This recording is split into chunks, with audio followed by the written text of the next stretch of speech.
Шановні колеги, всіх вітаю. Dear colleagues, good morning.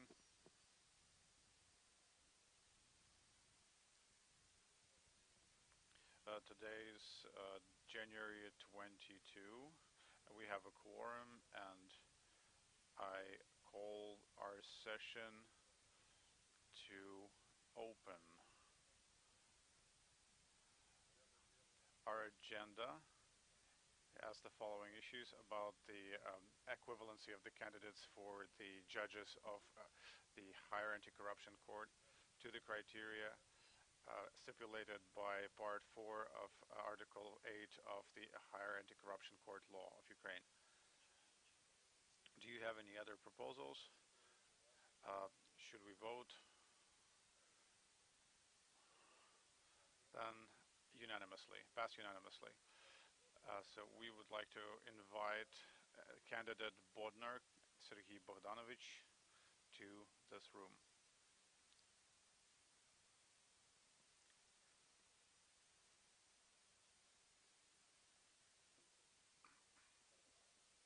Good morning.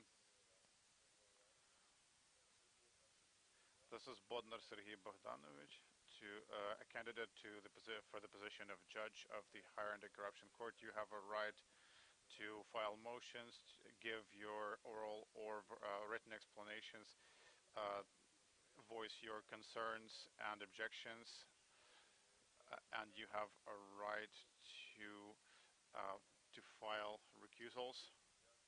Do you have any recusals? No, I do not. Our agenda for today is the following. You have 5 minutes for the report by the Council of Experts, and then 5 minutes for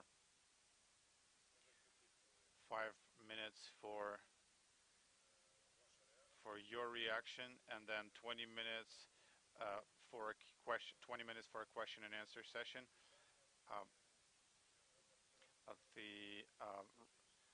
Ted Zazhechny will report on behalf of the Council of Experts. Chairman, Mr. Chairman and colleagues, I will review the circumstances in two areas that raise issues and the following concerns. Firstly, let me acknowledge that this candidate is an academician, and we understand that since 2011 he has been a professor at the Fedkovich National University of Chernovitzy in the law department. He is also an attorney. The first of the circumstances is as follows. The candidate's mother works as a logistics reviewing officer of the Chortkiv Police Department, and his brother is a serviceman of the Division of the Secret Service of Ukraine in the Chernovitsky region. Article 61 of the Law of Ukraine on Judiciary and Status of Judges requires a judge to declare relatives who occupy, or did in the last 5 years, positions in law enforcement agencies which include the National Police of Ukraine and the Security Service of Ukraine. The candidate, as we understand it, did not declare these relatives and their present or past positions with these agencies in his declaration of family ties for the years 2013 to 2017. When asked about this, the candidate answered that his brother refused to provide the information about his position. About his mother, he stated that she worked as an accountant and later as a logistics inspector, so she cannot be considered as directly fulfilling the obligations of a law enforcement authority. As we have been advised and understand, the effect of legislation does not provide any definition of employees of the law enforcement authorities that depends on the function performed, nor the presence or absence of a rank as a police officer. If so, the candidate had to declare his mother and brother. The second circumstance that has been brought to our attention is as follows. In 2017, the candidate represented the district organization of a political party in court as a lawyer. The candidate, when questioned about this, answered that this was the result of a request of its representatives for him to do so, and he agreed. The candidate answered, when questioned, that he acted under a power of attorney, a copy of which has now been provided. He answers that he charged no fee for this representation. When we examined the power of attorney, it became readily apparent that the power of attorney acknowledges and refers to an oral agreement that was made between the political party and the candidate. We bring this forward for the consideration of the High Qualification Commission and the Public Council of International Experts for consideration, and in particular to consider the candidate's eligibility under Article 7, Clause 4, Subparagraph 2 of the Law of Ukraine on the High Anti-Corruption Court. And as we understand the provisions of that law, it provides in part as follows: an individual shall not be eligible for the position of a judge if, number two, within the past 5 years, the individual has been among the top management of a political party or had labor or other contractual relationships with a political party. And the declaration in the power of attorney that this candidate held with a political party to support his representation of the political party refers to an oral agreement, which we interpret to mean a contractual relationship. However, as I say, this matter is referred to the Joint Committee for determination. Thank you, Mr. Chair.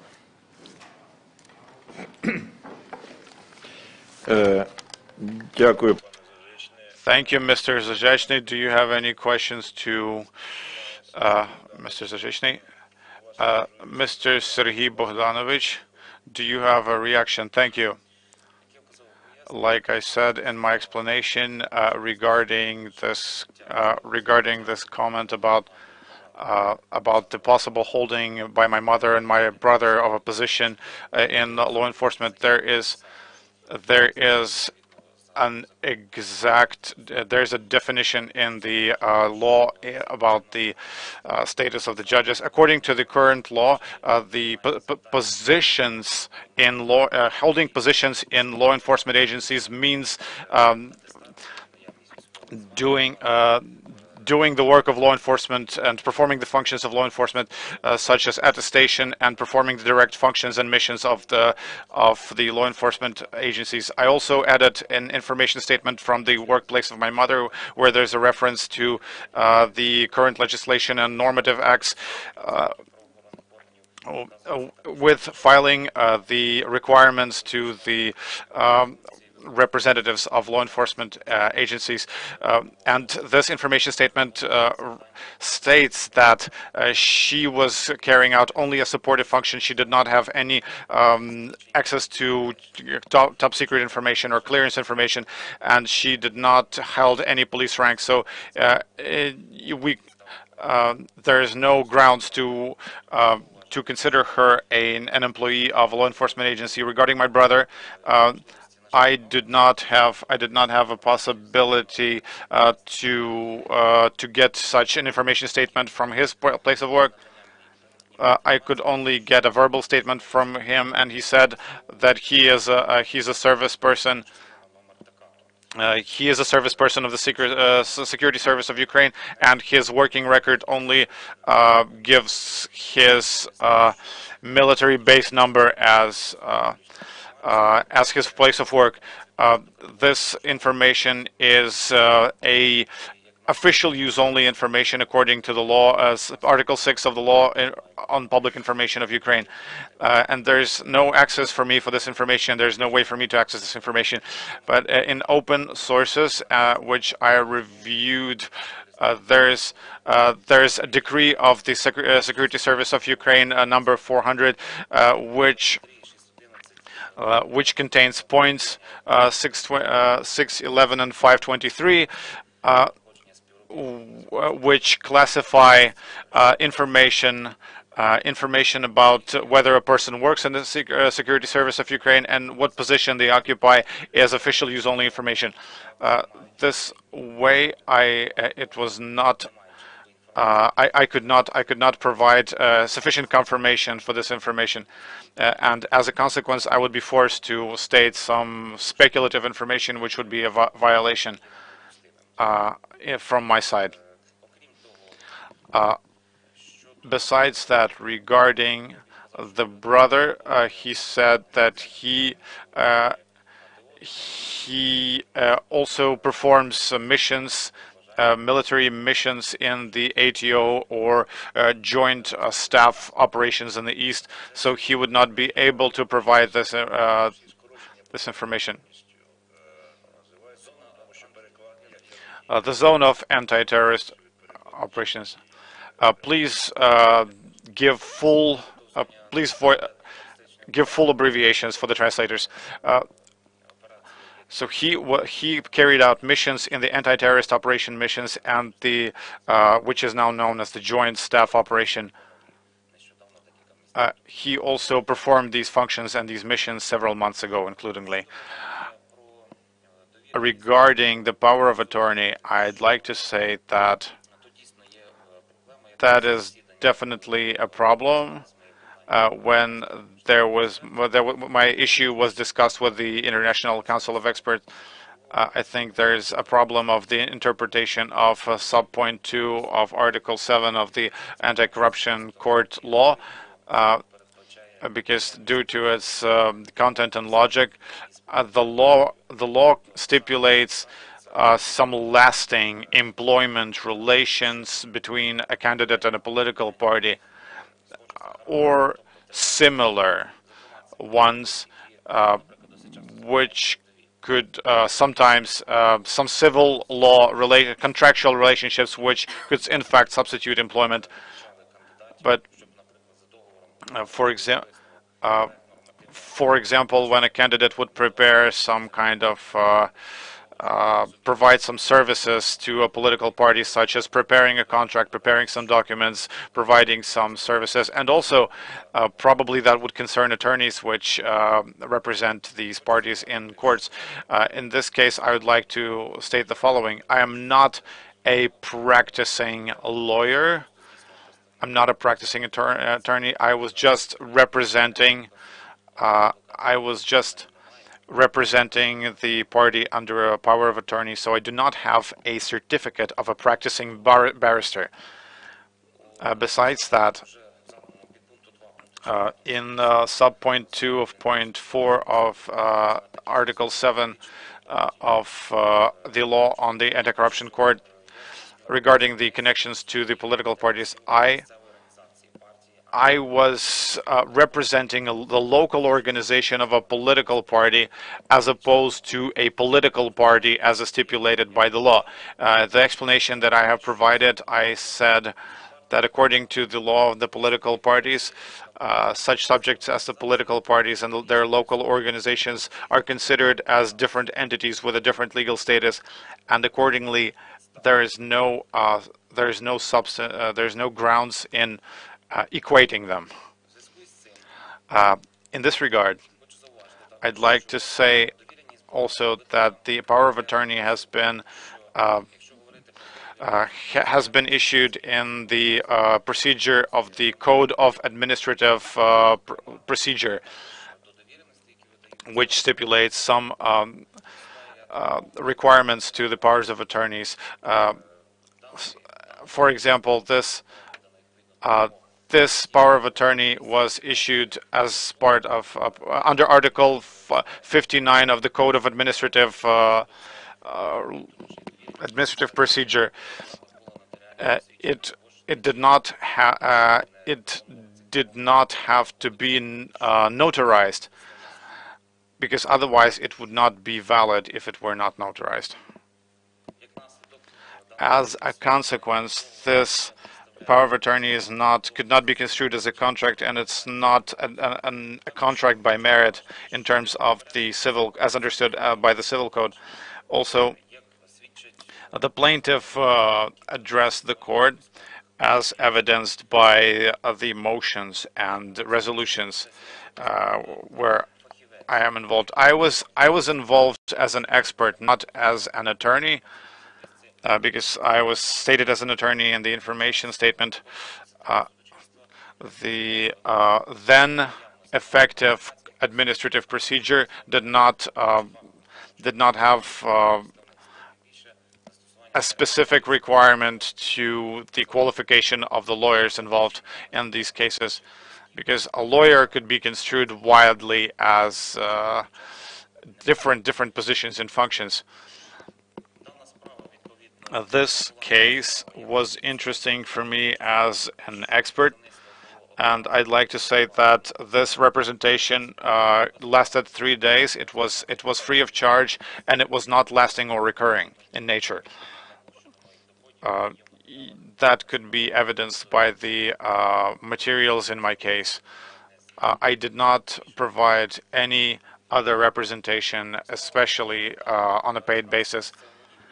This case was well known locally. It was against an election committee and these parties. The parties were eight political organizations. One of them was represented as the plaintiff, and the other ones were listed as third parties. So they asked me to provide representation to them as a person who previously worked with the election committees, and also as an academician as an academic who has expert knowledge. And for me, it was interesting from a civic position, because to me there were apparent violations. As for me, there were apparent violations of the election procedure. I would also like to state, with regard to my brother, getting back to the previous statement, the information about his position and some other data regarding him is not, unfortunately, available publicly, and this was certified by the special notice issued by the NABU. Here we have information about some of the income and revenues that he received when he was a sportsman, and some other information about his revenues as a military serviceman. Some information is absent from that notice, because once again we have no valid access to this information, and as a result I couldn't obtain access to this information either. Thank you. Thank you. Now questions, if you please, to the candidate. Once again, we only have 20 minutes. First, Mr. Andriy Vasilenko. Good afternoon. Good morning. Let us get distracted a bit. And according to the results of the special selection and inspection, we have seen some small deviations, because the National Anti-Corruption Bureau has identified it, and we would like you to say some things regarding that. With regard to the revenue and income, it's true, I did not remember about their existence. It speaks about 448 hryvnias as my salary when I was working for Chernivetsky region in a village council. You were working for an election commission. As far as I remember, I provided some counseling for them. It's hard for me even to remember what exactly this commission was created for, established for. They approached me as a professional, and it seems at that time they were working on amalgamating their local communities, so I had to provide some counseling regarding the preparatory process. Could you please explain what amalgamated territorial communities mean? According to the reform of the local government, which is launched in Ukraine, this is something is happening to the units of territorial submission in Ukraine. So what happened? You did not declare? I failed to remember. I simply did not remember about this income because the official income that I get as a salary was not sent to my salary card. Probably this was paid to me in cash. I didn't have this paper certificate or information to be able to validate this information. Therefore, based on what I had in the electronic form, I submitted my data. Yes, and it's much less, it's much smaller in the amount than the smallest wage in Ukraine. Okay, thank you for your explanation. Now some explanation with regard to the points identified previously you have already provided. However, you know, you are well aware, you have been acquainted with your file, that there is an appeal. Can you please tell us where you work now? At the moment, I work at the Interregional Academy. This is a higher educational establishment in Ukraine. And I work in the branch office in the city of Chernivtsi that belongs to this academy. Where did you work before? From 2003, I work in the law department in Chernivtsi National Law University.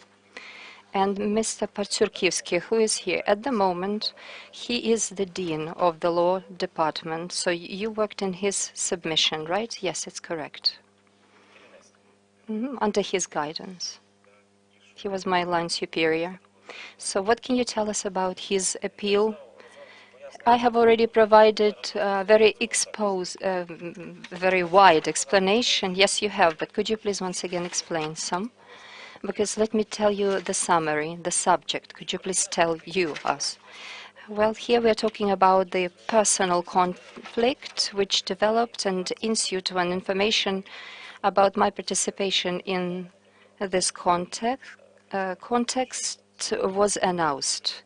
Me taking part in the contest in order to take the position of one of the judges in the higher anti-corruption court. So this man really wanted me to refuse from my participation in this contest for some reason. I should not participate in it whatsoever, but I should deal and be busy dealing with my obligations as a tutor and stay away, steer clear of governmental authority that I would have to exercise here as part of this court. I was displeased to hear this information because I believed that I had every opportunity to participate. I disagreed, and therefore I continued to pursue my participation. And when I had to take part in phase 1 in testing, practical assignment, resolution, they immediately appointed various commissions for the dates. They would not let me go. They would not provide me any furlough, although I had previously sent a request for the furlough. So they tried to create different obstacles and hurdles to prevent me and block me from taking part in phase 1 of the testing. My son right now is a student of the first year at the same university, and in order to prevent any pressure exercised on me, I decided to terminate my contractual obligations with this university.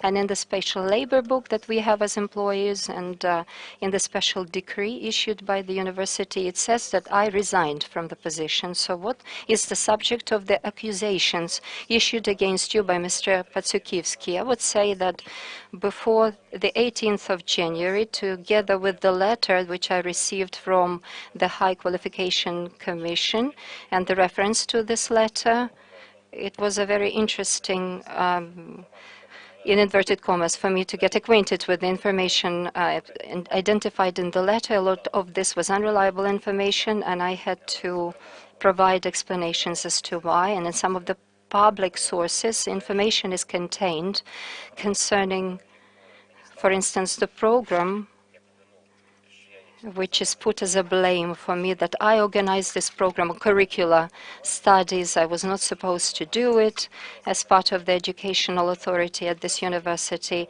and the university body was not familiar of that.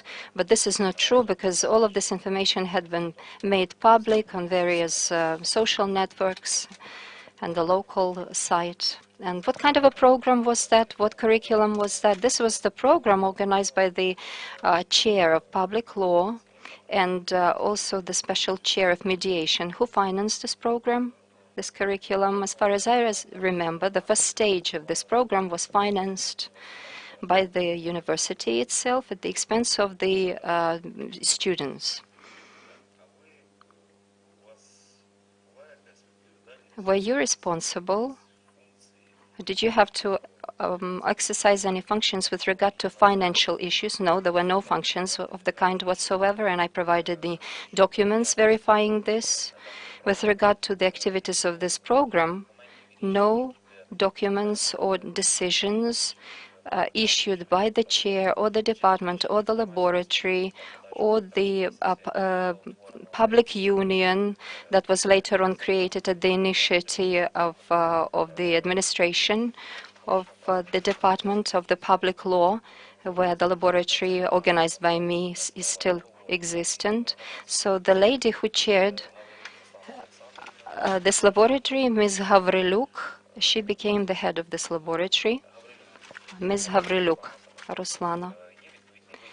There is also a special excerpt from the registry.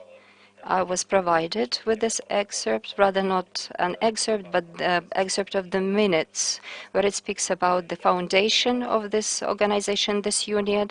I did not have any authorities to exercise. Once again, the portfolio and the excerpt from the registry once again testifies to it, but it seems they have some information issued by Mr. Patsurkivsky of absolutely different character, but it once again is not compliant with the information which was in the excerpt. So I simply submitted the document as I received it. Yes, you have. And regarding the selection of the students, did you participate in any of that procedure? No, I did not have any authorities of the kind.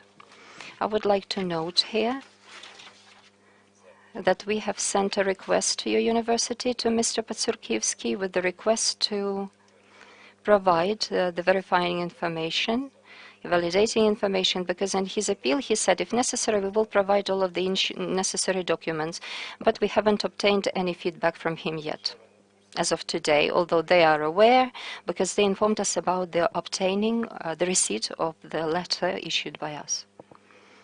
Then I have another question. Once again, let's revert to various political forces and parties and your involvement with them. You were also a head of the Territorial Election Commission. Yes, yes, that's true. You have also provided your explanation. We have seen it. In what way? How did you get on the panel of the Territorial Election Commission? And from which political party? Which political party did you represent? I have been twice ahead of the District Election Commission. It was back in 2012. There were various political forces represented. In 2012, it was, I think, Ukraine Ahead, Ukraine of Pared, and in 2014, it was Petro Poroshenko Bloc, Solidarity.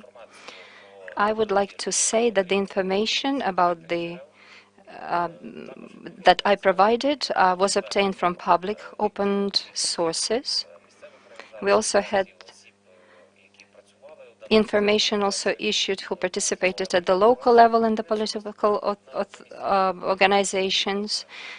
So they approached me because they needed some professionals, because according to the operational legislation, according to the Central Election Commission, some of its legislation, it says which people and which requirements these people have to meet in order to work in the election commissions. In particular, there is a number of requirements. I have indicated that in my explanation with regard to professional skills and experience. Such people were rigorously selected. Not everybody was chosen, because the Election Commission could easily reject the candidatures when such election commissions would bring forward such candidatures. Therefore, local election commissions are very rigorous in their selection of the corresponding professionals. And I was also identified on the site of the Central Election Commission. My name was indicated. Special registry with my name was submitted. There was a list of candidates who used to work as observers or members of election commissions at different elections. So that is to say, individuals with corresponding experience. Did you work previously at any election commissions? Yes, I was an observer, but not a member of the panel, a representative of some of the civil organizations. And concerning, there was a question with regard to providing my consent. I would like to say that with regard to the legislation regarding elections in Ukraine, if you participate as a member of the Election Commission, one of the requirements which is considered by the Central Election Commission stipulates that this individual understands what obligations he or she will have to fulfill. But it doesn't mean that you have to belong to a political party or there are any political affiliations. It's just one of the requirements of the list of the documents, so that this motion provided by the representative political authorities could be met. Yes, we understand that without your consent you could not be involved in any political forces. Now, you have just said in your explanations, you have also written, did you have any special preparation in order to work as a member of the Election Commission? I would like to note here that similar kind of preparations had been provided previously by civil organizations as part of international funds.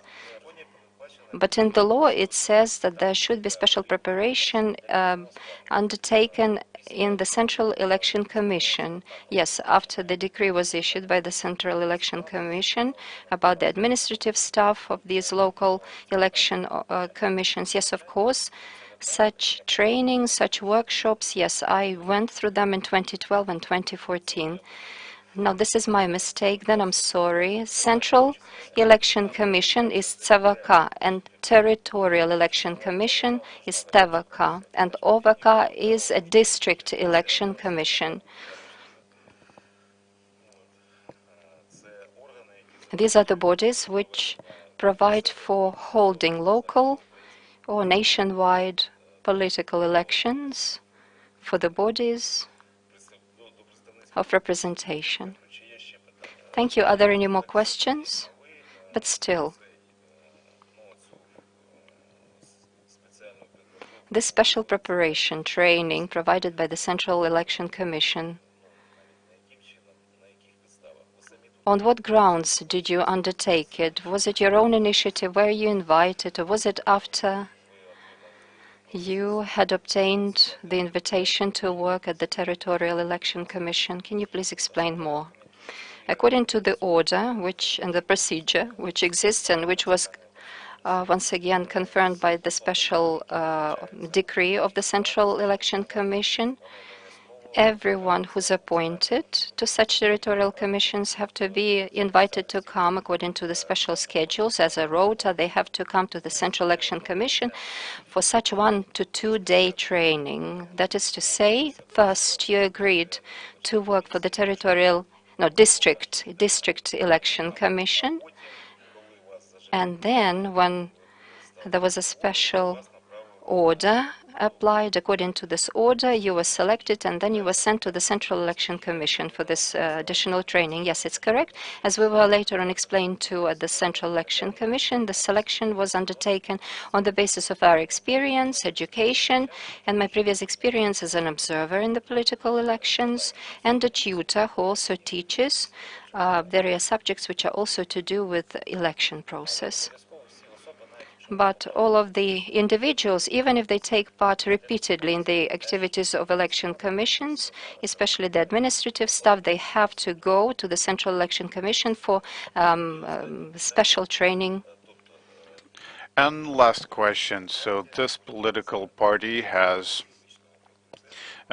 written to the law faculty or the law department, or to you personally? No, not to me personally, because also my colleagues were involved in the election committees. But how did you come to know about this? And so to say, How did the faculty or department recommend you for this work? And this is my last question. I'd like to say that there were no specific recommendations from the faculty. There was just an announcement that was made for everyone present in the university. Uh, uh, all of the employees who were in the university were invited to listen to these announcements, and those who volunteered to work with the election procedure left their contact details, which were after consideration. They were invited. So there were no personal recommendations. There was no encouragement. There was no recommendation of any kind. Pavel Suk. I'd like to ask you, Mr. Serhiy, you have represented yourself as a specialist in election law who has working experience, who was involved as a specialist. What did you mean when you said that you were involved in local election committees? What is the local election committee? So this is a district or a territorial election committee. Because for you, I think terminology, as a specialist, this terminology should be very important. That is a general term, which is usually related to the local elections law. In fact, in Ukraine, there is a system of territorial and district election committees who have distributed functions, and there is this generalized term that is often used as local election committees, but this is the system envisaged by the law on local elections. So these are the committees who conduct and determine the results of elections. Kozlov Andriy Georgievich, and then Mr. Prilipko will be the last question. Then no more than 2 questions each. Mr. Andriy,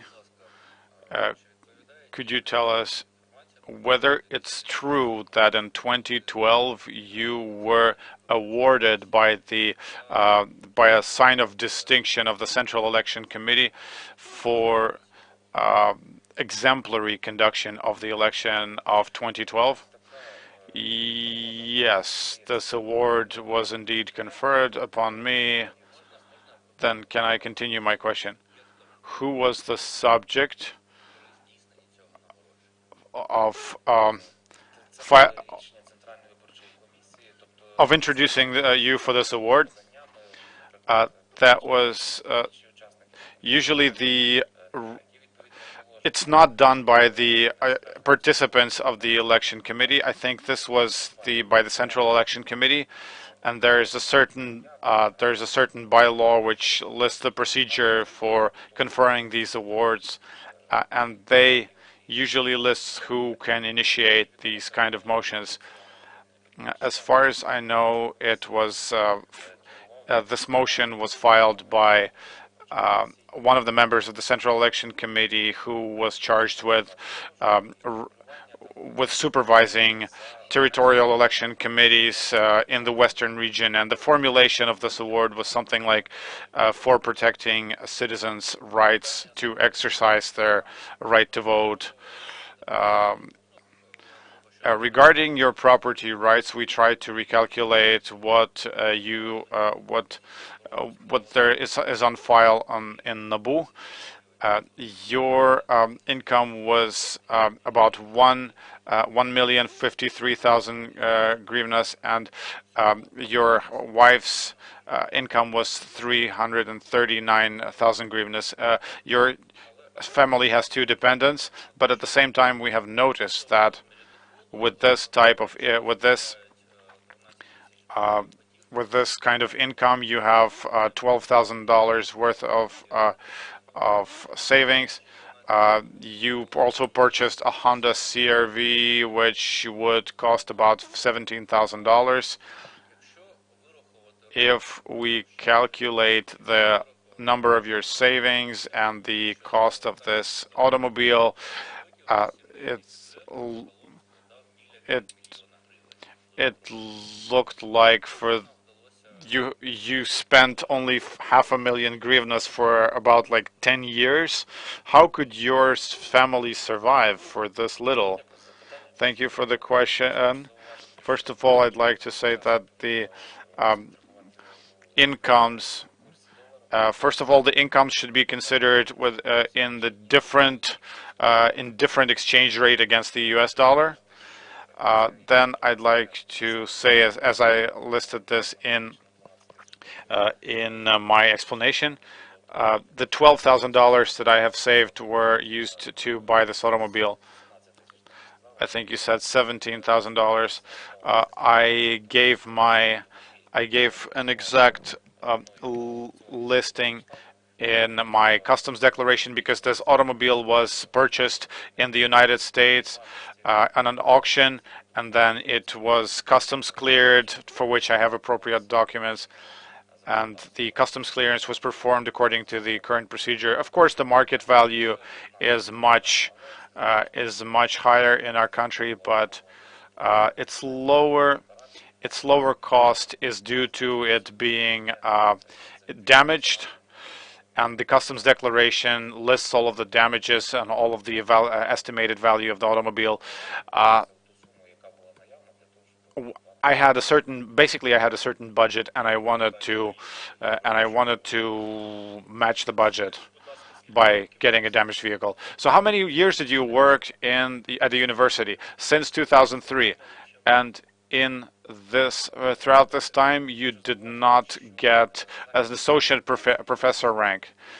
I have only presented my thesis in 2010, after which there was a change in the procedure of assigning academic ranks. There were some requirements as for publications in specialized legal publications, part of the Scopus Index. Mr. Serhi, good morning. I'd like to clarify one point. In the court, you were a representative of a political party, and you were brought forward as you were introduced as a member of the election committee, an observer on the behalf of the same party. Yeah, a local organization. Is this the same party? Well, structurally, they're part of the same political force, but the election committee worked with different subjects. Does any one of your relatives have anything to do with this political organization? What do you mean involved?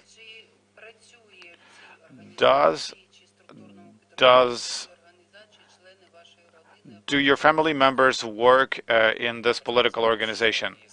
I'd like to say that starting from 2018, I couldn't give exact date, but you have the date on file. As an administrative worker, based on a competition in the secretariat of the Chernivtsi regional organization, my wife is employed in this organization as an administrative worker for the territorial organization of this party. But she's an administrative worker. She's not a member of the party. She works with the secretariat, which is also should be on your file. So she is not a decision maker in any of the decision-making bodies of this organization. Andriy Kozlov. Thank you, Mr. Chairman. Could you tell us, please, if you were representing a political organization or a political party's local organization under a power of attorney, and you were doing it on a pro bono basis, what was your interest to represent this specific political force? Was it a civic interest or academic interest?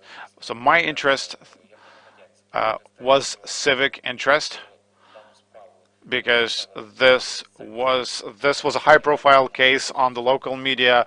It was discussed locally, and it had to do with mass violations in the election procedure by the district election committee, which was a territorial election committee at the moment. And as a consequence, I was interested in this as a person who is involved with, who was teaching election law and who had experience with the procedure and with working in the election committees. So I was knowledgeable in the procedure. There was a question there. One of the matters in question there was the question of a random draw, which had to be carried out by the territorial election committee. So I had a civic interest, firstly, and secondly, as an academic teaching this area of election law and having expertise in this law, in this sphere of law, I had this academic interest in how to implement this law. Thank you. Sergei Bogdanovich, thank you for your honest answers. Your interview is now over, and the decision on your participation will be made further. Now, we would like to invite Halabal Markian Vasilyevich.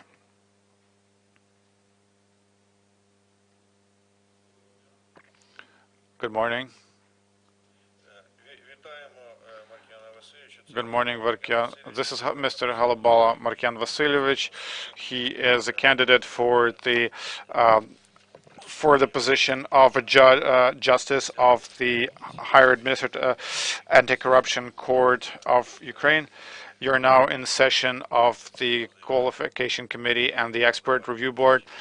You have a right to provide your opinions and request for recusal. No, I have no request for recusal. I trust the committee. At the same time, dear colleagues, I would like to inform that there is a recusal statement on behalf of Mr. Kozlov. Would you like to read that, Mr. Andriy? My motivation for recusal. Markian and I have met during the 2014 Revolution of Dignity as a civil as in terms of civil sector of Euromaidan. We had a relationship then when we were risking arrest, we were risking kidnapping. We have a relationship of very special character, and since I could watch the people whom I dealt with these, I have, let's say, I have a skewed high level of trust to this person, and this positive relationship will probably influence my neutrality. And considering this, I think that this construes the circumstances of listed in Article 100. So I announce my recusal regarding Halabal Markian Vasilyevich's candidacy. So, Mr. Titov, could you tell us, where is private interest? What is private interest? What is the conflict of interest? You know this person more than we do, but where's private interest? Well, the law doesn't tell us about the private interest. It tells about, it lists circumstances which could risk or jeopardize objectivity and impartiality. I believe my impartiality could be at question here. Do you have any questions, dear colleagues? There's a proposal to go to the advisory room to discuss this proposal.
the decision by the Commission, the claim by Mr. Kozlov, where he wanted to take his self-recusal, we satisfy his request. And now we would like to take a break of 2 minutes, please.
Шановні учасники засідання, з огляду на проведення необхідних процесуальних процедур, викликаних задоволенням самовідводу Козлова Андрія Георгійовича, члена Вищої кваліфікаційної комісії суддів, стосовно Голобави Маркіяна Васильовича, We would like to... Ми б... Не було... перекладачі, вас не чутно. Okay. Дякую. Ще раз. Шановні Dear members of this meeting, given the necessity to comply with the procedural mechanisms stipulated by the self-recusal by Mr. Kozlov concerning Mr. Kolabala, we would like to propose a break, recess in our work, and to have the interview with the candidate in the second half of the day, if possible. Are there any objections?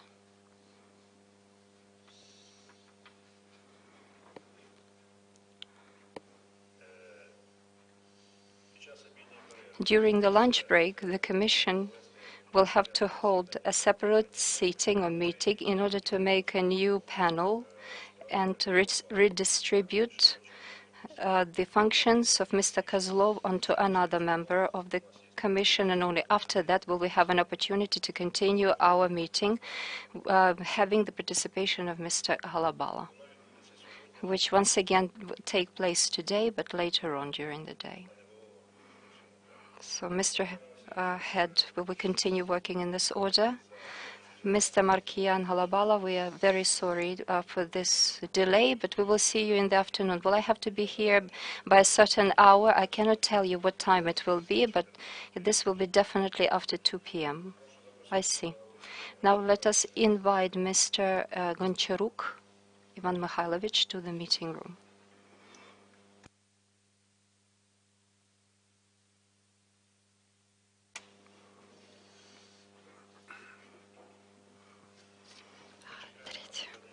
We are waiting for the return of Mr. Kozlov to come back.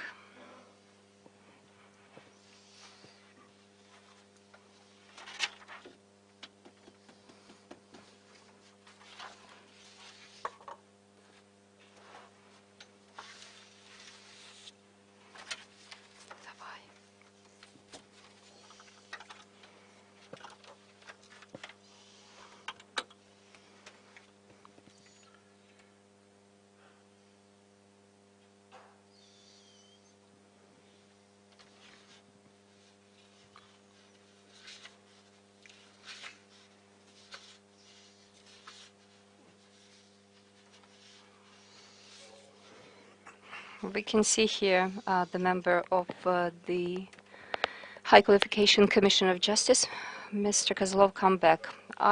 We are welcoming here Mr. Goncharuk Vasil Mykolaievich, who is a candidate for the post at the High Anti-Corruption Court of Ukraine.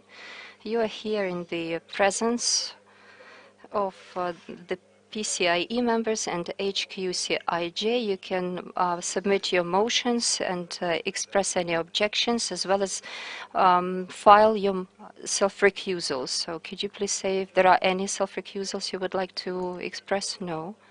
With regard to our rules of procedure, first we're going to listen to a representative of the PCIe.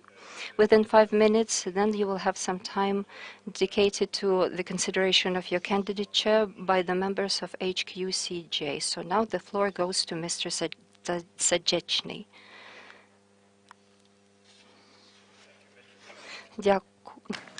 Mr. Chairman, colleagues, there are 3 circumstances that raise issues with respect to the candidacy of Mr. Goncharuk, and if I may refer to him as Judge Goncharuk, and I will shortly review those briefly with you.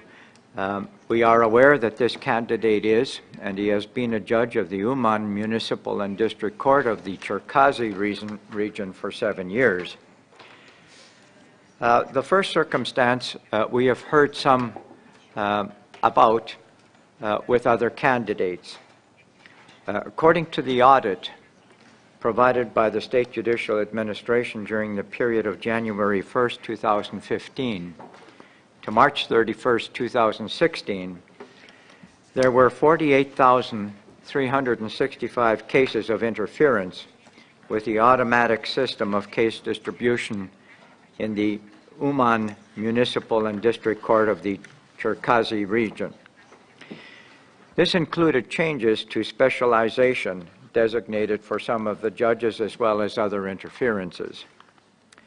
During the period of April 29th, 2015 until June 1st, 2015, and then again July 15, 2015 to November 19th, 2015, taking into account the period of vacation, Judge Goncharuk served as acting head of the court for approximately 5 months. The candidate, as acting head of the court, presided during a period of time in that position covered by the audit of the State Judicial Administration. Indeed, all of his 5 months as acting head of the court fell within the term of the audit. When the candidate was asked written questions about this situation, in particular the report of the State Judicial Administration, his written reply was that he was unaware of the facts and circumstances reported in the audit. Now, this answer struck our committee as questionable for the following circumstances. The candidate answered that he did not have any authority nor control over the automatic system of case distribution, as this was within the authority of the head of the court apparatus. This statement appears to be consistent and accurate with the legislation in effect at that time. However, the model understanding on court apparatus and the information from the site of this particular court establishes, at least it is suggested to us, that the head of the court has some degree of authority and therefore responsibility over the head of apparatus, including disciplinary actions.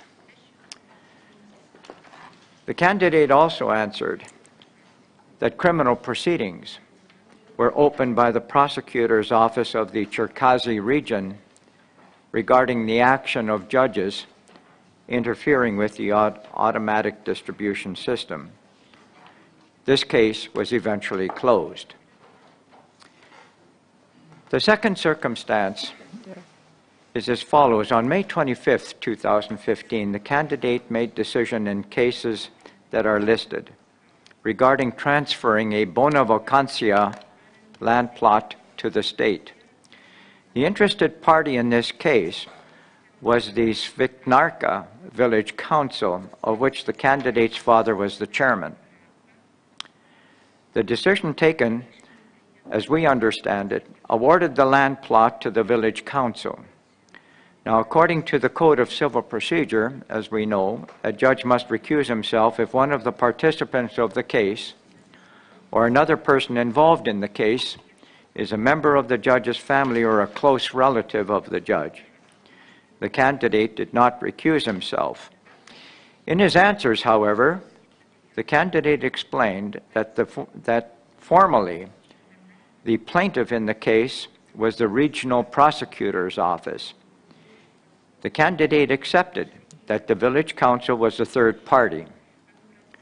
As the candidate's father was the village council chairman, there appears to be a conflict of interest or the appearance of a conflict of interest, and such there is a need for a self-recusal. The third circumstances brought forward in this candidate's application is the following. According to the candidate's statement, since 2012, he and all members of his family lived in an apartment, the right of ownership for which belonged to his mother-in-law, the mother of his wife, and the candidate indicated that he contributed 78,000 hryvnia, or approximately $9,700 of the sum of 203,640 hryvnia, or approximately $25,400, that is to say, approximately 40% of the purchase price of the apartment. However, his mother-in-law appears to have 100% of the right of ownership. She does not live in this apartment with the candidate and his family who do live in the apartment. According to information received on the income of the candidate's mother-in-law during 1998 to 2012, there is doubt about her ability to save the money the candidate says she paid for the purchase of the apartment. The candidate also did not declare a right of use of this apartment. According to the candidate's answer, he and his family live there without having any document and only an oral agreement with his mother. So based upon these three circumstances, in different situations, the Public Integrity, or the Public Council of International Experts have a concern about this candidate's integrity and his practical and knowledge skills, and therefore meeting the criteria of the High Anti-Corruption Court Act. Thank you, Mr. Chairman.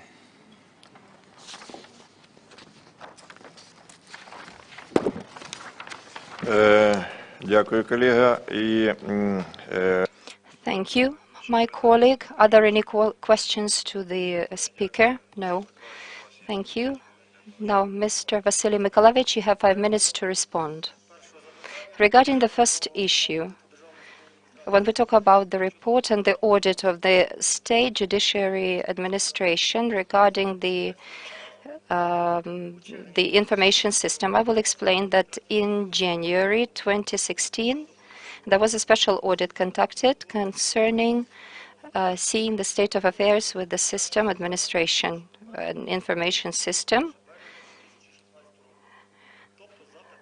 That is to say, for 15 months of the operation of this system. During this period, I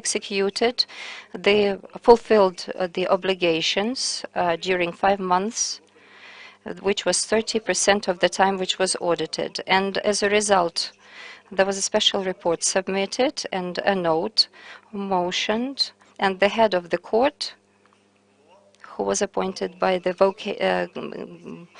congregation of all of the panel of all of the judges who participated in this audit, they informed me, this was the point which informed me about certain violations. So what would I like to state on the fact?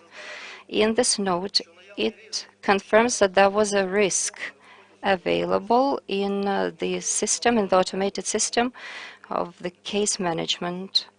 Therefore, there was a special request sent to the General Prosecution Office of Ukraine, which initiated a criminal proceeding provided for Section 2, Article 376 of the Criminal Code of Ukraine, and they also launched a pretrial investigation. And the pretrial investigation, any facts of the involvement in the state of the information system, and did not confirm any of the allegations. As far as I know, this note was sent to our Uman Regional Court.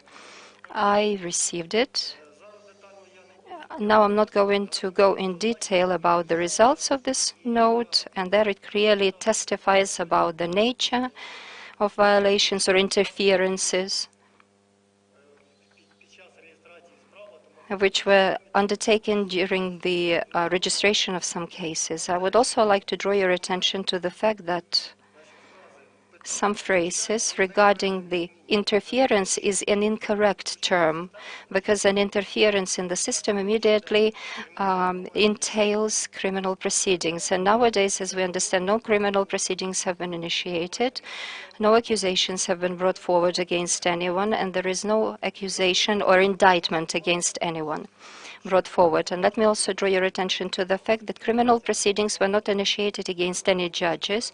They were initiated only on the point of allegations concerning the facts of interference. They were not confirmed, and my personal opinion is that many of the facts that were reported were not reliable. For instance, the Public Council of International Experts identifies there was a significant number of interference. 48,365 cases of interference in the automated system in order to select a certain judge. Once again, it does not comply with the reality, because during the year 2015, according to the statistical information about all of the civil and criminal violations, our court has only considered 12 cases. So there are a lot of doubts concerning why so many violations, 48,000 interferences. And me and my colleagues and as judges, we are not specialists in the field of computer technologies, and we don't have this access to the automated system. With this view, in about 2010 through 2012, some amendments were introduced to the law on the judiciary and the status of judges, and the one who is responsible for the system, the information system, is someone who is usually appointed and dismissed, as well as bonused and disciplined. This is the head of the court, the Chief Justice of the court. But this person usually does not have an access to this information system. If the head of the information of the court had an access to that or was interested in this information system, then it would be perhaps assessed as one way or another an interest to be involved in the information case flow system. And the legislator in Article 152 of the law on judiciary and the status of judges of Ukraine stipulates that besides there is a provision about the automated system confirmed by the Council of Judges of the 30th of November 2010. According to item 211, it indicates that the functional obligations, the rights of the user, rights of this automated system gaining access and using the access in every separate and identical and every individual court is determined by the head of the office apparatus. So in order for the Chief Justice, the head of the court, to have access to it, would only have an opportunity to do that if they are allowed by the head of staff, the head of the office. Otherwise, if the Chief Justice had, the head of the court had an access to that, that would be direct violation of the law. And everybody is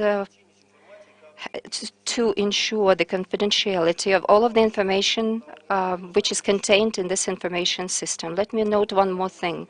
Before the audit and before submitting the motion in the year 2016 on June 3rd, any complaints issued by organizations or citizens or any other organizations or entities to my court with regard to the lack of due function of the information system were not submitted.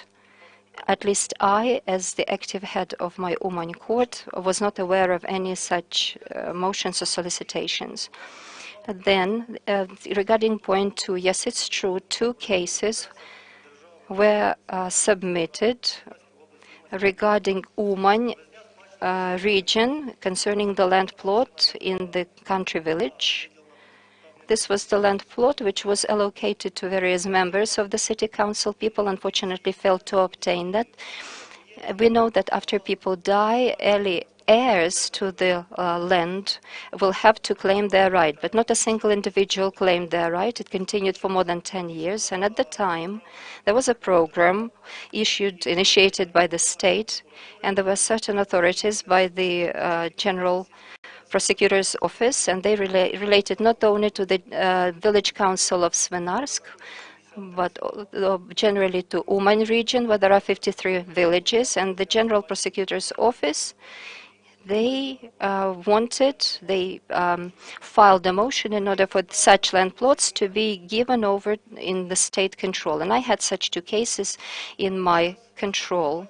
At the time, my father truly was working as the head of Svenarsk Village Council, but he was not participating. He was not anyone to be involved in the case because he did not submit the lawsuit, and he was not a representative of the village council, so no interest with regard to this property was on his behalf. And let me explain why. Because this property was to be submitted to the government and state-owned property, and the administration of this property would have to be exercised by the local members of the local council, and that would have to be administered, the decision would have to be administered in the local session of this local authorities, and my father was not involved in it in any way whatsoever. Then the representative of the General Prosecutor's Office, when he was present in trial, he never announced the necessity for me to announce my self-recusal, and I had no need to announce my self-recusal. Besides, according to the criminal procedure in that year's edition, contained in the Article 20, the grounds for recusal for judges. A judge is subject to recusal if he is a family member of an official who participates in the case. Since my father took no part in the matter, and I did not have any petitions for recusal, so I didn't have any grounds to recuse myself. Also, according to the provisions of the civil procedure of criminal procedure of Ukraine, part 3, the self-recusal must be motivated by something, and I did not have any motivation to recuse myself, so that that does not constitute grounds to recuse myself. That's why I didn't do it. Mr. Henchuruk, how much time do you need to finish? 2 minutes?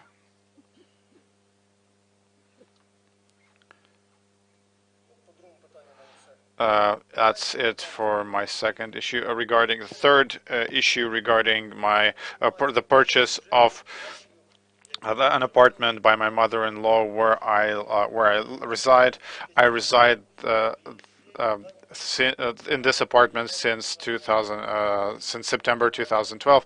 I've always declared this apartment in all my declarations, starting with 2012. I have declared this in part 1 of the declaration, where I declared where I am registered and where I reside, as a place where I'm registered and where I reside. Regarding the funds which were used to purchase this property, I had a one-room apartment in my property, which I have sold. I have provided the sales agreement. I have sold it for 78,000 grivnas, which is about $9,000 by then rate of exchange. The other 125,000 grivnas, which is about $15,000 US dollars, which is also filed with the International Council of Experts. These funds were introduced, were given by my mother-in-law, who helped us purchase this apartment. We had a verbal agreement to register the property title 100% to my mother-in-law, but the condition was that this apartment will be inherited by her grandchildren, which is my children, and we are residing there. But regardless of where who owns this property will pass to my children in the procedure of inheritance. So this is as to why my mother-in-law has the title to the apartment. My mother-in-law has worked for 48 years until 2014. Her salary from 1999 to 2012 was about 97,000 grivnas, which is about $9,000 US dollars, which is evidenced by a certificate from the Tax Service of Ukraine. Now she's a pensioner, and she, starting from 2012, her pension was about 60,000 grivnas, which is about 9,107 US dollars. This fact is confirmed by the certificate from the Pension Fund of Ukraine. I did not submit it to the Council of Experts because I was not requested to do so, and I was receiving it on short notice. Besides that, according to the data from the tax authorities, in 2005, my mother-in-law inherited about $18,000 from her husband after his death. In this regard, my mother-in-law's income could be equated to 257,000 grivnas, which is an equivalent of $42,300 US dollars. According to the above said, if you consider the exchange rate of the US dollar to the Ukrainian hryvnia from 1998 until 1999, it was 1.2 hryvnias per dollar. Then from 2002, from 2000 to 2008, it was about 5 hryvnias per dollar, and then from 2008 to 2012, the exchange rate was about 8 hryvnias per dollar. In this regard, the calculations of the International Council of Experts, I would unfortunately call it inaccurate because not the appropriate exchange rate was used. According to this fact, my mother-in-law has saved as much money as she could, and she was able to give this money to us to buy an apartment. And I'm very thankful for that because I live with my wife and 2 children, and my wife was a teacher at a school. I am queued to receive a free apartment from local authorities, but I haven't received any yet. Another important circumstance is that the husband of my mother-in-law, who died in 2004, he was able, until the time of his death, he worked as an auto electrician and he repaired agricultural vehicles, so he earned some money as well. And besides this official income that he had, they had some savings which they stored in cash in their home. So my dear colleagues, questions? Mishin, Vasilenko, and Kozlov, please. Regarding interference with automated case systems, you said that the apparatus of the court and the secretariat works separately from the judges, but the act on the court says that the head of the court controls the secretariat and appoints petitions for the appointment of the head of the apparatus and the deputy head of the apparatus, and also affects the bonuses and remunerations for these officials.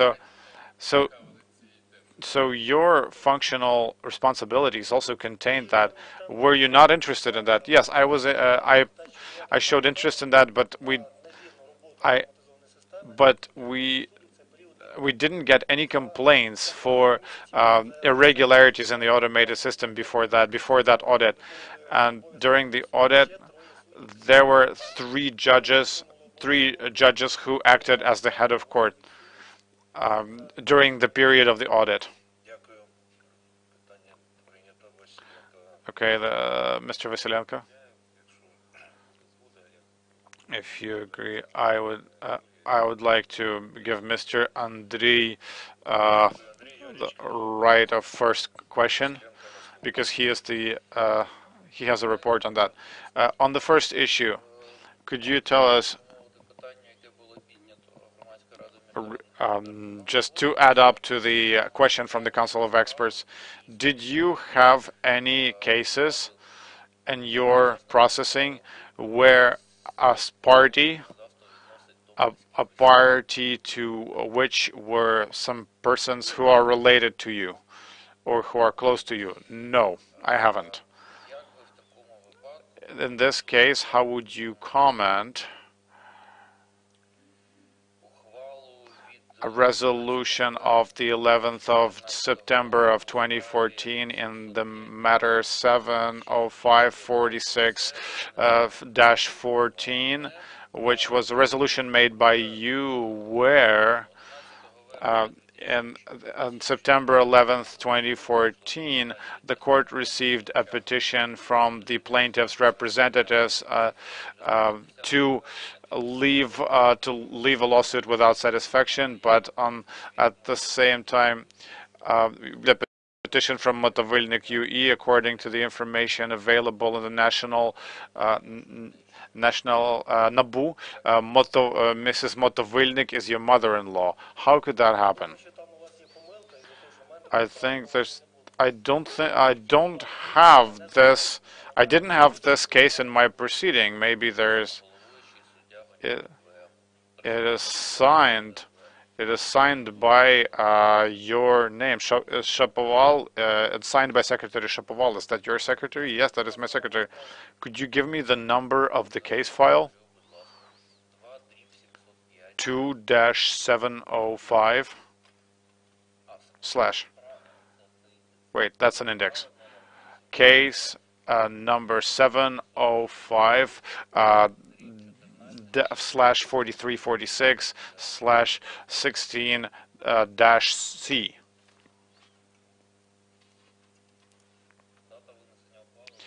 Date of resolution September 11th, 2014.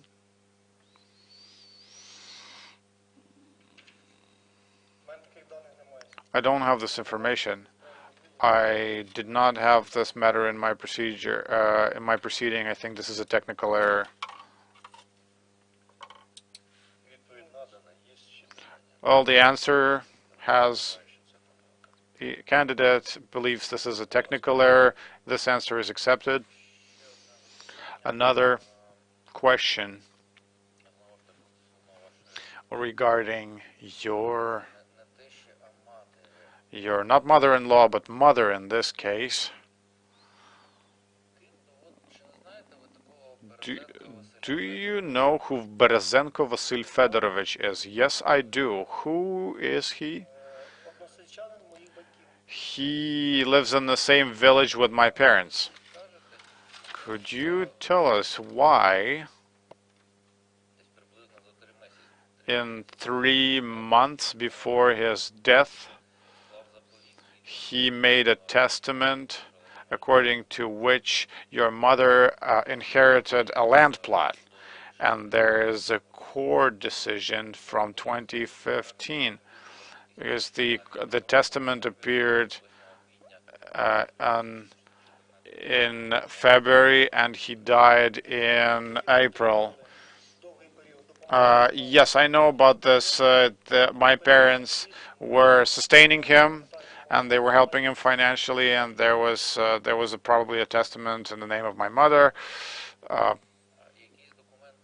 Do you have any documents about him being sustained and supported by your parents? Do you have any?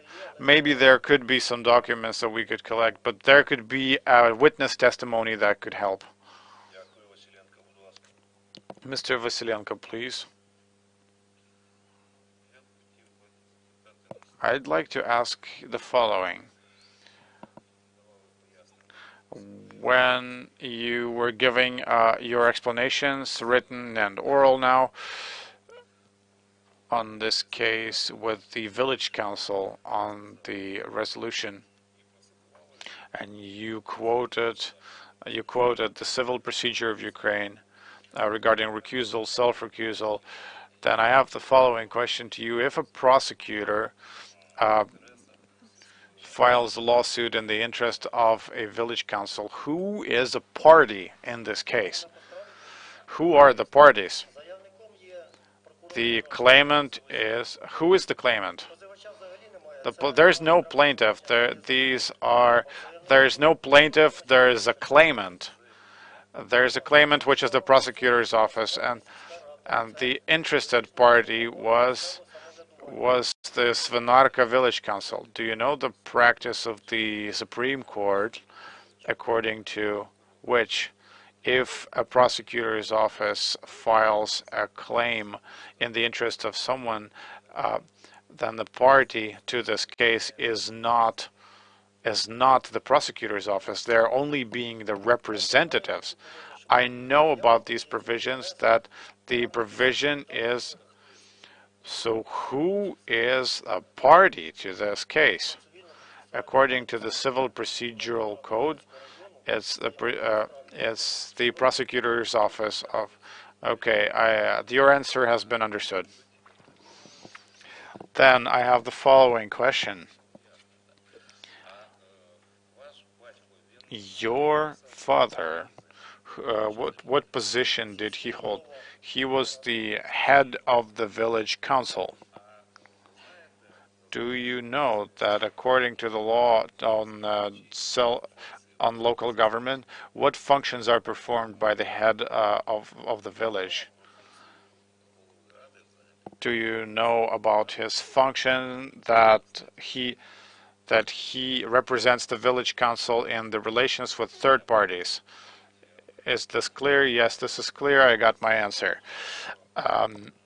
Now, you have also mentioned that this claim, not a lawsuit, a claim, related to the property which was bona vacantia in the favor of the state. So in the favor of the state or the local community, to the local community, and who represents the local community, and who acts on behalf of the local community, what kind of body?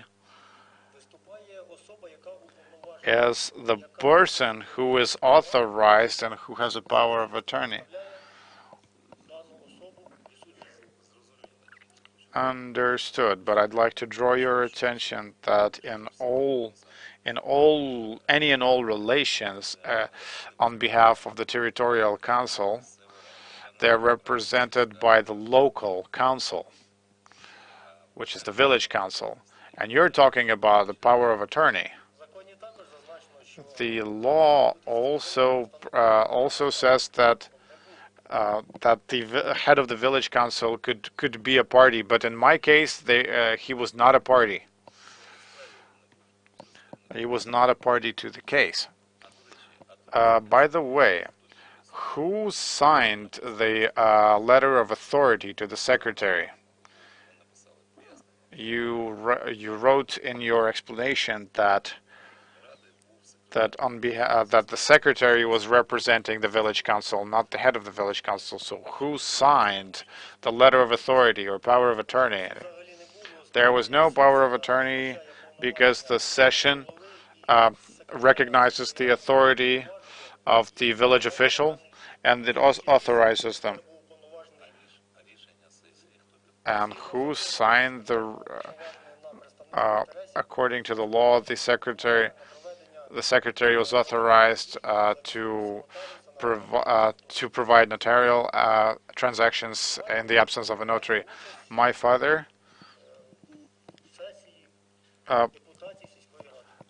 takes part in the session of the deputies of the local representatives, and that's according to the law of the local administration. Now, regarding the audit of the state judiciary administration, you have stated in your written explanation that,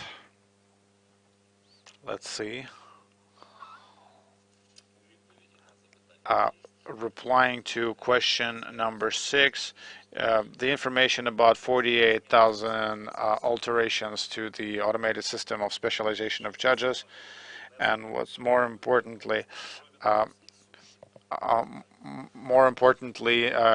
incorrect information about the vacations of the judges has become known to you only after this audit opinion has been announced to you. But when you were acting as the head of the court, did you manage the judges' vacations? Or was this done by the head of the secretariat or apparatus? Did you approve the judges' vacations, or for these 5 months, if any judge requested a vacation, I would sign that request and sign a statement to approve their vacation. But I can't give you information regarding whether any of the judges was on vacation at that time. How many judges did you have employed at the court at that time? We had to have 15, but in fact, approximately we had 13 judges. And now Now we have 6 authorized and 4 unauthorized judges without authority. Did you participate in the judge meetings? Well, excluding the cases when I was on business trips or vacation. So there was a judges meeting which would approve any changes in specialization. Yes, that's correct. And then, could you recall whether you made any decisions on changing judges' specializations? Regarding the change or setting specializations were never taken during the judges' meetings in judges' meetings of our court. So where did the state judiciary administration get this information? The specialization was never used in our court. I have been working since 2011, and this issue was discussed on the agenda, but no decisions were ever made on specialization, and we still don't have specializations. The only thing that we had was strictly defined investigating judges in the minor cases, because there is a strict requirement of the law. We had 4 investigating judges out of 13 or 15. 4 out of us, and then we made a decision that all of the judges could investigate the issues of minors because the load of these cases was so high, just for investigating judges. Also, we have defined that there were 2 investigating judges which had 10 and more years of working experience who were authorized to rule on minors, on cases involving minors, and this was mandated by the law on the judiciary. Other issues of specializations, be it civil, administrative, or criminal, we didn't adopt any of that in our judge meetings. Regarding the decisions of the meetings of the judges, the only authority which was vested with the judges is to confirm the reasons to use the automated system of case management at our court, and such decision was submitted, and I prepared it myself during the 5 months of my work that we were talking here about, and together with my fellow judges, under my presiding, we had special meeting, and we adopted special reasons for the usage of automated system of case management. By that I mean, by these grounds of these reasons, I mean, I'm sorry, dear colleagues, I have to draw your attention to the fact that our time for this interview is running out, and before lunch break we will have to listen to one more candidate. How many more questions do you have? One more, and then Mr. Makarchuk next. My next question refers to property. Look, in the declaration of the candidate for the position of the judge of the High Anti-Corruption Court, you identify some land plots. And the last land plot you bought back in 2017, is that correct? Yes, this was my inheritance.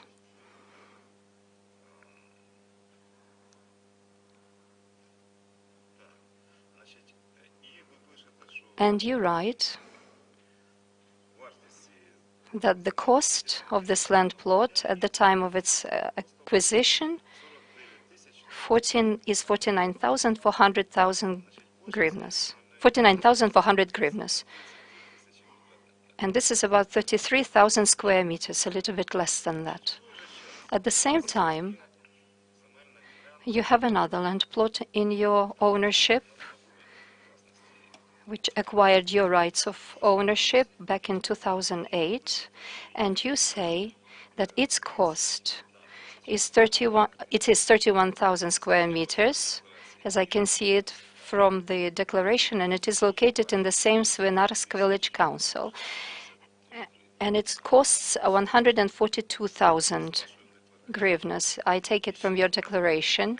And another land plot, which is also No, it's situated in another village, the village of Babanske.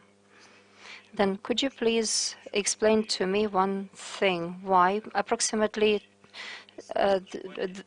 equal in size 2 land plots one of them costs 3 times as less as another one, which is located in the same administrative location and is about, as I said, the same size, because one land plot, both of the land plots, they had the same assessment issued by the state, normative assessment, and according to this assessment, the first land plot you're talking about costs 142,000. Well, that's approximated to 140,000 hryvnias. This assessment is applied at the time when you pay the lease, land lease. This is the assessment instigated by the state, and you have to pay all of the taxes on it. Regarding the second assessment, let me explain. This is inheritance, as I said, which was obtained by me. I came into the rights of inheritance. And at the time of registering my inheritance right, together with the notary, an expert exercised examination, market assessment of the cost of this land plot. And they identified this cost to be 49,000 hryvnias. And the normative monetary assessment, monetary assessment is the same, about 142,000. Thank you. No more questions. So please make your questions brief. And your, Mr. Candidate, please also be brief in providing your answer. How did you inherit it? I inherited it according to the testament, last will. And the man that bequeathed this land to you, was it your relation? He was related to my parents, to my mother in particular. So this was a family member, right? Can you say what exactly family member it was? Because otherwise, I cannot understand how this person was related to your parents and not related to you.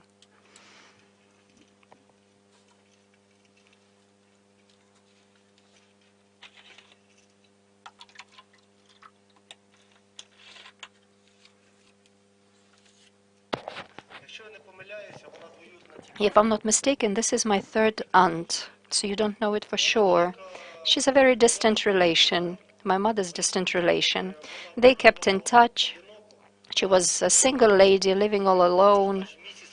She lived in the town of Slavutic before she died. And another land plot, is it also of agrarian purpose? Which one do you mean by the other? You have two of them. Yes, they are both of agrarian purpose. So how did you acquire the second one? I bought it according to a contract, and its purpose is for agrarian, for farming purposes. And who did you acquire it from? I acquired it from a citizen who had this land plot in his possession. We also have a special contract certified by a notary. It costs 74,000 hryvnias. Could you specify when this land plot was acquired by the seller and after what term it was alienated to you? It was alienated in 2015 when I acquired my property rights. When he bought it, I don't know. I can't remember, to be more specific. So was it, am I right that it was first allocated by the head of the city, of the village council, where your father was the head? No, it's situated in another village. I understand your answer now. It was just to specify, because you distinguish between the availability of the conflict of interests in the actions of the judge. I would like to inquire if you were interested in the authorities of the head of the village council. Do you know what authorities he or she has to perform? Because your answer was next to nothing when they questioned you about the authorities of the head of the city, of the village council. You said that the village council, well, basically does nothing much other than signs documents. Do you know that such person is always in charge of administering funding of the local village? Yes, I know. I know, if not all of the obligations, but the majority of the obligations. What is the essence of your question? I simply want to understand how much this judge, when he considered the case, which was initiated by the prosecution office, where his father was a representative, and he was the head of the city, of the village council. He had all of the authorities to make contracts with regard to the property of the territorial community. He was in charge of decision-making at the local level. Did you, as the judge, understand the circumstances of this case, even though it was, as I said, instigated by the prosecutor? Yes, I understood it all fully, but let me specify once again that the city head usually performs and fulfills decisions of the local session of the village council. He or she never exercises his personal decisions. He personally is not in charge of any decision-making. Once again, it's all up to the session, the local session of the deputies, members of the local village council. I'm sorry, I have to adjourn this interview. Some of the members of the International Council panel, would you like perhaps to ask a question? You responded, Judge Honcharuk, that you paid $78,109 hryvnias for the apartment. Is that a correct answer? Так, вірно. Yes, it's correct. The apartment was 100% registered to your mother-in-law. Так, зареєстровано на ім'я моєї тещі. Yes, it is 100% registered in the name of my mother-in-law. Explain why.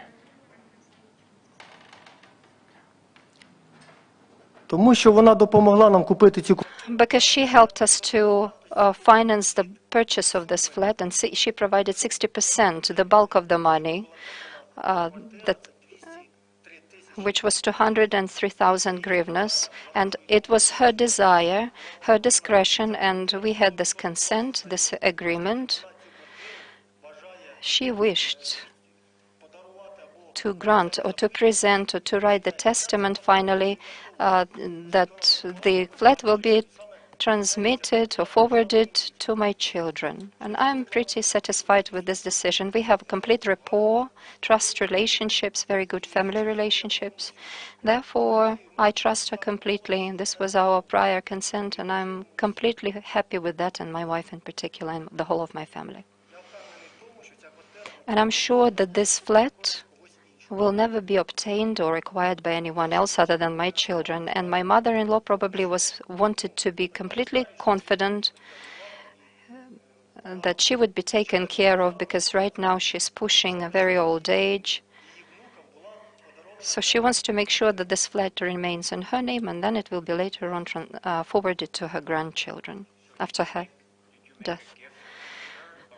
The 8,000 hryvnia?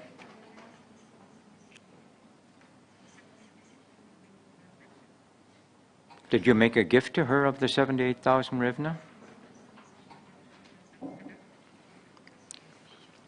Це не подарунок. It's not a gift, but it's a contribution towards buying the purchasing of the flat. The flat.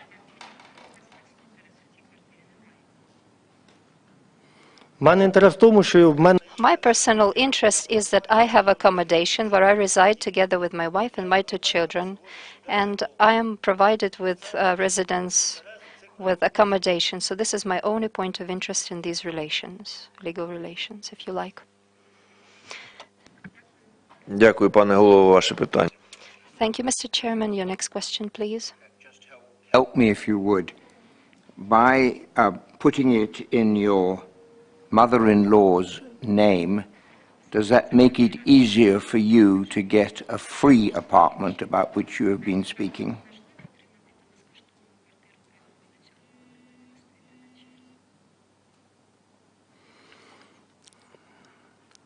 можливо. Yes, I can still obtain it. Because officially, I don't have any residence, but I have not renewed or resubmitted documents to the City Council. My documents were registered back in 2012. It's necessary to renew them every 3 years. I haven't renewed it yet. I'm not interested in this matter because right now I am already provided with accommodation, with housing, and since 2012 I have not had any interest in obtaining a flat from local authorities. So even though my documents are registered in the local authorities, but the term of their validation, unfortunately, has already expired.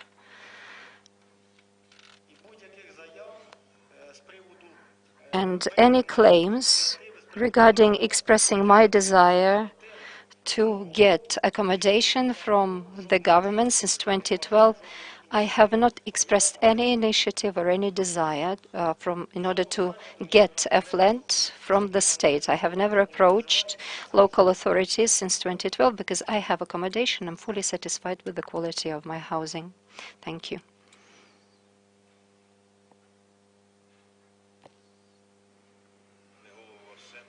Mr. Chairman, is that all from you? I announce this interview finished. Thank you very much for your answers. And now let's invite Mr. Kos Igor Bogdanovic to the room.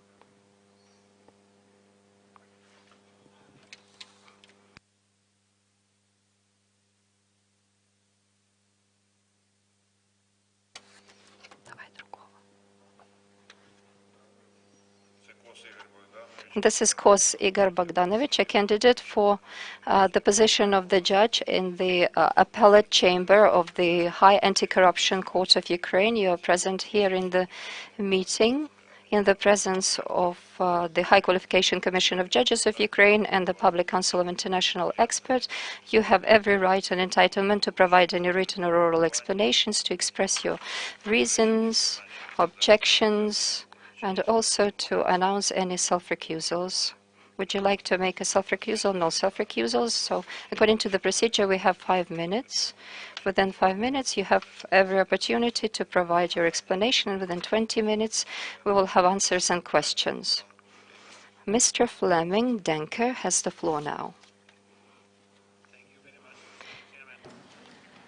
The PCIe has decided to refer the question of the candidate's compliance with the criteria set out in Article 8.4 of the law of Ukraine on the High Anti-Corruption Court and convoke a special joint meeting.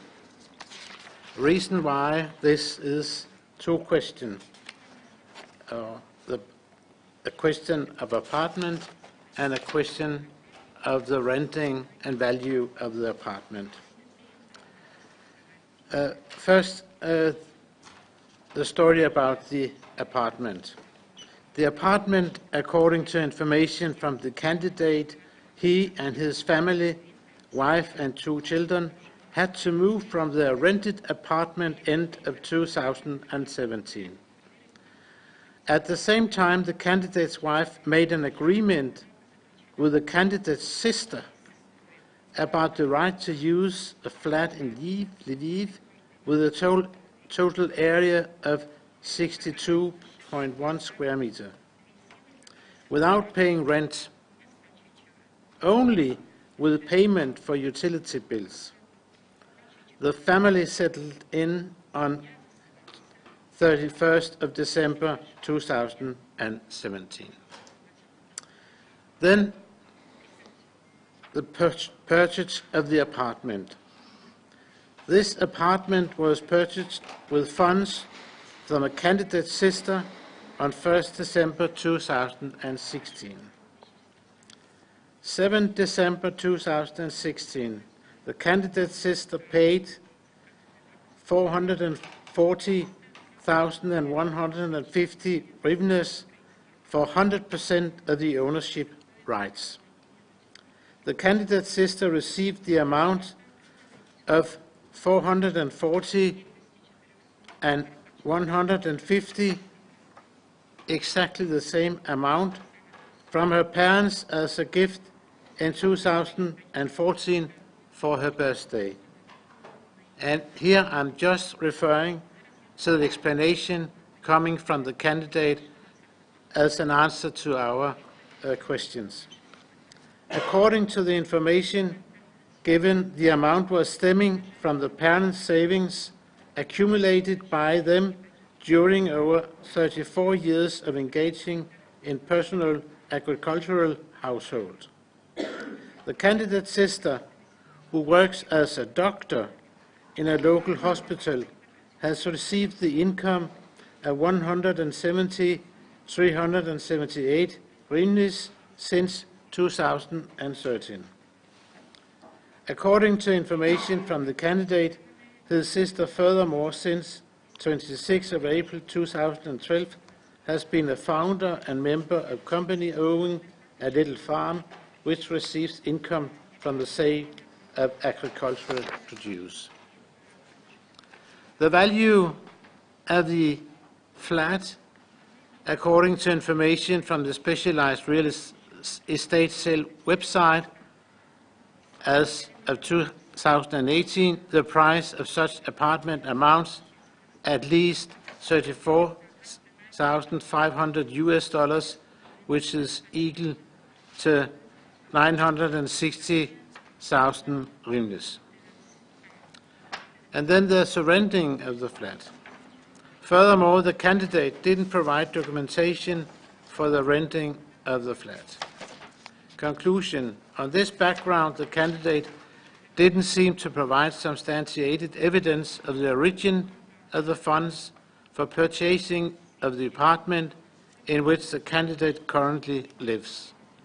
Also, the cost paid for the apartment seems to be half the price for such an apartment, according to the information from the specialized real estate website, and there's no documentation for use of the flat.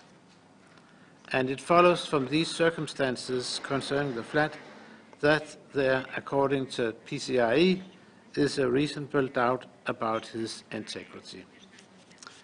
And I can say that after the candidate got the information note, he has sent us some documents and also some explanations.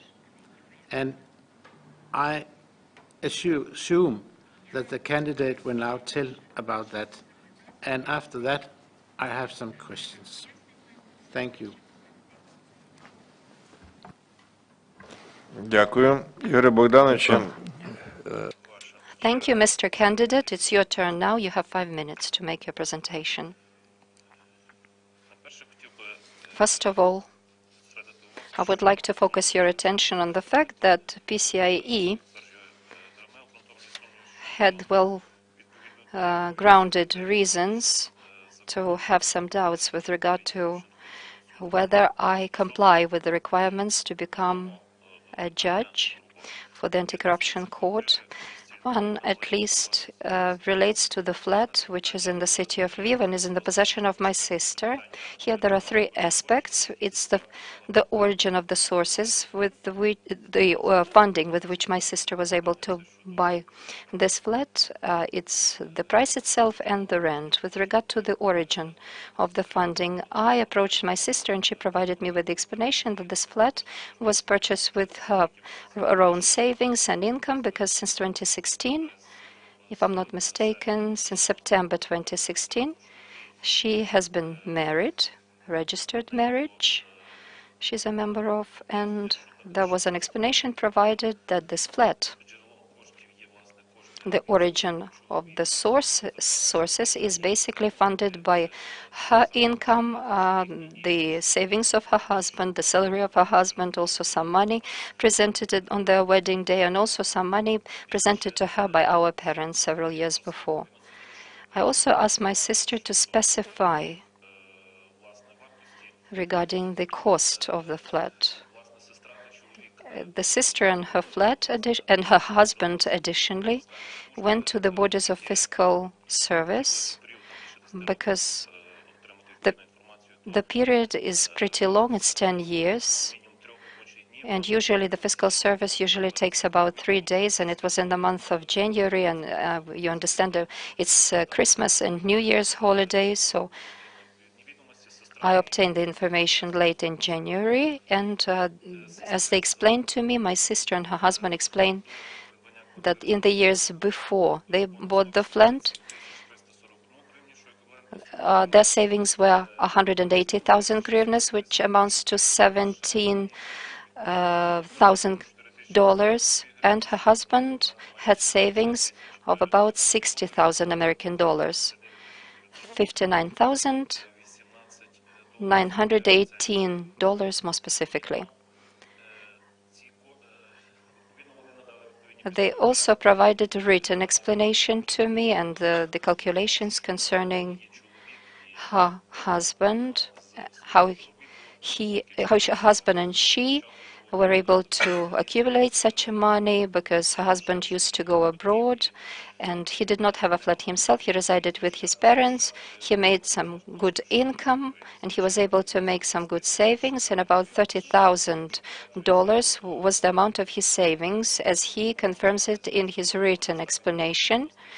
And again, the bodies of the State Fiscal Service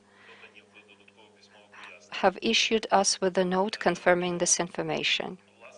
Therefore, from these circumstances, as my sister explained, it was difficult for her to explain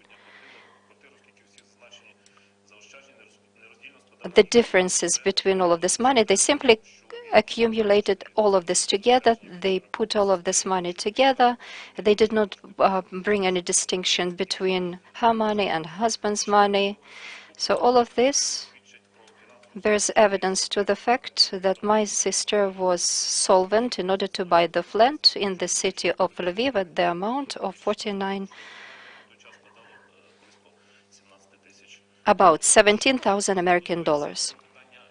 Regarding question number 2 about the cost paid of the funds actually paid for the apartment, which the experts believe that is twice less. I'd like to say that the sister did not buy the apartment. My sister bought property rights to a future apartment, so she invested in the construction of the apartment, which she would later get in about a year. And then when the issue of the price arose later, my sister wrote a written request to the seller, and the seller gave a written clarification explaining why this price was imposed. According to the circumstances which were known to my sister, namely that this price was proposed by the seller and satisfied both the seller and the buyer. According to this price also considered the fact that that there was a lump sum payment within 5 days after the contract, so that also warranted a discount which was no less than 10% of the regular cost. There were also some risks when my sister invested into the construction of this into this construction. There were some problems with the regulatory documents for the construction site, so there were risks, and she was knowingly taking them. It was as the seller states in their letter. Besides, this apartment was being purchased in the first stages of construction. Namely, the seller, Zovunico Expo, has reported that they were not selling the actual properties, but they were selling future titles to the facilities which would be constructed in the future and which would be later connected to utilities. Sorry, you're straining the interpreters. In this letter regarding the implementation of this facility, a lump sum payment without any installments was made without any installments. Also, the letter said that the investment stage could be much different than the ready facilities which are already implemented, which are already built and connected to the utilities, which of course increases the price. You have 1 more minute. Besides, if you calculate this, then the cost of the property rights to this apartment, which my sister purchased, if you consider the 10% discount, it would constitute about 300-ish US dollars discount. I have analyzed the information from the website Real Estate, where the prices after 2 years are about $400 at the similar facilities, because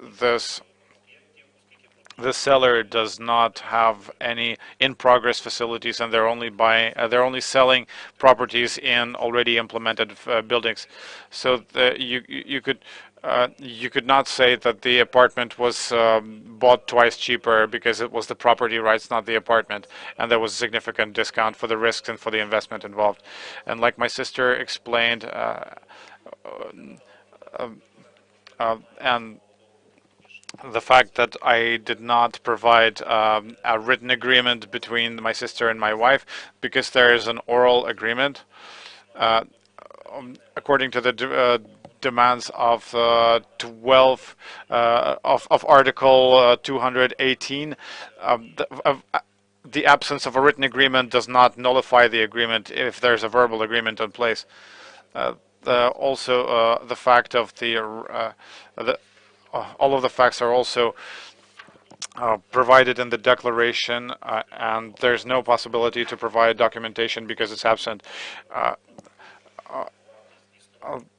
The term and the cost of the rent were not achieved in agreement, so there was no possibility to make this verbal agreement. Thank you very much. So, questions and answers, dear colleagues.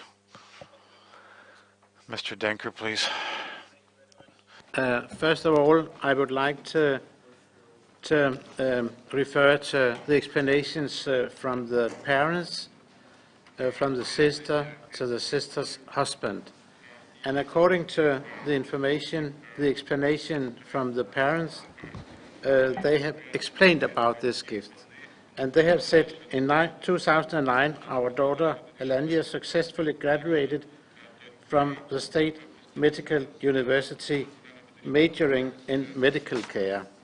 Feeling proud of our daughter taking into consideration improper support of healthcare workers by the state, with a view to providing her with material assistance to address her essential needs, on her birthday, the 25th of February 2014, we decided to give her to gift her with funds in the amount of $50,000 from our family savings accumulated over many years. And the sister has explained about the apartment. This apartment was purchased with personal and family funds in the amount of 150 hryvnias, a part of which in the amount of approximately $10,000 was received as a wedding gift on the 2nd of October 2016 from salary of my husband, as well as from the part of $50,000 gifted to me by my parents. And the sister's husband also talked about in view of the moment of my marriage in 2016, I had available savings in the amount of over $30,000. So lots of money in this case. And then I'll ask you, your parents gave your sister $50,000. How was that? Was it in cash, or was it in a bank account, or how did she get it? Наскільки мені відомо, то As far as I'm aware, she received it in cash. Так, yes. Okay. Yeah. Yes. You also are a child of your parents. Why did your sister get $50,000, probably their whole savings? Why didn't you get anything?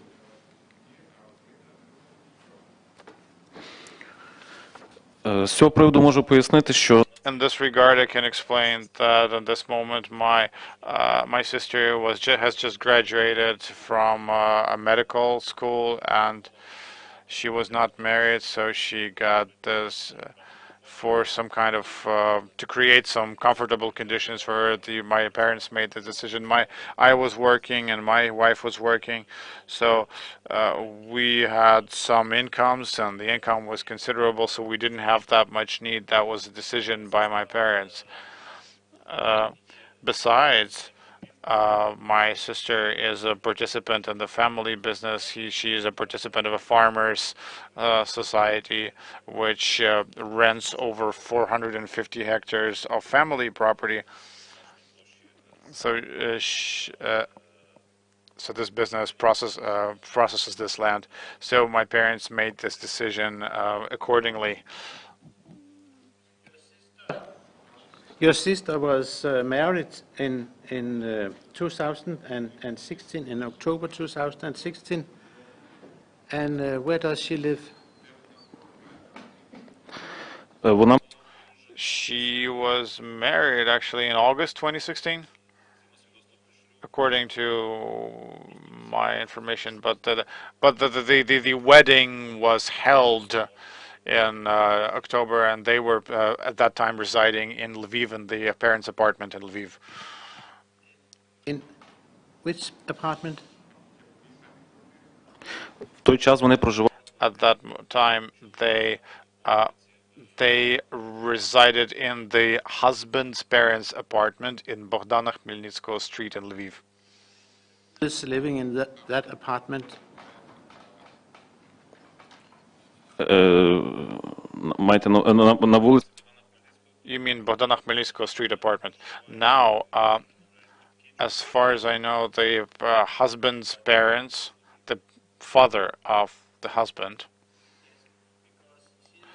Sister is saying here that after marrying, we lived in the apartment of my husband's parents in Lviv, as it was close to me, to my and my husband's work. And that's in October 2016. And then your sister buys a flat, and a year after, you moved into the flat without paying rent. Can you explain me the reason in this? Your sister gets lots of money, Можу. and you get nothing except a free flat.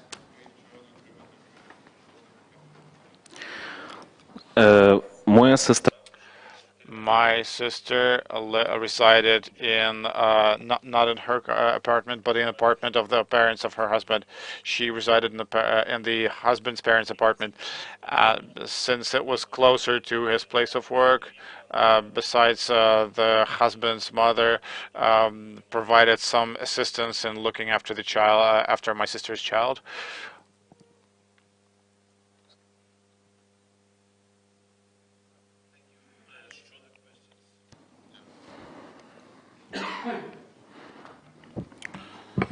Дякую. Ще питання, будь ласка. Thank you. Any questions? Yes.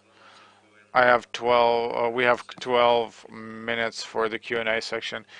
Igor Bogdanovich, I'll try not to hurry, and just I would try to keep a very reserved tempo in answering your questions.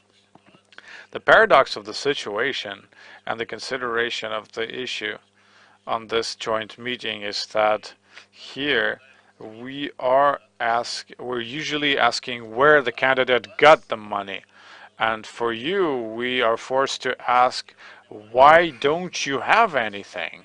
Why don't you seem to have anything in terms of you and your wife as a family? And please listen to the questions very attentively, because providing answers to the question, Mr. Fleming Dunker, you made an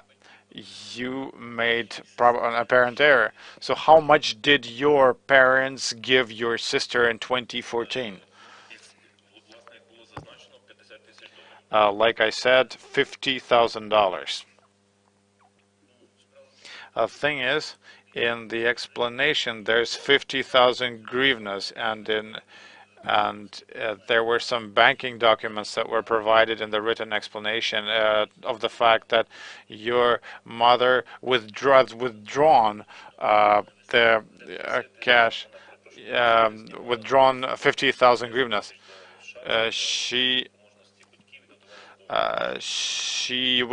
did withdraw some of her deposits, yes. Okay, let's go, let's follow the income of your parents. So $50,000 in 2014. That's an equivalent of how many thousand hryvnias?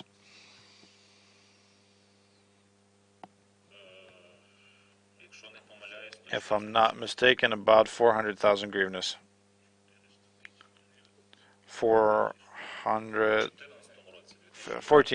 2014. Could you please tell us what kind of activity would allow your parents to earn this kind of money?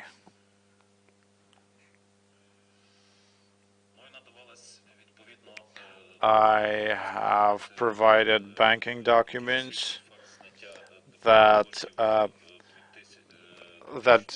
prove the withdrawal of funds, which is equivalent of slightly less than 10,000 US dollars. Besides, I provided documents that from 2000 to up until now, my father is a founder of a private agricultural firm, Ozemecka, which has about 4,080,000 hryvnias income, which is about 712,000 US dollars, and also a farm Katrina,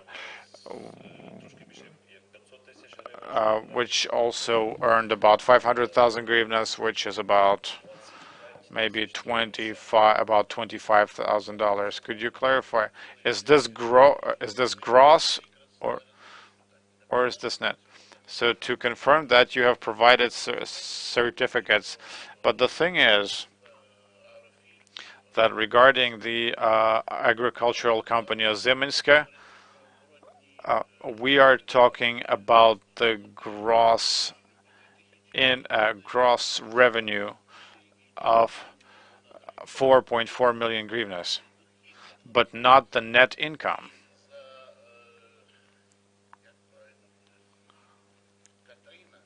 And then Katrina is about 480,000 hryvnias from 2012 to 2016, right? Correct. Do you have any documents confirming the net revenue from your father's activity? Because this is gross income from 20 turnover, because turnover is one thing and actual net revenue is a different thing. If I'm not mistaken, this company was paying a special farming tax until 2015. That was with VAT included. But okay, we have information from the National Anti-Corruption Bureau of Ukraine stating that during the period of 1999, the income of your father, regardless of these two agricultural enterprises, constituted 225,000 hryvnias. Have you reviewed the NABU materials? No, I haven't. And for this period, According to the same information, Kost Daria Grigorievna, your mother, had an income of 53,200 hryvnias.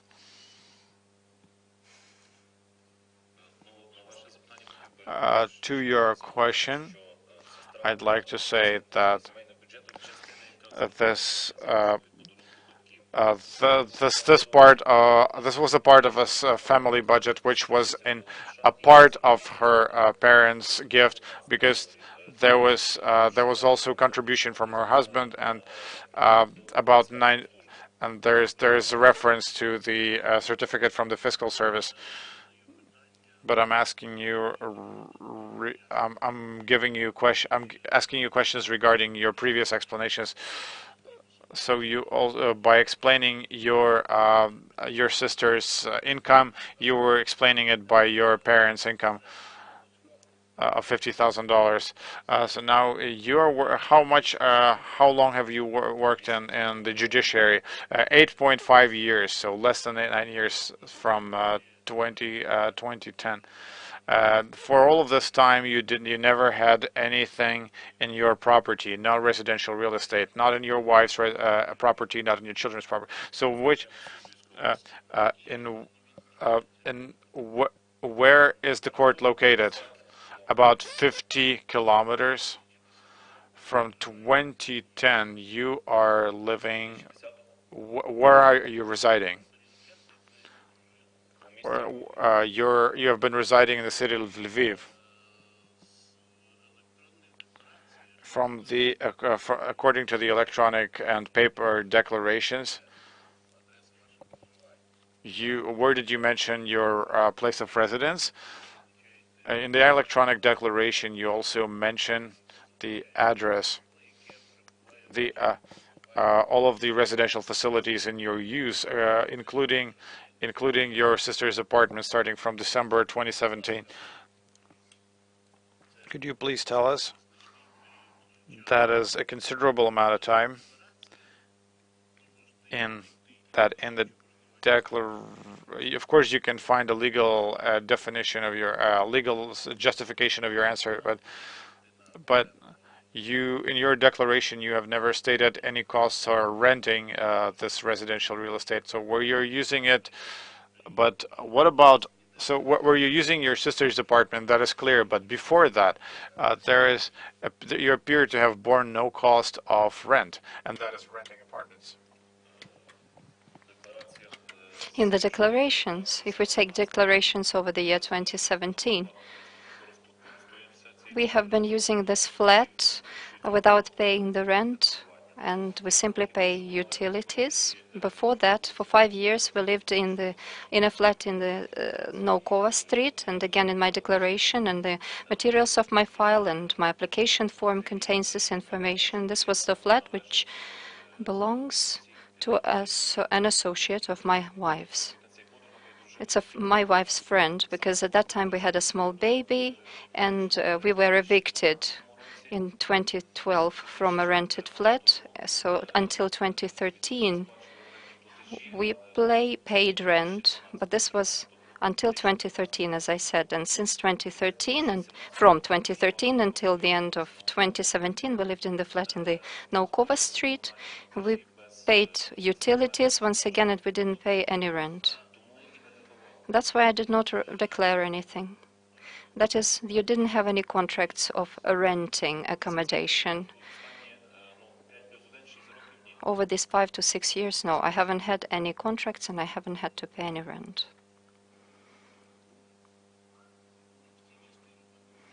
I don't have any more questions about this section, but reverting to your parents' income and assets. In the ownership of your father, there is quite an extensive number of land plots. Can you please explain the nature of their origin? Yes. There are 10 of them altogether, according to the information. There are even 11, but we have been able to confirm only 10 of them. These are, once again, a gregarious purposed land which cannot be purchased or sold. They are used exclusively. If I'm not mistaken, back in 2009, there was a special decree issued by the head of the regional administration My father acquired 4 such land plots. Now they belong to him, 4 of them. Once again, they are of agrarian purpose. And there was free of charge process of privatizing such land plots later on. And then after the death of his father, he inherited 6 more plots. Therefore, altogether there are 10. The 6 land plots which he inherited after his mother's death, after my grandmother died in 2016, previously part, if I'm not mistaken, 2 of them she had inherited from her husband's death. That is my great-grandfather's death. And she also inherited something from her great-grandfather. So these are the 6 land plots which he inherited after his mother's death. And she had inherited these land plots, as I said, after her husband's death. And if I'm not mistaken, after her husband's mother's deaths. That's why we have this many land plots. And the final question, please. We also you referred to your sister being a member of the farming society, of this little farm. Do you have any data regarding the income that she draws from this membership? I don't have this information about the income that she draws from being a member. When I approached them, I was even only issued with the information about the turnover of the enterprises since 2016. Regarding the economic activities of these farms, I have no relation to these activities whatsoever, so I only operated the documents which my sister provided me with and my parents provided her with correspondingly. No more questions. Thank you. Perhaps the members of the Public Council of International Experts have some questions to ask? No question. Okay, Mr. Andrei Kozlov, please. One brief question, if I may. Are you standing in a line in order to get a flat? I mean, are you expecting to have a free of charge flat from the state? Not at the moment. Previously, if I'm not mistaken, about 10 years ago, my wife used to stand in a queue like this, but then we realized that this is in vain, it's impossible for her to receive a flat. Then regarding my place of employment, my colleague, for instance, one of my fellow judges, has been standing in a queue for 15 years. And you know, no communal residence is being built right now, so it makes no sense. And I have never been a member of such a queue at my place of job. My wife, about 10 years ago, as I said, she used to apply for this, but she understood it was in vain. Therefore, we have to go from one rented flat to another.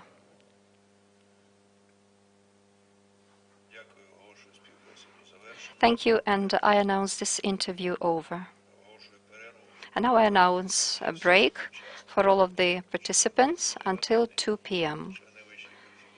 The members of the High Qualification Commission of Judges of Ukraine, please be back here at 13:55 in order to discuss for us what we're going to do about the self-recusal of Mr. Kozlov. Thank you.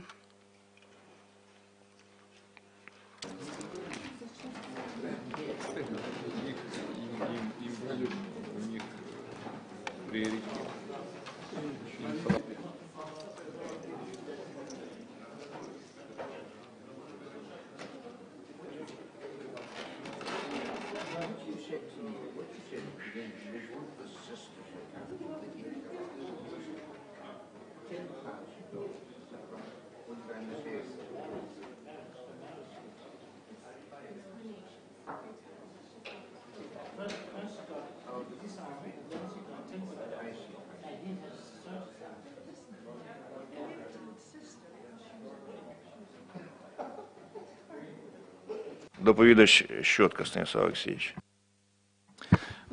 Шановні колеги, нагадаю, що ми до обідньої перерви задовольнили самовідвід Андрія Георгійовича Козлова від участі у проведенні і спеціального спільного засідання, і, ну, я так розумію, цей самовідвід тепер уже пошириться в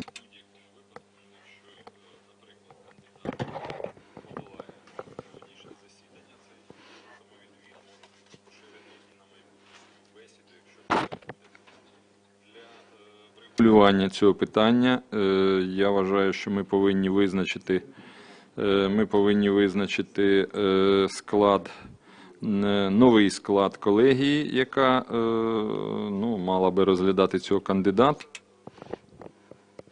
При можливій перспективі і, відповідно, здійснити в межах нової новоутвореної колегії, здійснити автоматизований розподіл справи кандидата Галабали.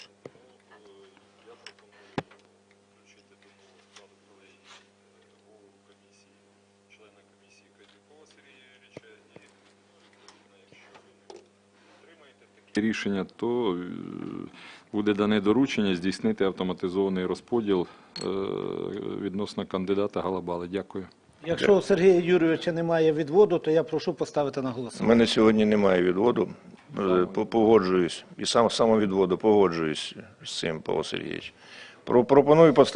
Пропоную приєднатися до Павла Сергійовича, погодитися з ним і ставлю на голосування проєкт рішення по третьому питанню. Одноголосно дякую. І по четвертому, по автоматизованому розподілу також прошу проголосувати. Одноголосно дякую. Порядок денний вичерпано. Оголошую засідання закритим.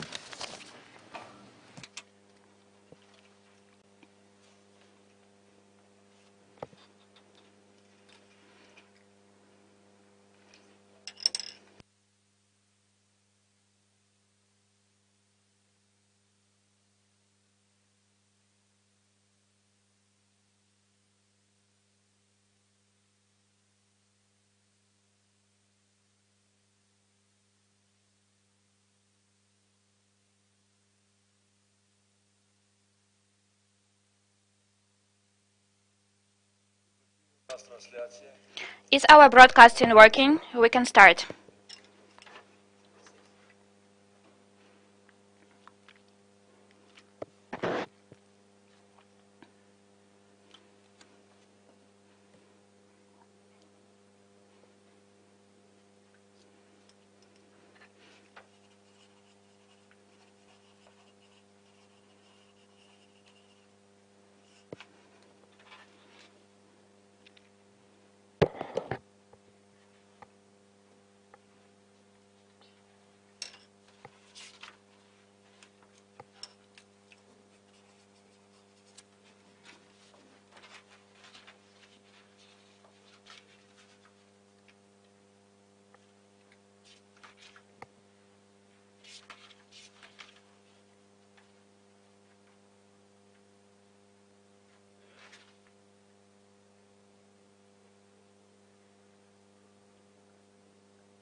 Dear colleagues, let's continue our meeting.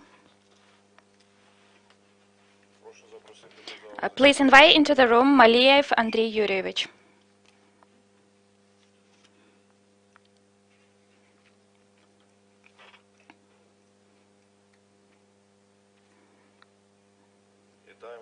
Welcome, Andrei Yurievich. This is Maliev Andrei Yurievich, a candidate for the position of the High Anti-Corruption Court. You are present at the special joint meeting of the High Qualification Commission of Judges of Ukraine and the Public Council of International Experts. You have the following rights: to submit motions, to provide oral or written explanations, upon consent of the chairman to voice your opinions, objections with respect to the considered issues, and to give recusals. Do you have recusals as of now? No, I do not have recusals. I know about my rights. Thank you. Within 5 minutes, there will be a presentation of the PCIe member.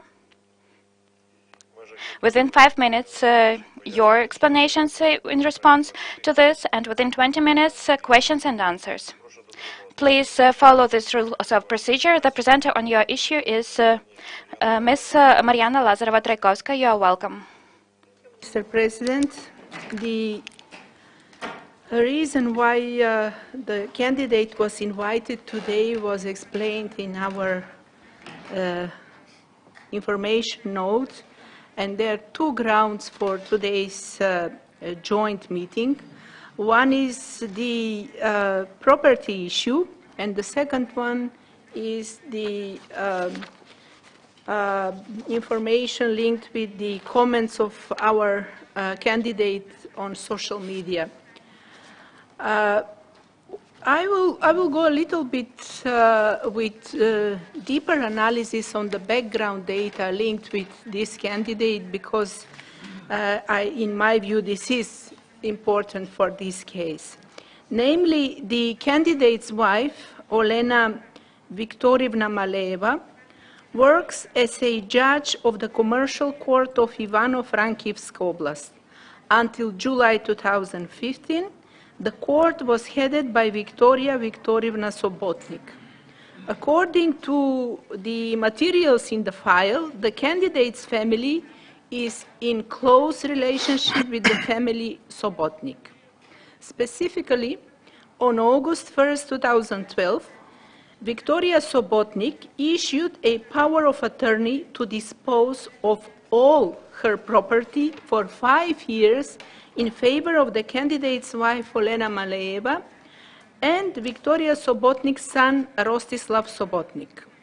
On April 17, 2013, Rostislav Sobotnik, the son of Viktoria, issued a power of attorney to dispose of all movable and immovable property for 5 years in favor of the candidate's wife, Olena Maleva. On July 22, 2013, the candidate's mother-in-law issued a power of attorney to power in favor of the candidate's wife, Olena Maleva, which made a gift of all her belonged movable and immovable property to the Rostislav Sobotnik, the son of Viktoria Sobotnik. On April 22, 2014, Rostislav Sobotnik, the son of Viktoria Sobotnik, issued a power of attorney to dispose of all movable and his immovable property for 5 years in favor of the candidate's wife, Olena Maleva. On April 22, 2014, Viktoria Sobotnik issued a power of attorney to dispose of all her property for 5 years in favor of candidate's wife, Olena Maleva. Moreover, on 22 July 2030, the candidate's mother-in-law gifted a new apartment of 129.8 square meters in Kiev to Rostislav Sobotnik, the son of Viktoria Sobotnik, the judge and colleague of the candidate's wife.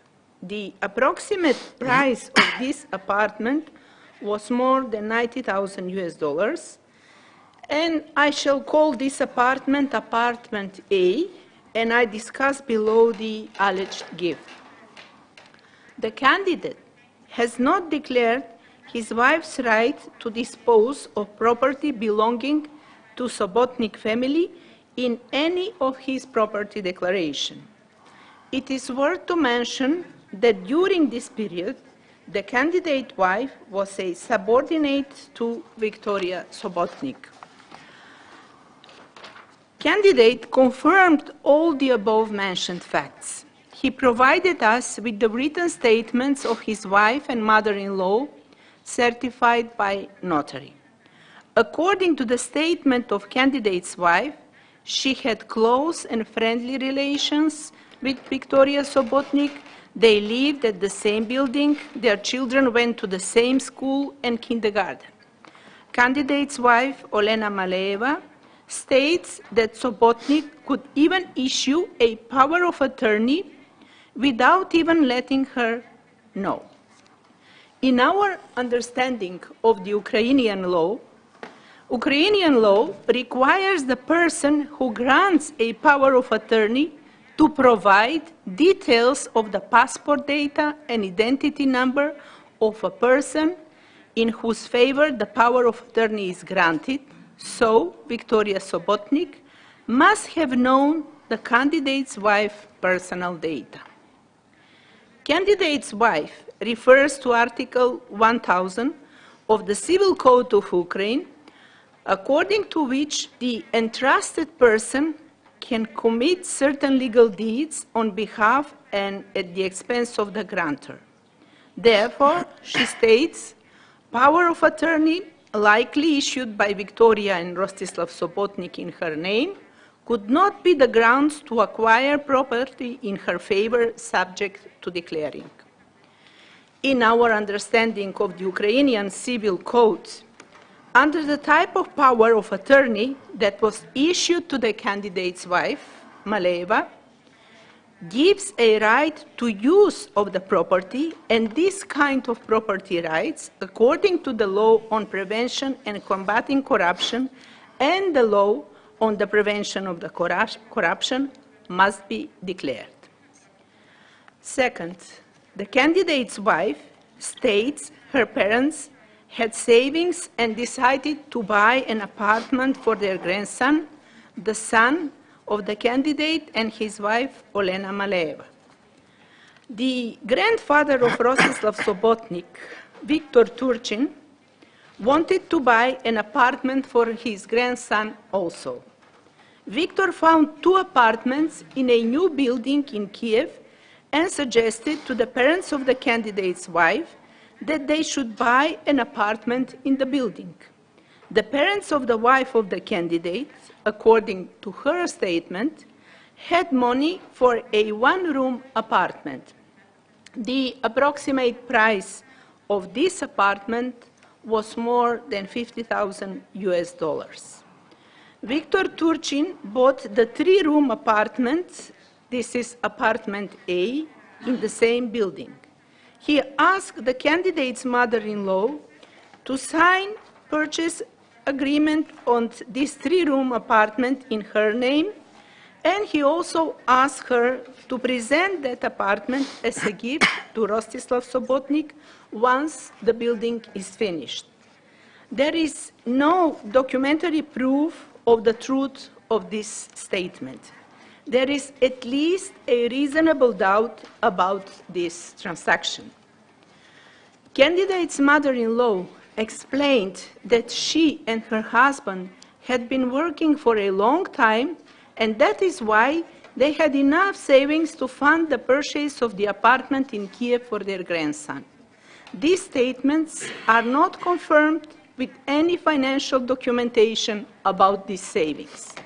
The candidate provided us with the copy of the letter of State Fiscal Service of Ivano-Frankivsk region. According to that letter, they do not have any financial data on the candidate's father-in-law activity in the period from 2003 up to 2007, as this data no longer exists. For the period of 1998 till 2011, the income of the candidate's mother-in-law in total was 128,000 Ukrainian hryvnias, and since 2011, she has not received any income. Candidate provided us with the copies of his parents-in-law labor records. These documents do not prove they had any money. Now, going back to the second reason for this joint meeting, inappropriate comments, I will mention that there are publications on the internet that might be proof about the candidates' unethical conduct. Part of these publications are submitted to the candidate and also to the High Qualification Commission. They are on the local web portal and they contain citations from the candidate's official Facebook page. I will not quote these statements since you all have the materials from the file, but I will just mention that the candidate confirmed that he had made that post on his Facebook page. He refers to the freedom of expression and states that by such statements he provoked public discussions on important issues. According to Article 20 of the Code of Judicial Ethics of Ukraine, it is acceptable for a judge to have a social network account, to use internet forums and other forms of online communications. However, a judge may post and comment only on information which does not undermine the authority of a judge and the judiciary. In our view, in this concrete case, this was not the situation, and that's why we have reasonable doubt about the candidate's compliance with the criteria of Article 8, Paragraph 4 of the Law of Ukraine on the High Anti-Corruption Court.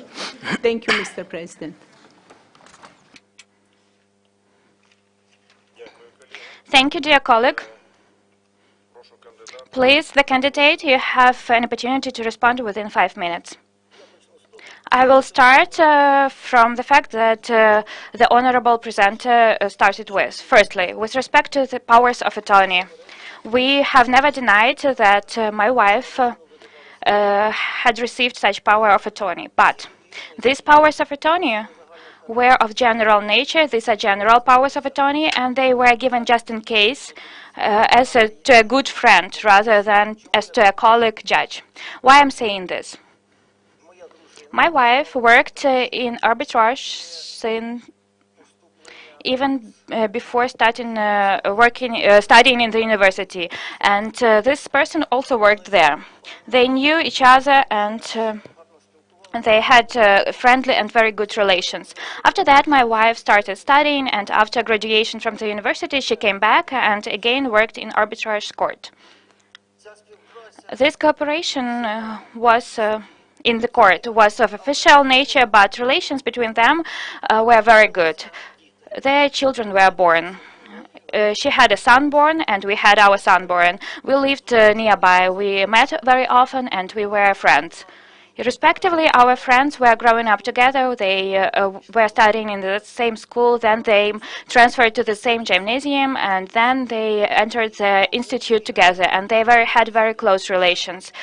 So such powers of attorneys were issued just in case something happens. My wife would be able to help that son or help her. And it was just a sort of an insurance, just in case. No property was specifically indicated, since no property objects that were subject to declaring were transferred, and our family did not use them, including my wife. Respectively, it is necessary to declare the use under the power of attorney. The fact of such use did not happen. There was the fact of using this property by my wife, and I didn't use it as well. With respect to powers of attorney for 2012 and 2013. I do not deny that such powers of attorneys existed, but we were asked about 2014, and that's why we didn't understand at once what powers of attorney you were talking about. And when we came to the notary replied that this information did not belong to us, this belonged to the third parties. We started to find in the state register what powers of attorney meant, and we found these powers of attorney. And in this respect, yesterday, since it was quite a tense schedule, we submitted in the electronic form as our explanations, additional explanations in the electronic form. So we provided these documents to the address of the Commission and to the address of the PCIe. In line with the explanations of the son of this person, in 2014, on the same day, 2 powers of attorney were issued. The mother issued the power of attorney in her son's name and in my wife's name. Her son issued in the name of the wife and in the name of my wife. Original copies of these powers of attorney are still kept by this son. Copies were provided to my wife, and my wife did not receive these copies. The property in these powers of attorney is not determined. We generally have an idea what objects could be used by this family, could be owned by this family, but we do not know anything exactly. That is why it was not declared as well. If I used the car, I declared this fact. There is no need not to declare. So I would like to draw attention to the fact that such practice of issuing such powers of attorney was quite widespread. It did not entail any obligations except for the fact that my friend of my wife trusted her. I would like to say that here we have no relations of the head of the court and the judge. These were relations between people who trusted each other. This is with respect to powers of attorney. With respect to the apartment that my mother-in-law allegedly gifted to Subotnik. Yes, really. As she has explained, and I talked with her about this, the grandfather of this family, of this young man, of this person, suggested to purchase accommodation. Since my mother-in-law and father-in-law didn't have a lot of savings, they had some money only for one-room apartment, so respectively they bought this one-room apartment. Going to those funds that were used for this one-room apartment, I would like to draw your attention to the fact that this apartment costs 664,000 hryvnias. I do not remember the exact, but I will look for this exact figure right now. 664,158 hryvnias. My salary for 2007-2012, according to the submitted declarations, this is official information, you can have it, it amounted to 694,136 hryvnias. My wife's income since 2007 to 2012 amounted to 506,214 hryvnias. We could purchase this accommodation. We could buy even better accommodation, but we didn't do that. I didn't buy this apartment, respectively. Motivations and intentions to conceal something are not present. I do not have such intentions. We had this money. Why should we hide them? Why should we, as far as I understand, as it is incriminated to us, that I received illegal profits, I concealed them and tried to legalize them in such a way, but we didn't have such a need. This is firstly. About intentions. Now about the opportunity, capacity of my mother-in-law to purchase this apartment, their financial capacity. Yes, really, for the last 20 years, and my mother-in-law is 80 years right now. She was retired, and for over 20 years, of course, she didn't have enough personal income to buy such an apartment. But have you analyzed my father-in-law income? We couldn't provide the certificate on salary of my father-in-law since the Scientific Research Institute where he worked was liquidated, and but my father-in-law worked not only there, but he was also an entrepreneur in from 2003 to 2007. if during this period he earned the funds that were sufficient for purchasing this apartment. But it wasn't purchase, it was investment into construction. Why I'm saying this? He was registered as an entrepreneur, and we have a certificate about that. And he worked under the simplified taxation system. Tax legislation at that time was very liberal in our country, and we had an economic rise in the country. He worked under the simplified system, and according to my mother-in-law, he had about 150,000, 200 hryvnias per year. And this income is also sufficient for purchasing this apartment. Andrei Yurich, I'm sorry, but how much time do you need to finish? I basically finished with respect to apartments, 2 minutes. Yes, 2 minutes. With respect to the publication, I clearly realize that the success of the judicial reforms depends on how much people trust in the judiciary bodies. The society, unfortunately, has an image of a judge who takes bribes and who is indifferent to problems of the country and problems of people. This stereotype can and should be changed. And in order to do that, there exists communication, basic communication. This is the fairness of judicial decisions, and judges have to show that every day. Institutional communication concerns activities of self-government bodies and courts with respect to highlighting activities in courts and informing about existing problems. And there is also individual communication. And I suppose that with the rapid development of horizontal technologies, we will not be able to save ourselves from judges preventing from communications in any way. And I think that in the situation that we have in our country right now, we need to have judges moving towards people. Second point, with respect to the post itself, I explained those abbreviations that we are talking about.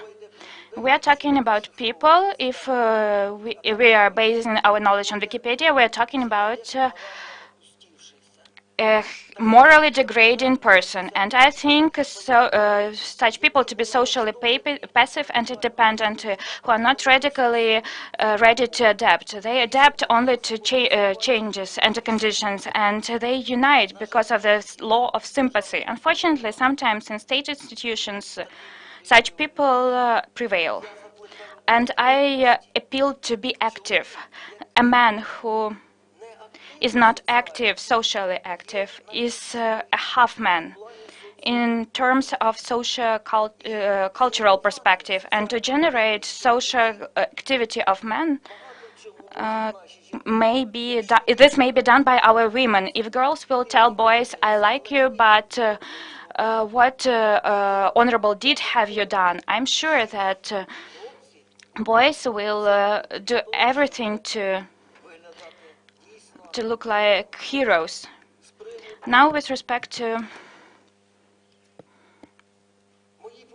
my publications and my words, cannot be understood beyond the context. This is the whole text. This is a topical social satire, and this is its intention. Of course, I'm not Jonathan Swift, but at that level that I'm right now about here, I can do that.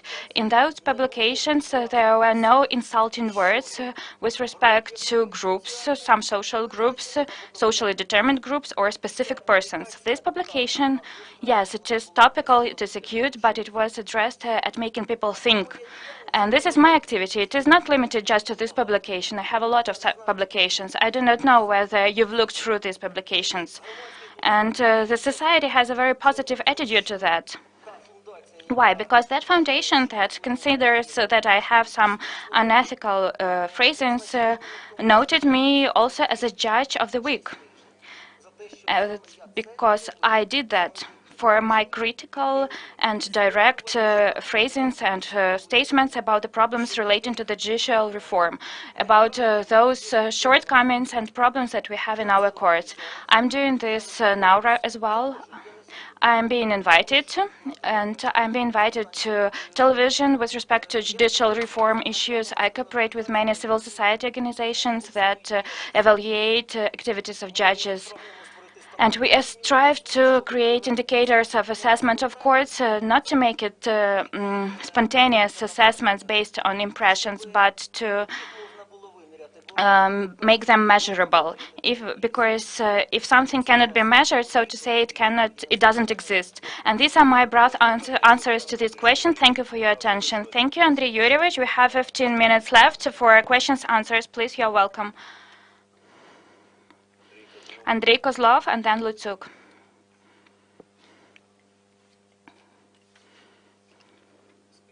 Please tell us, how many apartments did your mother-in-law purchase at Tumaniana Street by means of investing? One apartment, one room apartment that we are talking about. Then I have to ask you why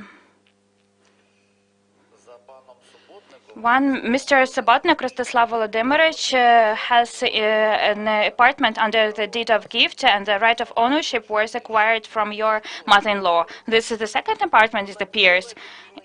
She acted on behalf of the grandfather of Rostislav, and the grandfather was worried. He had not a very good attitude towards marriage and those relations that Rostislav had. He was afraid that in some way this apartment could go beyond the ownership of this grandson. And his health was not very good. In some time he died. And that's why this was the agreement with my mother-in-law. This is my answer. What was the reason that your mother-in-law represented interests of Mr. Subotnik? They had grandchildren. They were communicating all the time with respect to their grandchildren. This was their circle of communication, and they thought, dreamed about the future of these grandchildren. That's why. Do you know who had the first idea to invest into this particular building? As far as I remember, the idea was of Rostislav's grandfather.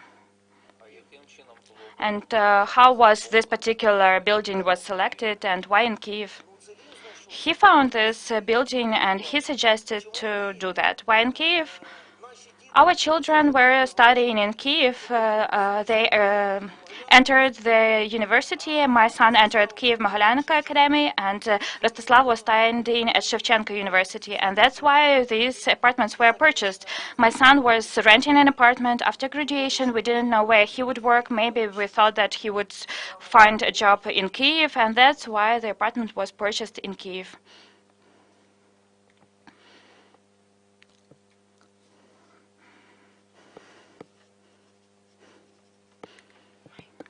Thank you. Please tell us, do you know such as Mr. Petrash? I recollect this surname if we are talking about Petrash Yuri. Yes, Yuri Lyubomirovich. I do not recollect the patronymic. I remember that he is an attorney. And I know that for some time he cooperated with my wife, but I do not know the details. I don't know them, and I can't tell you anything about the details. This question is somewhat unexpected for me. This is all I know. If you want me to clarify, I can clarify it. The matter is, at some point, he was issued the power of attorney from your father-in-law, not mother-in-law, but father-in-law, and then this power of attorney was issued to him by Ms. Subotnik, and almost all judges that have been mentioned just now during this interview in some way considered cases where he during different life periods participated. That's why I'm asking. Thank you. It is difficult for me to say anything because I do not know nothing about these powers of attorney. Thank you.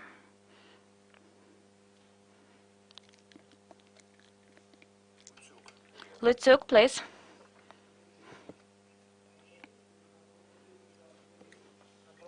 Upon the request to provide explanations about income, you said that you were that to purchase this apartment there was also engaged salary received by your father-in-law, but the institute where he worked was terminated, and that's why you cannot provide information about his salary.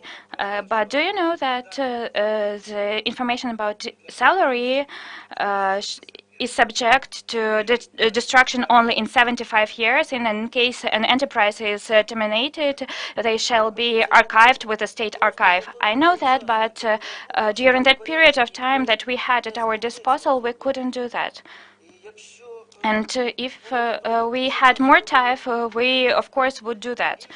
Moreover, I just to clarify about my salary, until 2003, I cannot receive information because they have to be processed manually, they are not digitalized, and they are with the Ministry of Justice. So we have objective difficulties that do not depend on us, and I know that information about salary shall be stored, and if there is a need, we will find them, of course. But I just want to emphasize that the key part was paid from the entrepreneurial activities, from the funds that my father-in-law.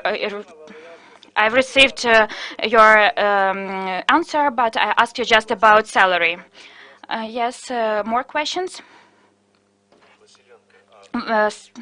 Yes. Sir Anthony Hooper, please. Can we just take one of the many powers of attorney, and I'll take the one of April the 22nd, 2014. In that case, Victoria Sobotnik issued a power of attorney to dispose of all her property for 5 years in favor of your wife. Do you agree?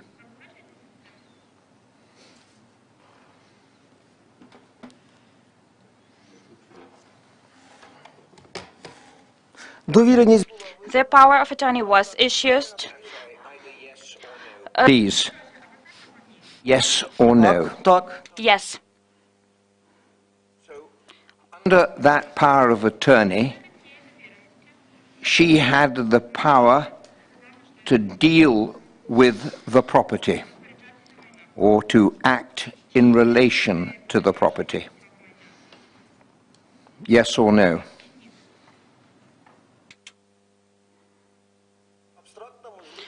She had such an abstract power. She had the power to deal the property, and that is covered, I suggest to you, by paragraph 3 of Article 46 of the law of Ukraine on the prevention of corruption. Do you agree? The matter is that my wife didn't use this property, didn't dispose of this property, and the property was not specifically indicated in detail. I'll ask the question once more. Do you agree that it gave her the right to deal with the property, to act in relation to the property? Yes or no? Yes. Дякую, Андрій. Thank you. Andrei Vasilenko, please. Please switch on the mic. Yes, I wanted to ask about motivation of these powers of attorney's provision. You've mentioned this, but just in case, yes, we all know, and I know, those who lived here in the 1990s, that there was such a practice. But as a rule, such things were done, let's say so, by business people and by some other circles who were in risk groups, who faced constant dangers. Were these circumstances present in your case? I do not recollect that we had such circumstances that there was direct danger of threat. Thank you. Direct, what about indirect? Our work is related in some way to risks, and I had to endure pressure. I received threats, especially in those at the beginning of the 1990s, when I considered cases relating to judicial control over investigation bodies. And there was, in the 90s and early 200s, there was a very harsh situation. But this is, I just saying that the nature of the work is that there is danger. But as far as I understand, powers of attorneys were issued in the name of your wife and not vice versa, that you issued them to somebody. Right? Am I right? As far as I understand, and if I understand the question correctly, was there any danger to issue the power of attorney just in case? Yes, but not danger, maybe some circumstances that posed a risk for the person issuing the power of attorney, not the person in whose name it was issued. It is difficult for me to say about such circumstances. I do not think that we were in the that we belonged to those persons who were in this risk group. Maybe people who have some doubtful activities, and that's why they needed in some way to ensure themselves. This is not the case. These were friendly relations. And how can we, I can only imagine that probably in such a way there were relatives of theirs, and maybe in this way they wanted to somehow ensure themselves, ensure their property, and they knew that my wife would never do anything that would be improper and unethical. They trusted her, and they still trust her. Okay, thank you for your answer. Thank you. Any other questions? May I ask one more question? Yes, Mirjana Lazarova-Trajkovska, please. Mr. Maleev, you've mentioned that the reasons why Victoria Sobotnik was issuing a power of attorney several times to your wife was just a kind of worry that in case something happened to her, your wife will take care for her son and family. Is this correct? This is how I understood you, in case something happened to her. Yes. Yes. On the basis of this power of attorney, my wife would do everything correctly. And your answer.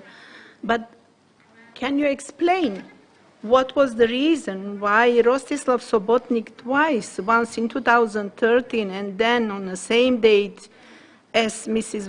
Victoria Sobotnik on April 22, 2014, issued a power of attorney to dispose of all movable and his immovable property for 5 years in favor of your wife? What was the reason for a young man to issue a power of attorney? About 2014, I was not asked the question, but I'm answering. The reasons were the same as in 2014. These were the same reasons. My wife didn't use or dispose of this property in any way, and she didn't own it. If there was a need, a real need for her to do that as a person who uses, who has the authority and who is an honorable person, she would do that. But there were no circumstances of that, and we didn't know about this property, and we didn't use it. What was the reason for issuing this power of attorney? What were the motives for issuing this power of attorney? If in case of Victoria Sobotnik, the motive was in case something happened to her, what will be in the case of son in 2014? We are in 2014 with this power of attorney, not in 90s. What was the reason? You don't know. In 2014, there were issued these two powers of attorneys that are right now held by this Rostislav, for the reason that if there is some instance, my wife would ensure provision, comply of his interests. But I'm repeating again, no property. We didn't use any property. We don't. The powers of attorney do not indicate this property. It is a general power of attorney, and there was no use of any property. There was no disposal of any property, as far as I know. The powers of attorney were not used as they should have been used or could have been used if such circumstances occurred. I see that these last powers of attorney from 2014 are still in force because they are lasting for 5 years and they have not been declared according to law on prevention of corruption. So this was my main concern when I was asking this question. But I will have one more question, Mr. President. You've mentioned, Mr. Maleev, that the actual cost of the apartment, one-room apartment, was $664,000 US. And you said that at that time you could buy this apartment, but you have decided that you are not going to invest in the apartment, but it was investment of the grandmother for her grandson. Am I correct? It was investment from a side of your mother-in-law. We didn't decide that. That's the decision of our mother-in-law and father-in-law. That's their suggestion. They wanted to for people to have memory of them. We didn't buy any other accommodation, any other property. If we had the intention to conceal our property in order to buy even more for ourselves, we would have this property and our relatives would have this property. 2 generations of our family bought nothing. This is the only apartment purchased. I'm sorry. Thank you. We understand this. That's what I don't understand, is the fact that your mother-in-law was declaring income for the period of 1998 until 2011 in total for 128,000 Ukrainian hryvnias. And we do not have any other documents for any other income. We don't have documents about how this apartment was paid from a side of your mother-in-law that was making $128,000 for this period of 13 years. So we don't have any documents which will clarify that this amount of money came from a side of grandmother.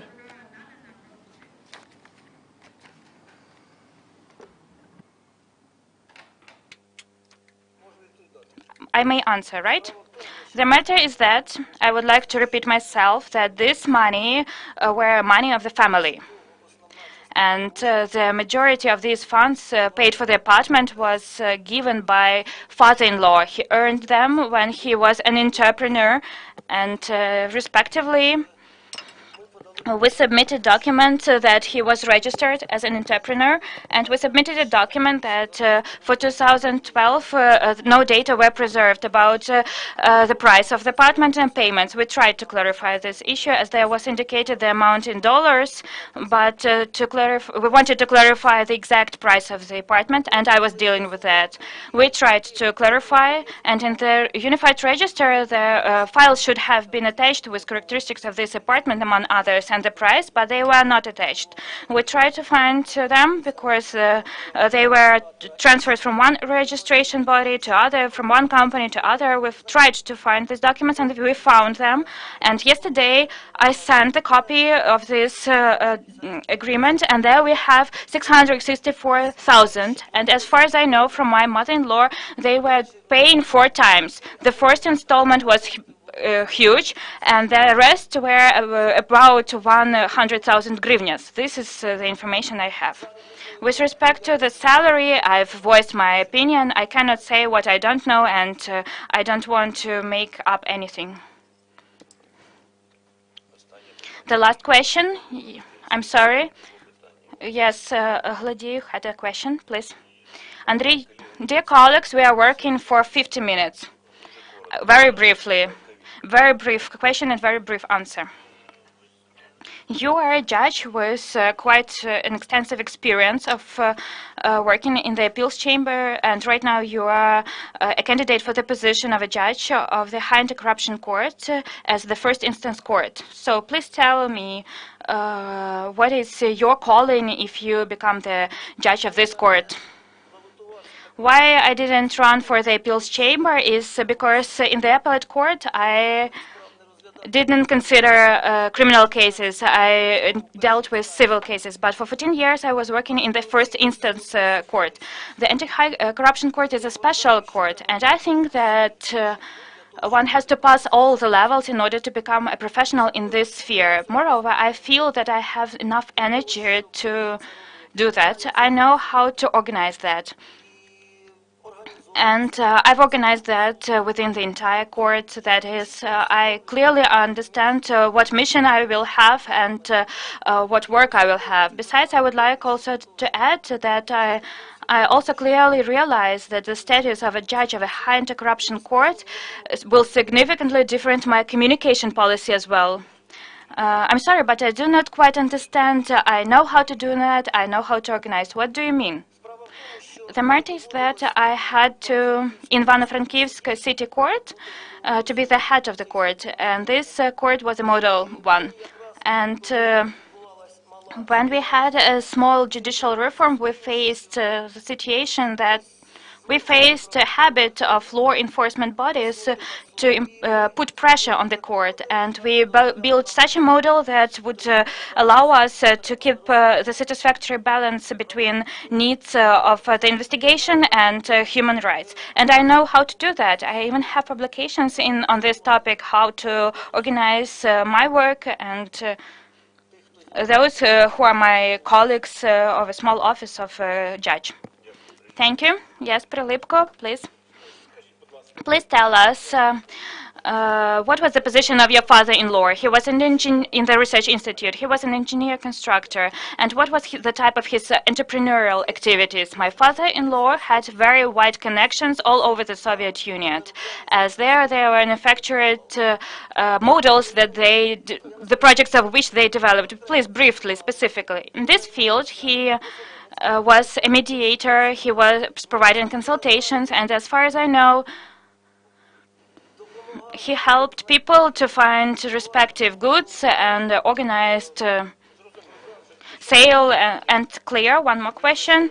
You said that in the judicial reform and in the process of elevations, there were spontaneous assessments. Did you study the methodology approved by the High Qualification Commission of Judges of Ukraine? When I want to make a note, when I was talking about spontaneous assessments, I was talking about assessments made by people. Which people? Okay, thank you. I understand you. No other questions. Thank you. Do you have any other questions, dear colleagues? No? Thank you, Yuri Andreevich, for your answers. The decision with respect to you will be taken a bit later. Andrei Yurievich, I'm sorry. The decision will be taken a bit later. Please invite into the meeting room candidate named Postulha Vasil Yevgenyevich.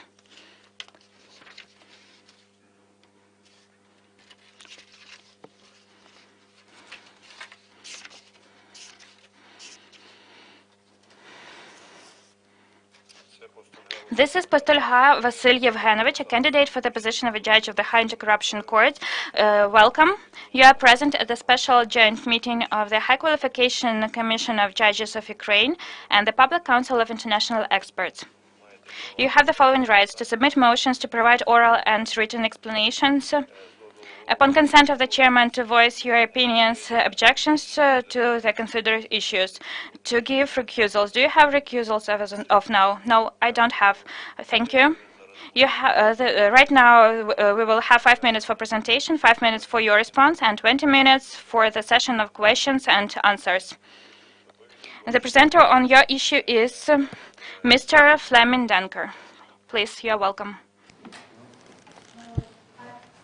I apologize, Mr. President. It's me. I will present the case instead of my colleague. Добре. If you will allow Доповідач me. Мір'яна Трайковська. The presenter is Mirjana Lazareva-Traikovska. Less than 5 minutes, I think. According to the information in our file, the candidate during the period of 2008 and 2009 had obtained 12 land plots in Kiev region with the total area of 367,500 square meters upon 3 decisions of Makariev District Court of Kiev region. candidate confirmed that he obtained these land plots and provided us with the copies of judicial decisions. Thus, in 2008, upon 3 decisions of Makariev District Court of Kiev region, the candidate has obtained 12 land plots with the area of 378,000 square meters, nearly 58 Wembley stadiums. This is the square meters, just for my colleagues to understand what was the property. And this property is in the village of Hrusk, Makariev district, Kiev region, or 60 kilometers from Kiev. According to the court decisions, the candidate lent nearly 100,000 Ukrainian hryvnias to each citizen of Hruske village. I apologize if I'm pronouncing wrong. In some cases, it was 120,000 Ukrainian hryvnias, in some cases 95,000, in others 65,000 Ukrainian hryvnias. It happened at almost the same period of time. All these citizens were not able to give their money back, so the candidate agreed to take their land plots. According to Ukrainian legislation, there is a prohibition on the sale of agricultural lands in force, and the sham used by the candidate is one of the famous shams of bypassing this prohibition. And moreover, this was actively used in Ukraine in 2005 till 2007, to our understanding. Second of all, in 2007, the candidate lent in total 935,000 Ukrainian hryvnias, or 187,000 US dollars, to the citizens. According to the information in our file, his income for the period of 1998 till 2006 was 192,816 Ukrainian hryvnias, or 38,500 US dollars. He says he borrowed some money from his parents, but according to our information in the file, the income of his parents for this same period was 237,560 Ukrainian hryvnias, or 47,500 US dollars. So the candidate failed to explain the sources used to fund the land plots purchased, and this is why, Mr. President and members of the Qualification Commission, we think that there are reasonable doubts about the candidate's compliance with Article 8, Paragraph 4 of the law of Ukraine on the High Anti-Corruption Court. Thank you, Mr. President. Thank you. Dear colleague, please, Vasily Evgenovich, you have an opportunity to provide your explanations within 5 minutes. Thank you. Dear members of the special joint meeting, with respect to the information that you've just heard, I would like to provide the following explanations. Yes, really, and I confirm that during 2007-2008, I acquired not 12, but 13 land plots, but one land plot was acquired for under my immovable property, under my residential house that I was gifted in 1997. The total area of my acquired land plots allegedly amounts to several Wembley stadiums, but at the same time this area did not exceed that maximum area envisioned, that was envisioned by Para 13 of the transitional provisions of the Land Code of Ukraine. Until January the 1st of 2015, there was a limitation of 100 hectares of land. I would like to emphasize that I acquired these land plots based on court decisions. One of these decisions until this moment has not been cancelled. This is the court decision based on which I acquired 10 land plots.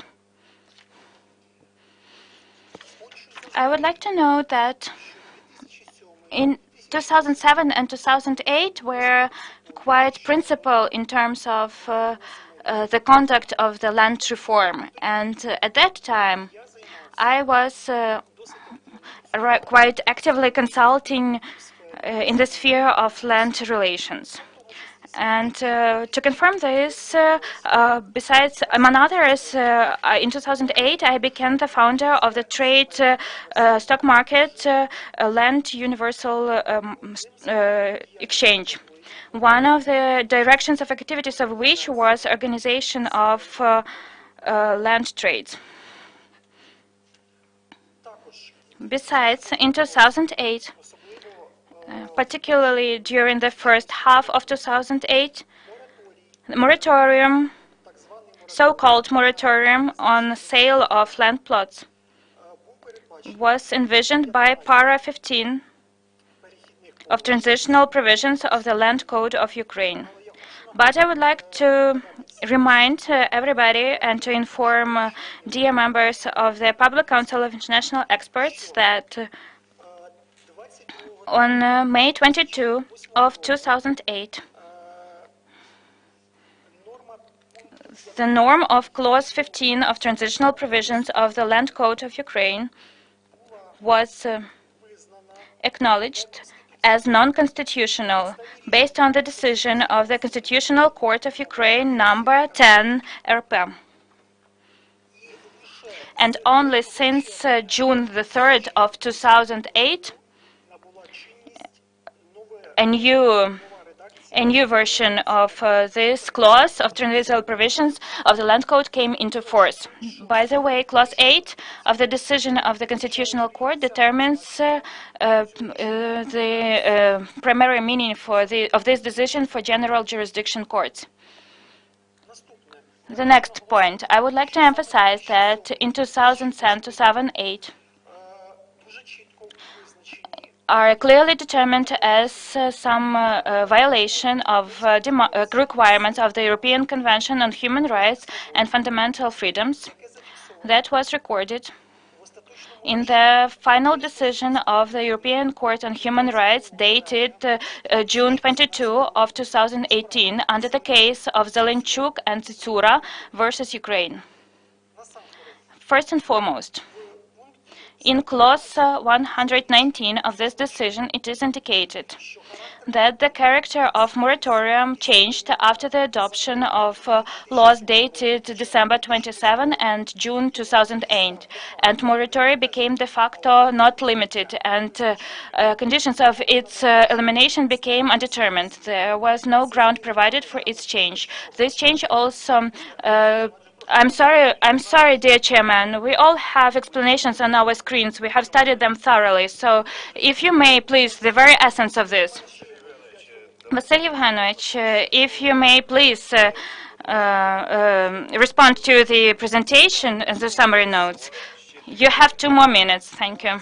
The land was used and is being used in line with the target purpose. And I rent some of these land plots and I receive respective income.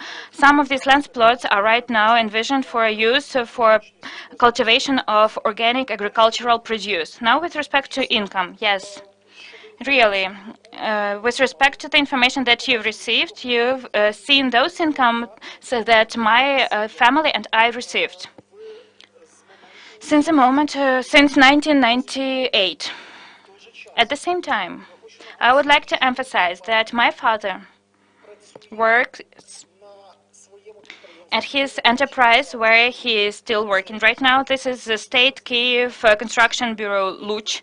This is the leading manufacturer of arms in Ukraine, and he has been working there since 1977. Respectively, the level of his income and the level of income of my mother, who works as, by the way, she's 71, but she's still working as she is a nurse, and the levels of their income has allowed us to make this purchase. It may look funny, but my parents know how to earn money. my parents, but do not know how to spend them. They have not been taught how to do that. To confirm this fact, we, for instance, may see that my father still uses the car Volkswagen Golf, manufactured in 1988, that he purchased in 1998. Respectively, of course, my young family, who has at that period, at that time, has recently acquired apartment under the loan. We didn't have all this money, but with the help of my family, we had the opportunity not to acquire this land, but to invest into agricultural business that from the very beginning was not working very well. People could not return me money. This money was converted actually into land plots that, I would like to emphasize, in 2008 decreased their value by approximately 2.5, 3 times. Thank you, Vasily Evgenovich. Your time is up. Please, questions. Does anybody have questions? Anastasia Alexeyevna, yes, please. Maybe a rhetorical question. From the materials about you, we do not see the answer why Ruske of Makarev district, why particular this village. Because agricultural activities in 20 or 30 kilometers from Kiev in 2007-2008 was meaningless, taking into consideration that at that time the majority of these land plots were very, very expensive, and first and foremost they were used for construction. 60 kilometers from Kiev is the optimal, perhaps, distance that allows to engage into agricultural activities and to more or less control it. Why? Because it is close. If we go closer to Kiev, this is too expensive. And Gruzske is on the verge with Zhytomyr region. Thank you. I understand it, but I asked this question because Makarev District Court at that time and later had very significant problems with decisions relating to land plots. And you know that. Thank you. Makarchuk, then Vasylenko. Yes, please. Please clarify your phrase. One of these decisions has not been cancelled, and the rest? I acquired the right of ownership for 10 land plots based on the decision dated January of 2008. 2 land plots, I acquired these 2 land plots based on the 2 rulings of Makarev District Court of Kiev region, dated October of 2008. In 2018, there ended a long-standing dispute, and the final court decision of Kiev Appellate Court that cancelled the right of ownership, my right of ownership, and cancelled 2 state acts. Why this happened? When? Yes, clear. You do not have to explain why. Did you return the land plots to the persons who, under these court decisions, gave you these land plots? You know, I've received court decisions. Please, I received it in 2019, but I didn't have time to do that. As of now, as of today, how many decisions are valid? 1. For a land plot, 31 hectare. Please clarify, when was it taken? I may provide this decision, January of 2008. 31st January of was the moratorium effective at that time? At that time, Clause 15 of transitional provisions of the Land Code was valid. Do you know the practice of judicial practice of this category of cases? As a lawyer, I'm asking you. Yes, but the final court, judicial practice was formed by the Supreme Court of Ukraine at the end of October of 2008. I have no other questions. Thank you. Vasylenko and then Shotka. Please tell us. People to whom you lend money, are they your friends, acquaintances? How did it happen that you lent them money? No, these are residents of the village of Hruske. And these persons, actually, they were allocated land shares in a specific region. I didn't know them personally directly. No, they were not my acquaintances, no. Okay, so were you going around and giving away money?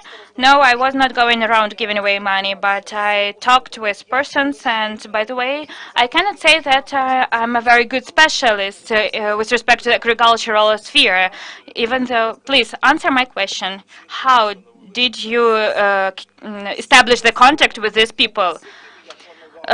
These persons with whom I planned to work together in the agricultural business, who are more specialists in this sphere, who engaged in this sphere. How did you learn about these people?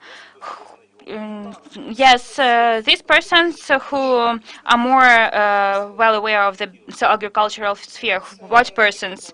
These are several persons who have had then experience of engaging in agricultural business. Okay, thank you. You lent money for 3 months. There were different terms. We had 3 months, 2 months, 6 months. Okay, 3, 2, 6 months. In 2008, 100,000 hryvnias were significant funds, especially for residents of a village.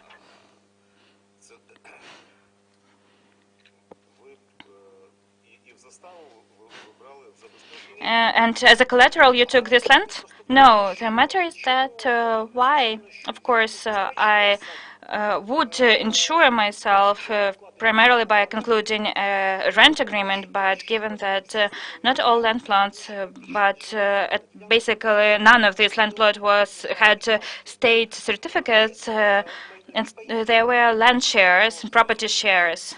I see. I understand this question, and it is logically. If I lend money to somebody, I have some expectations that people would return me this money, right? So either I am convinced that these people, my debtor, has the capacity to return me money in some way, or I have some collateral of this debt, right? And you've said it yourself that these land plots had no state documents, so they were taken away from the civil plot.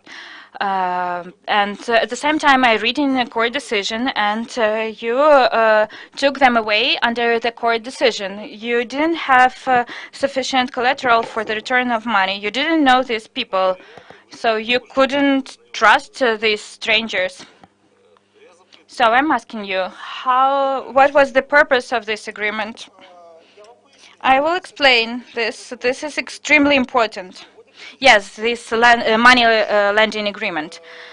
The matter is that, firstly, land plots were in the process of registration, firstly, and I had expectations that I had no expectations that these land expectations that these land plots would not be registered. I'm asking about money, and you are talking about land plots. And now about money. These were not just land money. These were not like was not money. Just money to people. I communicated with persons who had agricultural education, and there was planned to engage in a multi-annual cultivations crop. Thank you. Andrei Vladimirovich, thank you. Щетка Stanislav Alexeyevich. And the last question, please. Please tell us. In the court decision, the resolution part, please tell us why. In the court decision, these were your demands, or it is not evident from the court decision? There is such. To prohibit to Mikhailov district division to refuse to provide conclusions, etc., and other documents. So, you turned with this request, or did you have some concern that Mikhailov district unit of land resources would not fulfill the court decision, would not give you the documents? Why was this included in the court decision? I cannot clearly recollect the situation. Thank you. Stanislav Alexeyevich Щетко. And we are late with respect to our time schedule, so if you may please ask brief questions and give brief answers. Vasily Evgenovich, just situation is we haven't met this situation before, so it is interesting. I have such a question. How can you explain that all court decisions, and there were 3 of such decisions, 2 rulings and 1 decision on the merits, with respect to 10 land plots, 10 persons, all of them were taken under the chairmanship of the same judge, Ustemchuk. How can you explain this? Is it a coincidence, or yes, there were different judges in this court. Why is this coincidence? I cannot provide explanations, but if you mean that there was some illegal interference or that I had some illegal actions committed, there was no such thing. I do not know about interference because we didn't have the automated case distribution system right then in the courts. The cases were distributed by the head of the court, and I do not know about this circumstance. But I would like to ask you, said that, and to some extent I have a doubt. 10 persons with respect to whom the decision was taken in your favor. Did all of them have agricultural education, and how did you find that out? Residents of Hruske village. I didn't say that these residents of Hruske village had agricultural education. I wanted to engage other people, not these residents, but other persons who would help me in managing this agricultural business. My colleague, when he was asking you about the circumstances under which you lended money, and then in your favor you received the land, you said that you gave money to these people, as far as I've understood. If I'm mistaken, please correct me. So you gave these people money realizing that they had agricultural education and you could somehow cooperate with them. Have I misunderstood you? Maybe because we have limited time and I couldn't provide the answer till the end. This is not like that. Okay, this is not like that. I'm sorry because I mistakenly misunderstood you, but while giving 4 times borrowed money for 2 months and 3 months and once or twice for 5-6 months, while lending money in the amount of 100,000 hryvnias in the village, the number of residents of which amounted to, based on the census of 2001, there was 100,063 persons, or right now we have about 800 people. So let's imagine there were 1,000 residents in this village. You gave 1,100 hryvnias for 2 months. How the borrower planned to return you this money? How did it look like? For 2 months in a village. How could it be like that? Did people provide you with receipts of receiving money? But you realized that this is not the location that, and not those circumstances where this debt was somehow insured. Did you take a risk? No, I didn't take a risk. Taking into consideration that this money actually were as a target, had the target purpose for bringing these land plots into order and for purchasing multi-annual crops. Why I'm telling this is the role of third parties were extremely important. These people were well aware of the agricultural business, and these persons who actually also provided this multi-year cultivations so that they would be planted on this land plots. And besides, if you look, approximately the time of the return of all funds falls upon autumn of 2008. Autumn of 2008, autumn in general is a very favorable time for Vasily, for multi-annual crops. Vasily Evgenovich, I do not have agricultural education, but please tell me, if you lend money on July 24, so what can you do in 2 months? What crops can you plant so that in 2 months you could have the crops and to give you back the money? What can it be? This what's the essence of the question. If multi-annual crops would be planted, then I could acquire then these multi-annual crops, not land plants, but these crops. I see your point. How can it be confirmed? If we could see this, how could we see that? Because from the court decision, we see that there were only receipts. There was no collateral, according to your words. How can we see that about multi-year crops? Are you talking about gardens? Yes, this was a question relating to fruit gardens. And right now, and this land plant, it is planned to plant bushes there. And if we are talking about the garden, why this money was borrowed for 2 months, not for 2 years or 10 years? This was a provision of my interests, minimization of my risks, because this time and this money was enough for to bring the land plot into order, to plant these seedlings, multi-year seedlings, and then I could conclude the purchase and sale agreement of respective multi-year seedlings, and then with on the condition of meeting 1-year conditions. Why the court decision contains nothing about these multi-year seedlings? I cannot say anything about that. It wasn't an argument, right? Thank you, dear colleagues. Mikhail Andreevich, with the consent of the chairman, initially Lutsuk, then Titov, then Makarchuk. One question, dear colleagues. One very brief question. I think that all of us have understood here why and how these agreements were concluded. You've explained it correctly, and we've understood you. But I want to ask you something else. Please tell me, do you differentiate between the notions of lending and borrowing? The question has been received. Yes, I differentiate these terms. Titov and Makarchuk, brief questions. Please tell us, what was your benefit? You gave this 100,000 green. What was your benefit?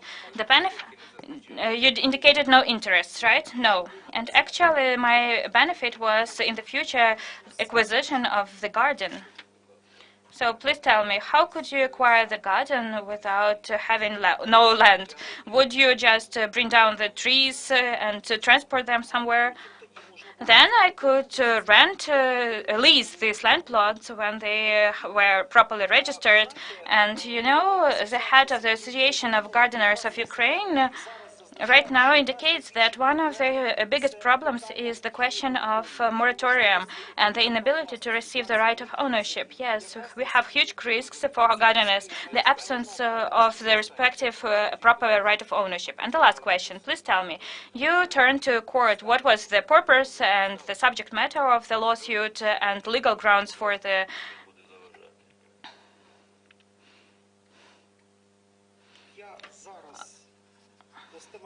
I do not remember it exactly, but for sure it was a land agreement. 3 questions. I have to clarify. I do not understand what he is talking about. Please tell me the subject matter of the lawsuit. What was the subject matter? Collection of monetary funds transferred by me to these persons. And grounds. This was land money, a receipt. And how did you acquire land? Taking into consideration that citizens had no money, I acquired the land plot. Yuri Yurich, I have to indicate that we are repeating ourselves. The very, very brief question, Kozlov, 30 seconds. Please tell me, what was your interest? You had an interest in this fruit garden. What sorts of multi-year seedlings are we talking about? I cannot state it specifically right now because my colleagues were dealing with this specific detail of our agricultural business, those people with whom I plan to cooperate in the future. Thank you, Vasily Evgenovich. I announce the interview over. Thank you sincerely for your sincere answers. Thank you. A bit later, a decision will be taken with respect to you. Mr. Chairman, I'm asking you, do we announce the break, a small break right now, or do we invite one more candidate? Thank you. Please invite into the room Salandyak Olga Yaroslavovna.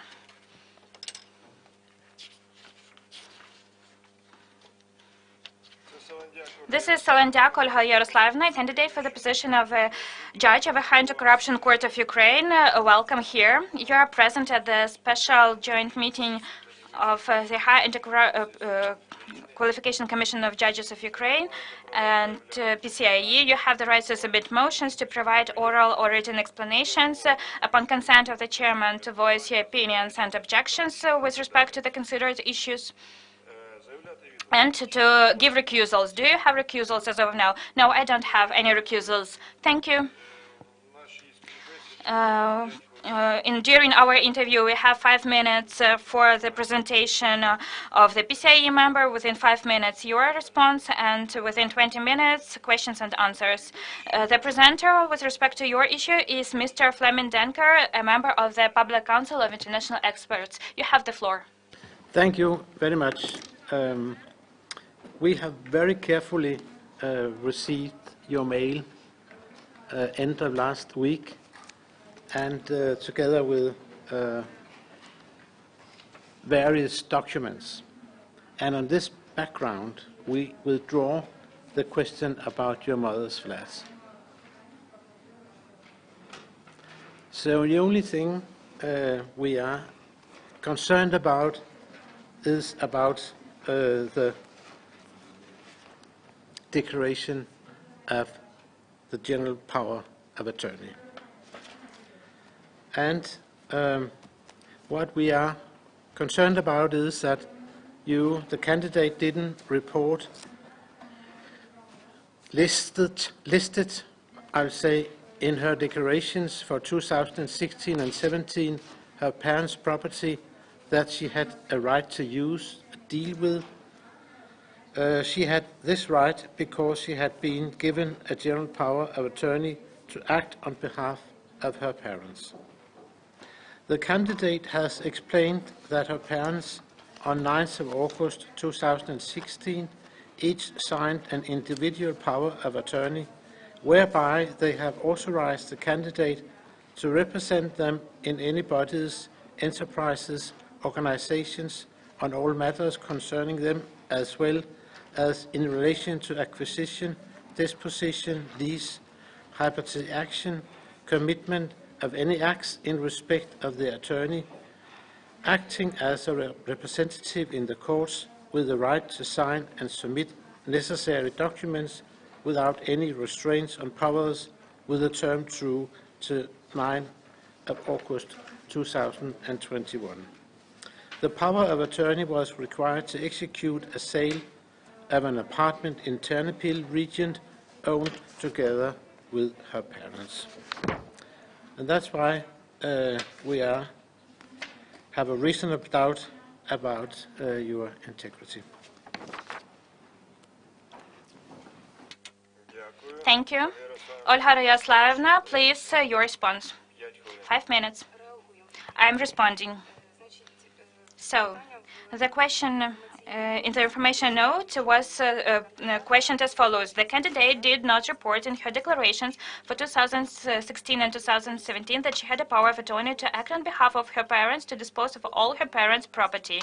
From the summary note, I understand this question, and I agree that in our declaration, the person authorized to perform state functions, a field where one could declare the abstract right to dispose of an undetermined circle of property of the grantor is not present. But I agree that we have to declare objects that in these declarations with respect to which there may be some legal connection under the power of attorney. And in my declarations, I declare these objects, and I draw your attention to this fact in my written explanations. In particular, these are funds obtained from the sale of the apartment in Ternopil region, which you have mentioned, that I received based on the sale and purchase agreement that I provided you from dated October 22, 2016, where I represented my parents with the notary's bodies, as well as the apartment of my mother. These funds, $5,000, are declared. I have them. They were received by me based on the transaction committed under based on the power of attorney. However, they are also joint funds of ours because the object that was sold it was our joint property, that is this apartment. My mother's apartment is declared in the declaration for 2017. I will explain why in 2017. I proceed from the content of the power of attorney.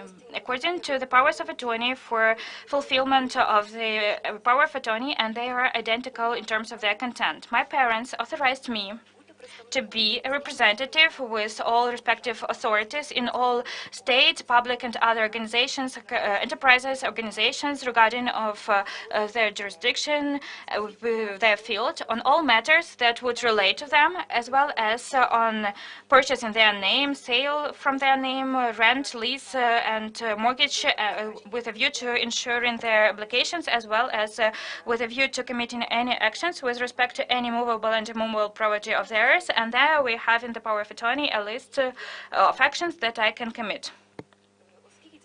Since this power of attorney is in the register of attorneys, powers of attorney for disposition of property, I acknowledge that in case I have such an instruction and means to fulfill this instruction, I have the right to dispose of my parents' property. But these instructions and these documents have not been provided to me. That's why, while completing the declaration, I was based on the explanations of NACP, and I also paid attention to the video clip. The video clip is placed at the NACP website, and there we have the object of real estate indicated. This person submitting the declaration shall not indicate property about which the person doesn't have any data, including while it is provided by third persons, except for cases when the person learns about this data from official sources. Since my mother didn't have the intention to dispose of the apartment in any way, she has not been providing me sufficient data for declaration. But I learned this data while looking through my judicial dossier on March 14, 2018. And there I had official data sufficient for declaration, in particular the NABU's note. That's why in the declaration for 2017 I indicated this apartment. That's all I have to say. Thank you. Please, dear colleagues, if you have any questions. Butenko Volodymyr Ivanovich, a member of the Commission. Olga Yaroslavovna, welcome at the special joint meeting. Please tell us. A simple question. Where do you live and where do your parents live? Should I name the addresses? No, just cities where you live and your parents live. As of now? In Vinnytsia at different addresses. In Vinnytsia. And what was the cause of issuing this power of attorney? They couldn't act this way on their own. The power of attorney was issued for sale and purchase of an apartment in Ternopil region. I'm sorry, yes, to execute a sale of an apartment in Ternopil region. Because at that time, my mother purchased an apartment in Vinnytsia. She, as seen from my explanation, she is abroad, and that was their right.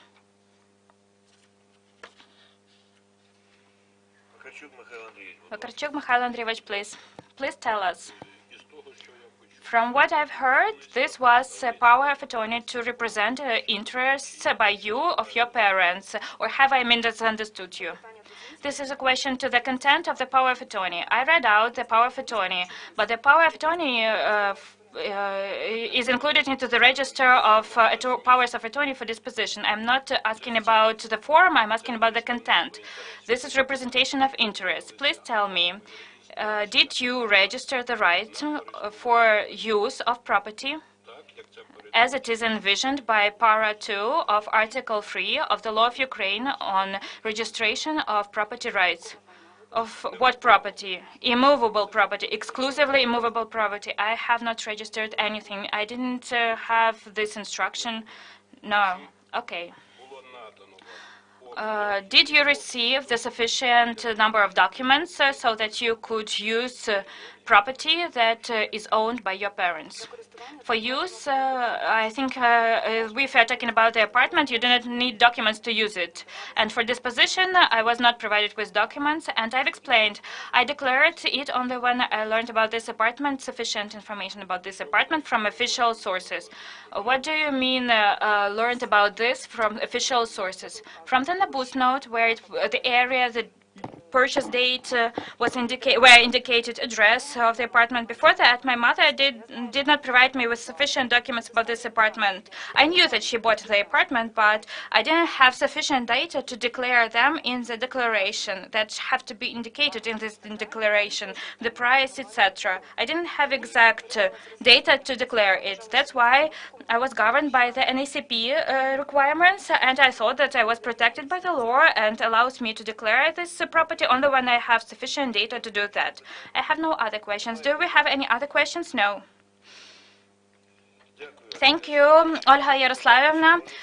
Maybe members of the PCIE would like to ask something. No? Okay, then thank you for your answers. I announce the break for 10 minutes.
Dear colleagues,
dear colleagues, we can continue our meeting.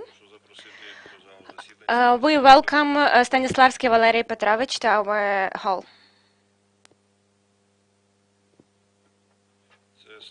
This is Stanislavski Valery Petrovich, the candidate for the judge to the appellate chamber of the High Anti-Corruption Court. We welcome you present here at the special joint meeting of the HQCJ of Ukraine and the PCIe.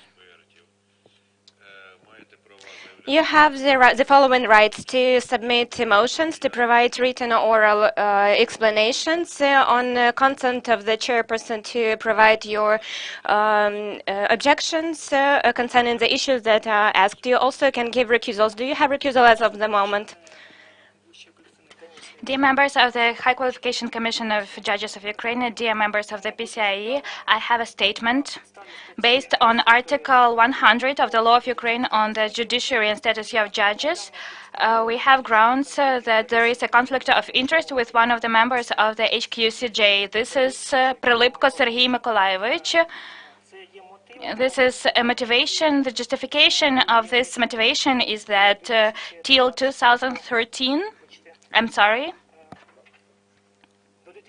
till 2015, we worked in the same institution, a National Legal University named after Yaroslav Mudry. This may be considered as a ground for the presence of the conflict of interest, and that's why, in this relation, I ask to consider this written statement as it is demanded by the law on the judiciary and the status of judges of Ukraine. Thank you. Thank you, Pavlo Sergeyevich Lytsuk. Valery Petrovich, please tell us, did you know about the composition of the commission? Of course. Could you do that in advance? Of course, I could have done that in advance, but I'm sorry I didn't do that. Щетка Stanislav Alexeyevich, then Vasilenko. Valery Petrovich, please tell us, is this the only ground for recusal? Yes, this is the only ground for recusal. May I ask you how many people in total study and work in this National Law Academy? I cannot clearly answer. Approximately, we have about 206 lecturers and about 3,000, 5,000 students. I will tell you, 16,000 students and over 3,500 workers. Thank you. No other questions. And does anybody else have any questions? Pavlo Titov. please tell us, what is the conflict of interest?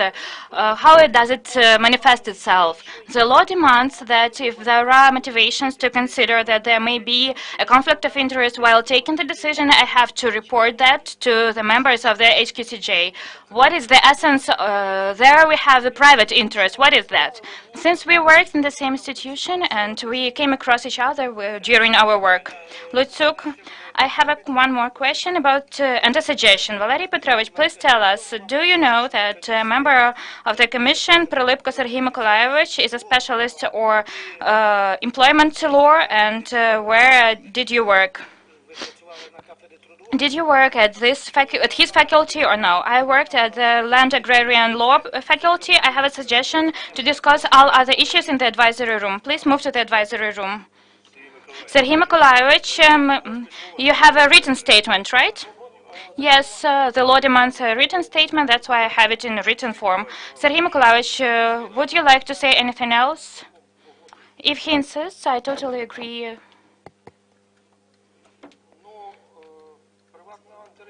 There is no private interest. Personally, of course, I know this young man. This is a candidate. Do you know this candidate, right? Yes, I know the face of this candidate because we worked in the same institution, but no academic or business relations we didn't have. Did you have personal communication? No, we didn't have personal communication. I have a question to Valery Petrovich. Do you confirm that you didn't have personal communication with Sergei Nikolaevich Prolipko? I confirm this. Please move to the advisory room.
Оголошую рішення Вищої кваліфікаційної комісії. I announce the decision of the High Qualification Commission of Judges of Ukraine, the statement of Stanislavski Valery Petrovich on recusal of a member of the High Qualification member, Prolipko, to leave unconsidered.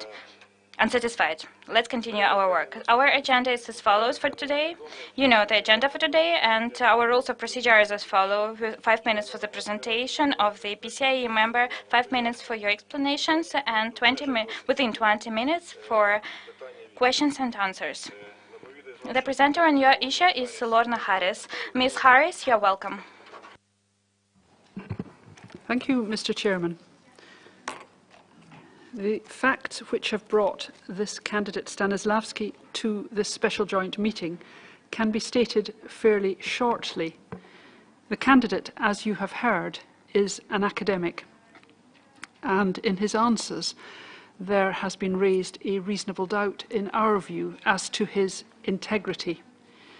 He was first asked about an apartment and a parking lot in Kharkiv acquired by his mother in September 2015 for the sum of 565 hryvnia. This was, according to him, bought with his mother's funds, but according to information we have, his mother's total income in the 5 years leading to 2015 was only 90,000 hryvnia. He was then asked about further extensive assets apparently owned by his mother. He states that 4 apartments were gifted to his mother and that a 5th was bought by her. He further states that his mother bought a Mercedes motor car manufactured in 2017. It should be noted that the candidate himself has a Mercedes motor car purchased for 300,000 hryvnia. In relation to the gifts to his mother, he produced 2 donation agreements. These indicate that in one case the donor was the candidate's father, and in the other case the donor was the candidate himself. There is no information for the other 2 gifts. It appears that 4 separate apartments were gifted to the candidate's mother over a period of 2 weeks in 2009. All the apartments are in the same street in Kharkiv. In relation to the Mercedes motor car bought by his mother, this was, and I'm going to be technical, it means nothing to me, but it is a Mercedes-Benz C-Class AMG C43 with a 367 brake horsepower engine and special suspension. I hope that is translatable and means something to members of the High Qualification Commission. An estimate of its purchase price is $70,000. The candidate's mother is 71 years old, and further information indicates that it is the candidate who drives this car extensively, although he has another Mercedes himself, and there is no record of the candidate's mother driving the vehicle. The candidate has not indicated in his asset declaration that he has use of his mother's Mercedes. There is, in our view, an absence of candour in the candidate's answers to questions. These, coupled with the inconsistencies in the information provided, leave us with reasonable doubt as to the candidate's integrity. Thank you, Mr. Chairman. Thank you. Please, Valery Petrovich, you have a word, 5 minutes. I will start turn by turn. With respect to apartments, I would like to note that, yes, really, 4 apartments that are owned by my mother. The source of income of this, the source of these apartments' origin is these are apartments purchased by my father, who died in 2012. In my responses, I provided this information that I sent to the PCIe members and the HQCJ. These apartments were registered in my name, but for funds of they were purchased with funds of my father. They were bought on loans from different banking institutions, and when the loan under them was repaid, they were gifted by me to my mother upon instructions of my father. But the source of income of funds was the funds of my father. The apartment that was purchased by my mother in 2012, not gifted to her, it was purchased in her name, and the agreement was concluded in 2012. This was the apartment in a new building, and transfer into use of this apartment was 2015, and the registration of this apartment was in 2016. That's why information about the right of ownership emerged in my mother in 2016. The source of income of funds for this apartment were also funds partially that were funded by my father when he was still alive.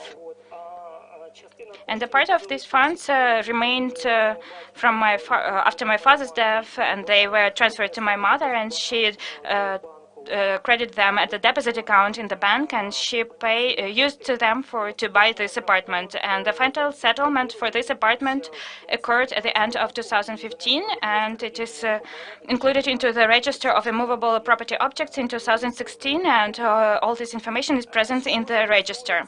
With respect to, and I would like to note also that this question was asked to me, and it was indicated that this is according to the NABU's data. But I would like to additionally note that, so that it wouldn't be a surprise, according to the Register of Immovable Property, and this is also correct, my mother also has a right of ownership for 2 other apartments in the same street, and they were also purchased with funds of my father.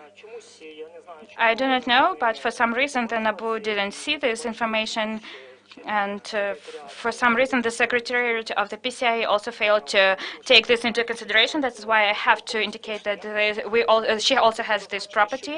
I was also to indicate that there is a land plot received by my mother free of charge for individual construction. It is also owned under the right of ownership by my mother, and under the right of ownership my mother also owns 2 cars. This is car Acura RDX, manufactured in 2006, and Range Rover manufactured in 2010. For these cars, indicated according to the Register of Powers of Attorneys, there are powers of attorneys issued for the use of these cars in my name, but actually these powers of attorneys are stored by my mother, and in case something happens with her. But I do not use these cars. I only use my car, which is also Mercedes, which I purchased partially for borrowed money, and I'm still repaying the loan, and I have 2 more years till I repay the loan, and this is correct information. With respect to sources of origin of funds.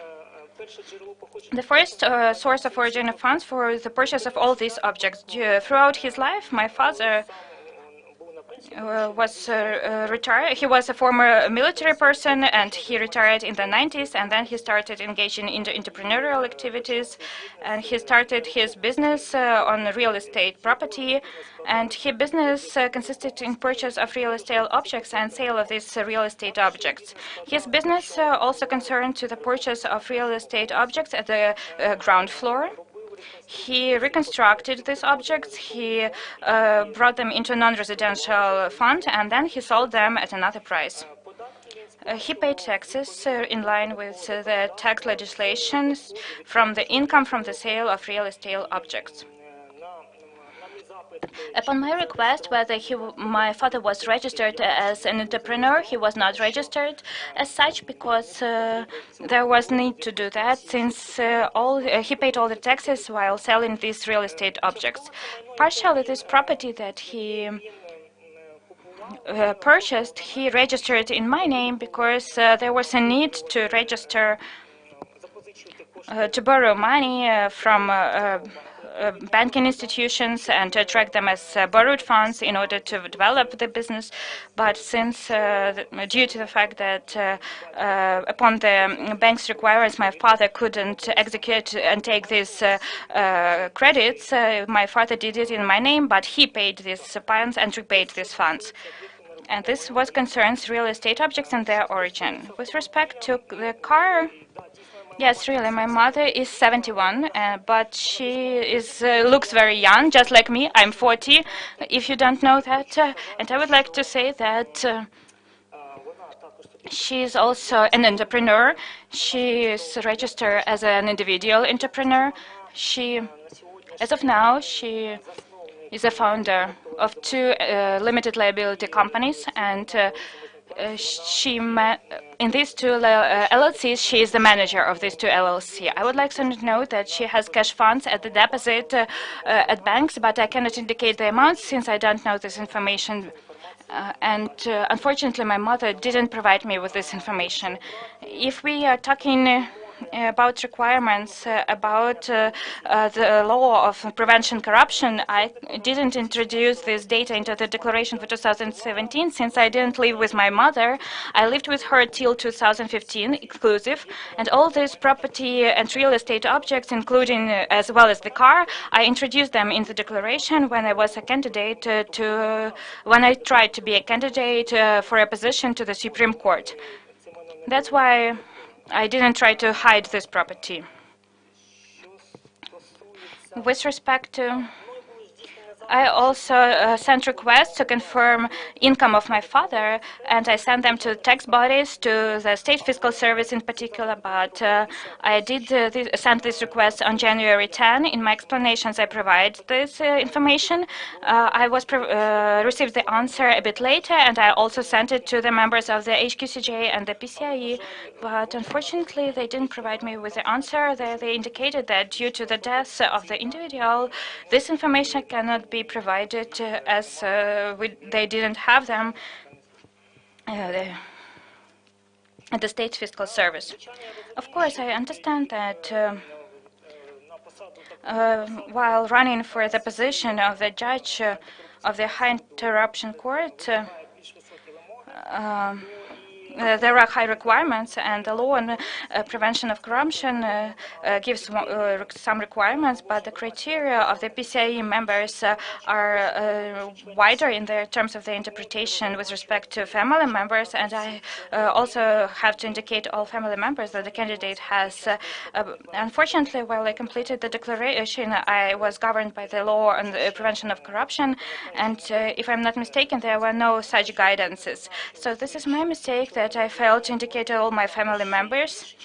I also have other family members. I have 2 brothers, cousins, and an aunt and an uncle. I also have 2 stepbrothers, but unfortunately I don't communicate with them, and with one of them, I haven't even seen one of them, never in my life. I would like to know that concerns, of course, emerge with respect to all this property, but all this property was acquired in a legal way. Neither me, nor my mother, nor my father have never worked in state bodies. We were not related to the distribution of state budget funds. They paid all the taxes. All the funds were received in a legal way, and all the property that is currently owned by my mother has been received from my father through me.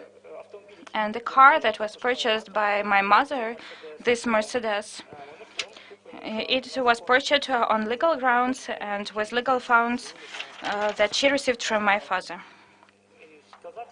To say that she doesn't use this car, she uses this car, but maybe not that often as she would like to do that. And nowadays I know that this car, as it is not convenient for her, and I think that she doesn't need it at all. So right now it is being sold. This information is available, and there is such information available, and I confirm again that in line with registers of powers of attorneys, there it is indicated that I have this car under my use. yes, these cars, but I didn't have access to these powers of attorneys physically. Just yesterday I received information from the register of powers of attorney, and it was mistakenly not introduced into the declaration. Even at the time of the declaration completion, there would, if I had some explanations on declaration of all family members, and that this notion should have been interpreted more broadly, I would have introduced this. I understand that this causes concerns and doubts, all this property that my mother has, and yes, of course, it may be considered as related to integrity, but the property that I personally earned, that was purchased not with my father's funds, because we have a division who owns the property. The property that I have an apartment at Klitschkivska Street, apartment 150 at in building number 258, as well as their Mercedes B-Class car. It was taken on a credit. If I had some other income, I would repay this loan, trust me. And this is the only Mercedes that I'm using. That's all. Thank you. Dear colleagues, please ask your questions. If you may, Pavlo Sergeyevich Litsuk. Yes, please. Valery Petrovich, when you were explaining about incomes, the opportunity to accumulate savings to purchase the property, you said that my parents have never worked in any state bodies, but before that you stated that your father was a military man, service member, and that he was retired at that time. Can you please clarify this issue? Was it a slip of the tongue or what? No, my father is really was a service member in the Soviet military, in the Soviet army. He retired during the Soviet times.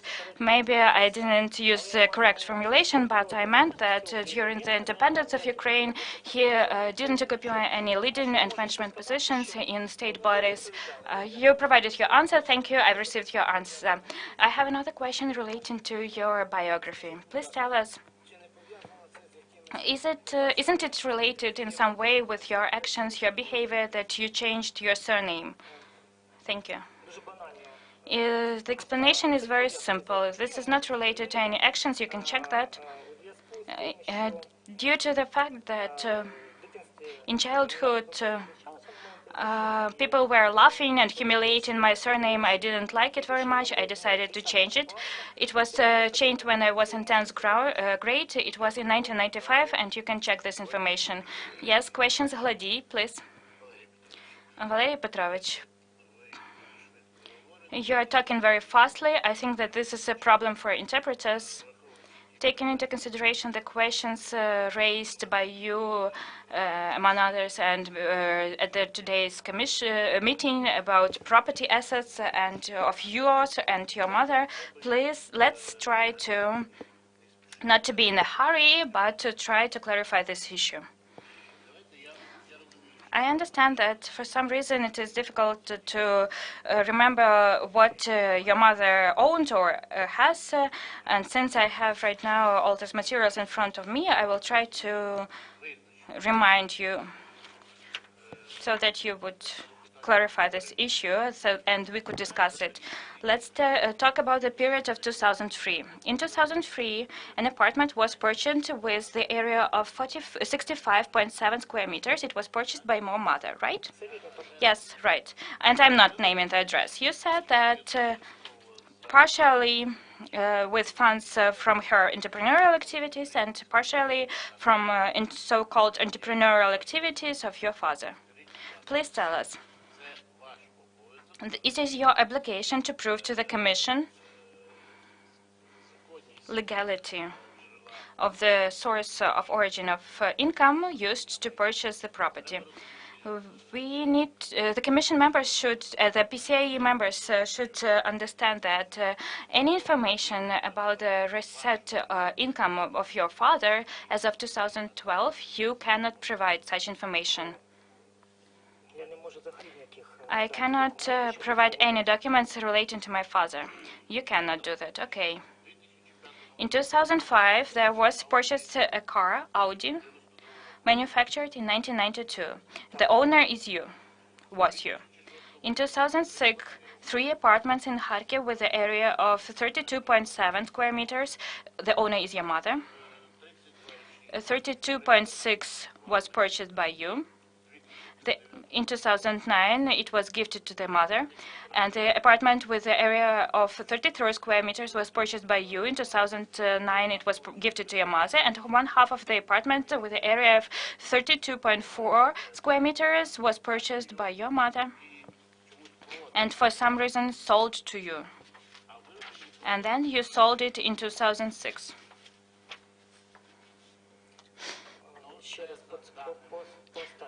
Can you please repeat about the last apartment?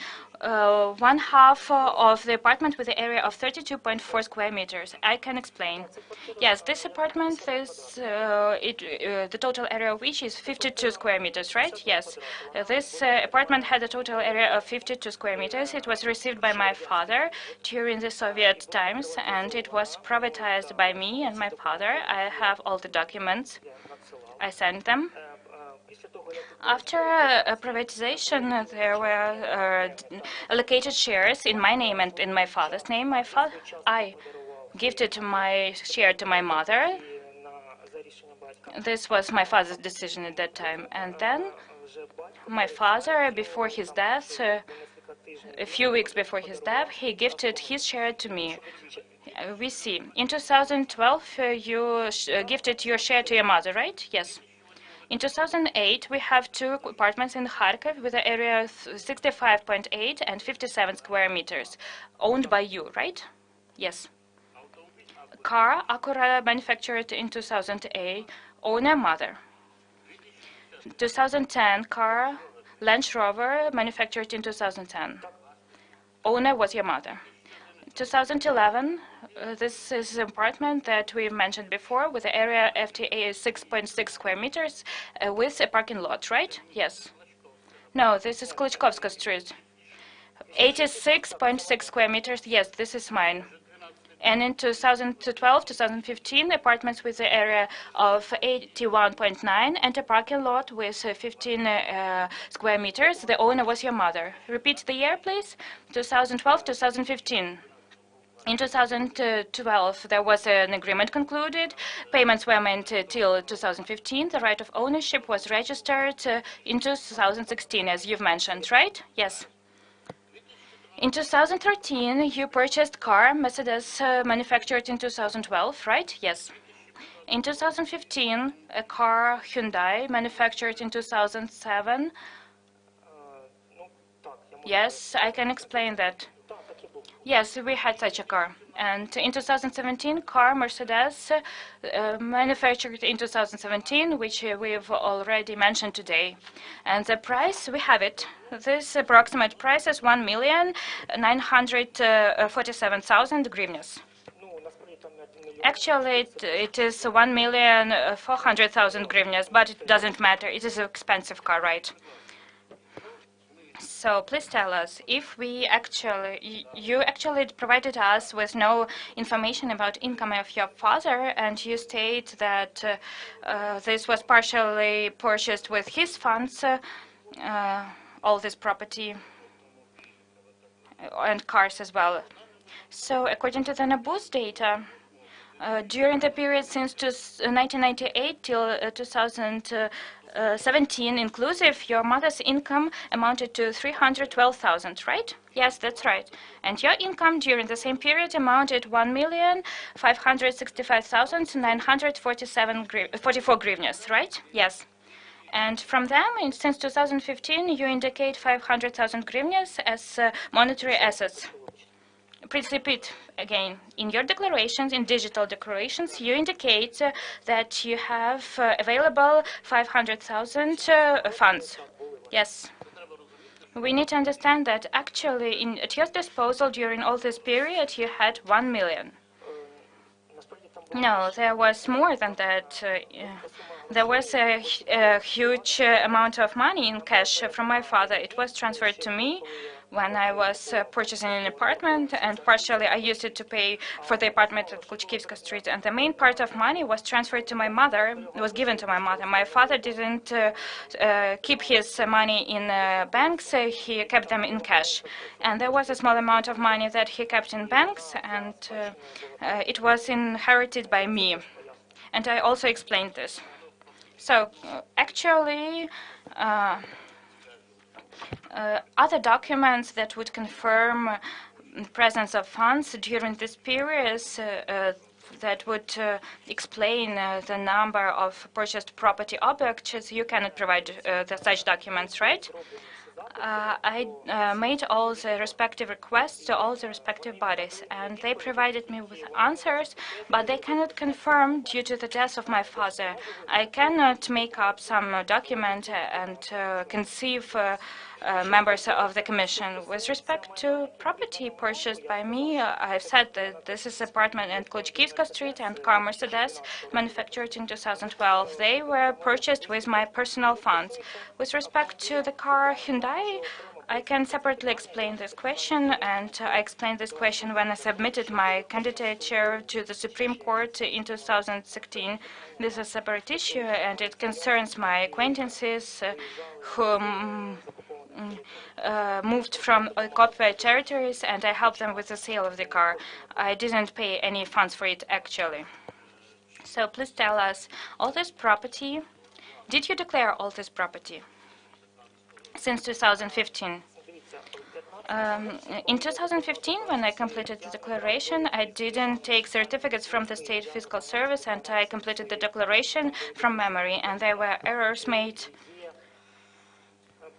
There are explanations of the State Fiscal Service, and I think there is a certificate the Commission, ISKHD, also has with respect to the competition of 2015 that there were errors made. Not everything, not all properties indicated there. And there were not indicated funds from the sale of Hyundai car because I didn't receive them, actually. And I didn't indicate there as well insurance payments, if I'm not mistaken. The matter is that the NABU provides us that you received during this period 146,300 hryvnias for the sale of movable property. We should understand that this is this particular car, right? Hyundai Accent, right? Yes. But in the declaration, you do not indicate this income. This was an error in 2015 made by me. Please tell us, during the same period of time, you had insurance payments. Insurance company, Arsenal Insurance, what were their insurance payments and amounts? These payments were the damages of car Mercedes, since it was collateral with the bank, it is insured, and these insurance payments were for the insurance instance. You refer in your explanations to the tax and anti-corruption legislation. Please tell us why these 11,890 hryvnias were not indicated in your declaration for 2015. While I was completing the declaration in 2015, I was doing it from memory, and I omitted, because of my lack of experience, all this information. This declaration was completed very quickly. I received the digital key a few days before the submission of this declaration. I completed it incorrectly, and then, so you admit that, in fact, you made errors, that you didn't declare all the income that you had during this period. Of course, yes, it is true. Okay, in 2015, you were in a hurry and approximately indicated figures. Let's look at your declaration for 2016. Similar insurance payments from JCK Arsenal Insurance. What was the amount? I do not remember. I will help you. 102,327 hryvnias, but for some reason they were not indicated in the declaration as well. For 2016, yes. When I was completing the declaration for 2016, I was doing it based on the certificate of the State Fiscal Service and all the income indicated in it. I indicated all this in the declaration. Before today's meeting, did you look through the materials? No. Okay. In the same declaration, according to the NABU's data, you failed to declare maybe interests accrued to you by the bank, Ukrsocbank, in the amount of 3,128 hryvnias, right? Yes, I think so. So please tell me.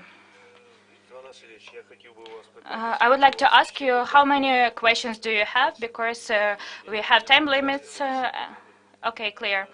Please tell me, in 2016, 2017, you didn't declare a car as manufactured in 1970 and Audi manufactured in 1992 that you indicated in the declaration for 2015, and in 2016 and 17 you failed to indicate them, and the information that these cars were sold is also not indicated. I will tell you in a minute. In 2015, I'm emphasizing this again, I was completing the declaration from my memory. I had car GAZ 24 and Audi, and as far as I remember, in 2003, 2001 and 2003. They were sold by me, and they were sold. There was issued a power of attorney for disposal of these cars. I received a receipt, and I gave a receipt that I received money for them. But for some period of time, they were registered in my name. In 2013, I turned to state traffic inspection, and they confirmed that these cars are really owned by me. And then, upon my request, I asked whether it was possible to re-register them since I sold them. They provided them with the documents, but they said that without the person who purchased them, it was impossible to register them. And when I completed the declaration in 2015, I indicated them, but in 2015 they were re-registered, so actually they were not present. When I was completing the declaration in 2016, I didn't have these cars. Taking into consideration that we are limited in time, I cannot but ask you, based on the analysis of the documents that you submitted for the competition, probably you're wanting to be the lawyer who wants to connect his work with practical activities, right? I would like to hear your opinion. What is your calling? What is your vocation? Why do you want to become a judge of the appeals chamber of the anti-corruption court in particular? I have experience of working on the criminal cases. I see them from another perspective, how the system works, and I had this desire, and I decided to use it. And I think that I really think that the position of a judge of the anti-corruption court is a great honor, and work in this court will be monitored with great attention by the society. I understand your answer, but in 2018 you also applied for the position of the investigator, the detective of the NABU, etc. So you're searching for yourself. And the last question, please tell us. We have data that you crossed the border with the Russian Federation.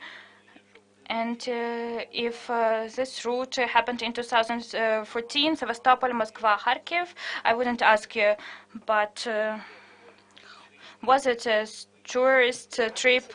I didn't cross. Sevastopol, Moscow, there was nothing like that. So 100% sure that it didn't happen. And by car as well, you didn't cross it by car? The border. In 2000, I crossed the border to Belgorod. And on the same day, I moved back to Kharkiv. Okay, thank Masilanko, then Makarchuk. A brief question. You are beneficiary owner of an enterprise, right? Yes. Medform. Your mother is a director there, right? Yes. Yes.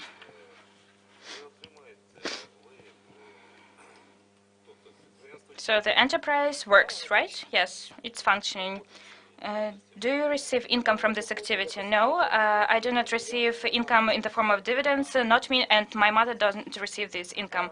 And why? What is the purpose then? We have the movement of funds there. This enterprise was established to promote medical activities. This enterprise established another enterprise, and as far as I know, my mother is dealing with that. It received medical license for medical practice, and I'm interested in the income and declaring of this income. From my experience as an attorney, I know that maintenance of an enterprise calls for sometimes significant and sometimes for not significant, but still funds. If the enterprise is not profitable and you receive no dividends, doesn't your mother receive salary? No. Okay, your mother doesn't receive salary there, so you fund this enterprise. Nobody finances and funds it. We can send a request and see that. I am asking you, is it functioning? Yes, it is functioning. If it were not functional, I wouldn't understand the situation, but it is functional, and you receive nothing from it. Okay, thank you. The second question, you declare in the declaration for 2016 a loan in the amount of 99,000 hryvnias, right? Approximately. I'm reading out your declaration. I'm not making up anything. So, in 2017, there was no loan. Did you repay it? No, I didn't repay it. No, there remains 42,000 hryvnias for the car, and where are they in the declaration? I cannot explain because I do not see the declaration right now, but somewhere I indicated it. We have the answer. Please, another question. You didn't indicate it. But you repaid a part of it, right? Yes, of course. Thank you. I have no other questions. The last question from Makarchuk and then Lorna Harris. Yes, please.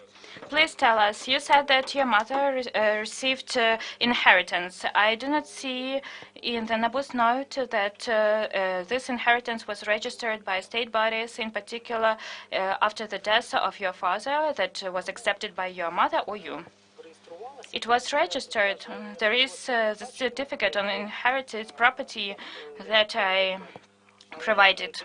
But look, there were cash funds, and cash funds were given before the death of my father to my mother. So given during the life is not inheritance. I'm sorry, I was not formulating very correctly. Legally, the inheritance was the total of amount of about 130,000 hryvnias, that it was registered in my name under the inheritance certificates. Yes, please, Lorna Harris. You said that your last answer, that the total amount of the inheritance was 130,000 hryvnia. Is that correct? Так. Yes. That does not sound to me like enough to fund the very significant purchases that your mother has since made. Is that correct? There was a significant amount of money given to her in the form of cash before the death of my father when he was still alive. But legally, when he died, there was 130,000 hryvnias at his bank accounts that were legally registered in my name under the will.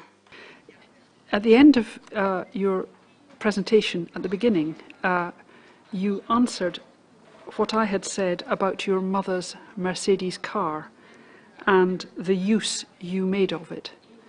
Can you answer me yes or no? Did you use your mother's car?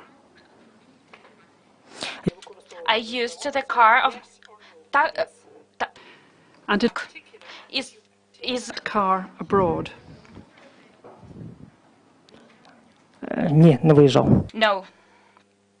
There is information that you crossed the international border driving that car. Is that information wrong? Ця інформація не... This information is wrong because I crossed the border driving another car, if you mean the question asked by the member of the Commission. Other questions? That's all. Thank you, Valery Petrovich, for your sincere answers. The decision with respect to you will be taken later. Dear colleagues, I received information that, in line with the decision of the Commission that was taken at 2 p.m., there was a redistribution of the case, a reallocation of the case of Halabano Markian Vasilyevich. Now this will be taken care of by Shotka Stanislav Alexievich.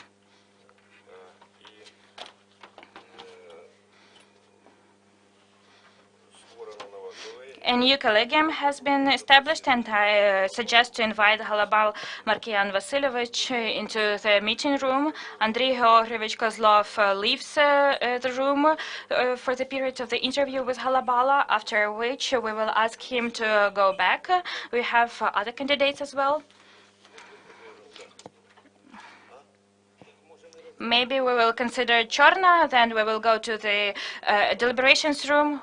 We will have time for everything.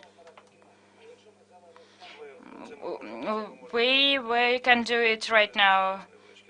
We have some organizational issues. Okay. Yes, well, that's what we've decided. Kozlov will just leave the room for that moment.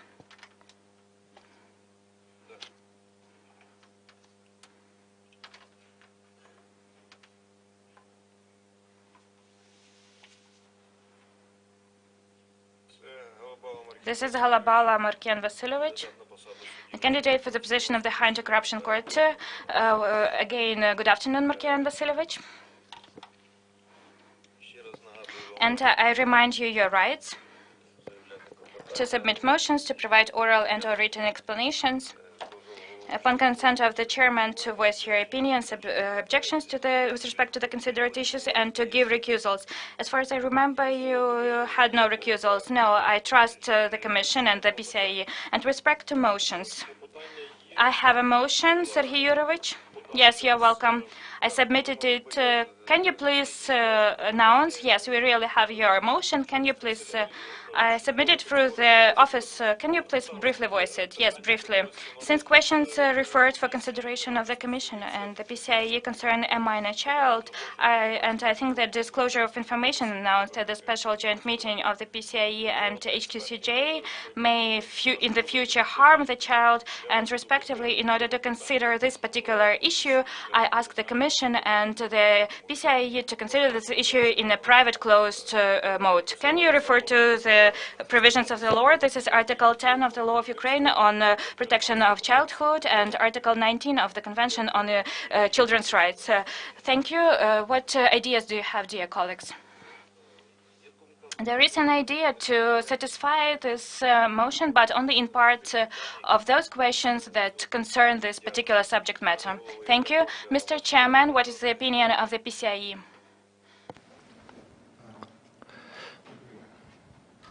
Yes.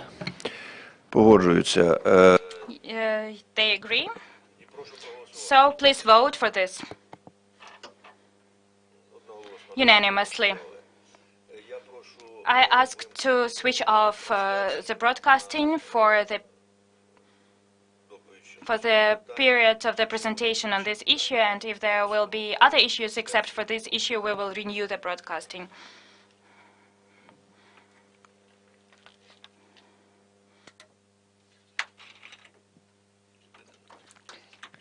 It has been switched off. The presenter on your question is Lorna Harris. The PCIe members, please, you have the floor. Пані Харріс. Ms. Harris, I ask you to start from this particular issue. If there will be any other issues, we will switch on the broadcasting. Thank you, Mr. Chairman. Markian Vasilyevich. And the question from Prilipko, Sergei Mykolaievich. Markian Vasilyevich, please tell us, are you a member of any political party? No, I'm not a member of any political party. Because you represented the interests of different political organizations, you received powers of attorney in your name. Are they valid right now or not? Powers of attorney from different political parties or platforms. Strong Ukraine, Strong Ukraine, yes, Strong Ukraine. I represented their interests when I worked in the legal company Pavlenko and Poberezhnyuk. Then we represented the interests of the party during the election campaign in 2012. But after that, the end of the election process, after I finished working in the legal company Pavlenko and Poberezhnyuk, I had no relations with this political party. And in Informacyjna Ukraina, you also represented it. I cannot recollect it even honestly. You looked, have you looked through the NABU's note? No. All these powers of attorney are indicated in this note. Informacyjna Ukraina, it issued powers of attorney several times in your name to represent its interests. You don't remember that? No, I don't remember. Thank you for your answer. And you also were a member of the election committee in 2002. Okay. After that, you were not engaged into the election process, right? No, I was not as a subject of the election process. In 2010, in 2012, we consulted as lawyers the election campaign of Serhiy Tihipko and respectively his party, Strong Ukraine, and this is also related to him in 2012. Okay, thank you. I have no other questions. Yes, thank you. No other questions? Yes, Vasilenko, please. And in continuation of this question, I would like to ask you. Did you represent interests of this party in courts, state bodies? As far as I remember, in courts or state bodies, there was no representation. Yes, there was consultation on many election-related processes because it was support of the entire election campaign. Please tell us, agreements were concluded between whom? Between the party and you as attorney or the firm? The firm, okay. And power of attorney was issued by the firm or party? I do not recollect it exactly. Maybe the party. I do not. I haven't looked through the NABU's note. These events were in 2012, 6 years ago. 2012, so 2019. We have 7 years. We are talking about the agreement, contractual relations with the political party in line with Article 7 of the law of Ukraine on the High Anti-Corruption Court. That's why I want to clarify. Did you have contractual relations between you and the party? With me, there were no contractual relations, but the power of attorney exists. There was an agreement between the firm and you were issued power of attorney based on the agreement with the legal company, or the power of attorney was issued directly to you, because you know that as in any power of attorney, it is indicated based on oral agreement, and the oral agreement means contractual relations. And can you somehow clarify this issue, please? In fact, with respect to specific domains, it is very difficult for me to explain this, but I can clearly indicate that at that time, the head of our legal company, Alexander Pavlenko, she was responsible for all the negotiations with Serhiy Tihipko, with his political force, and all contractual relations existed between the party or Serhiy Tihipko as a candidate for the position of the president and our legal company represented by the director or managing partner Alexander Pavlenko or Larisa Poberezhnyuk, who at the time had it as a legal company, right? Yes, of course. The last question, please. Here we have Sumska regional organization, Zhytomyr-Chernivetska organization of political party, issued it to individuals, including you. Ternopil Ternopil regional organization of the political party, Zaporizhia. Maybe it's some mistake. I do not know why it is indicated. Indicates this information. The answer has been received. Thank you. Markian Vasilyevich, thank you for your answers. A decision will be taken later. Dear colleagues, I announce a break for 5 minutes.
Ask you to go to the deliberations room.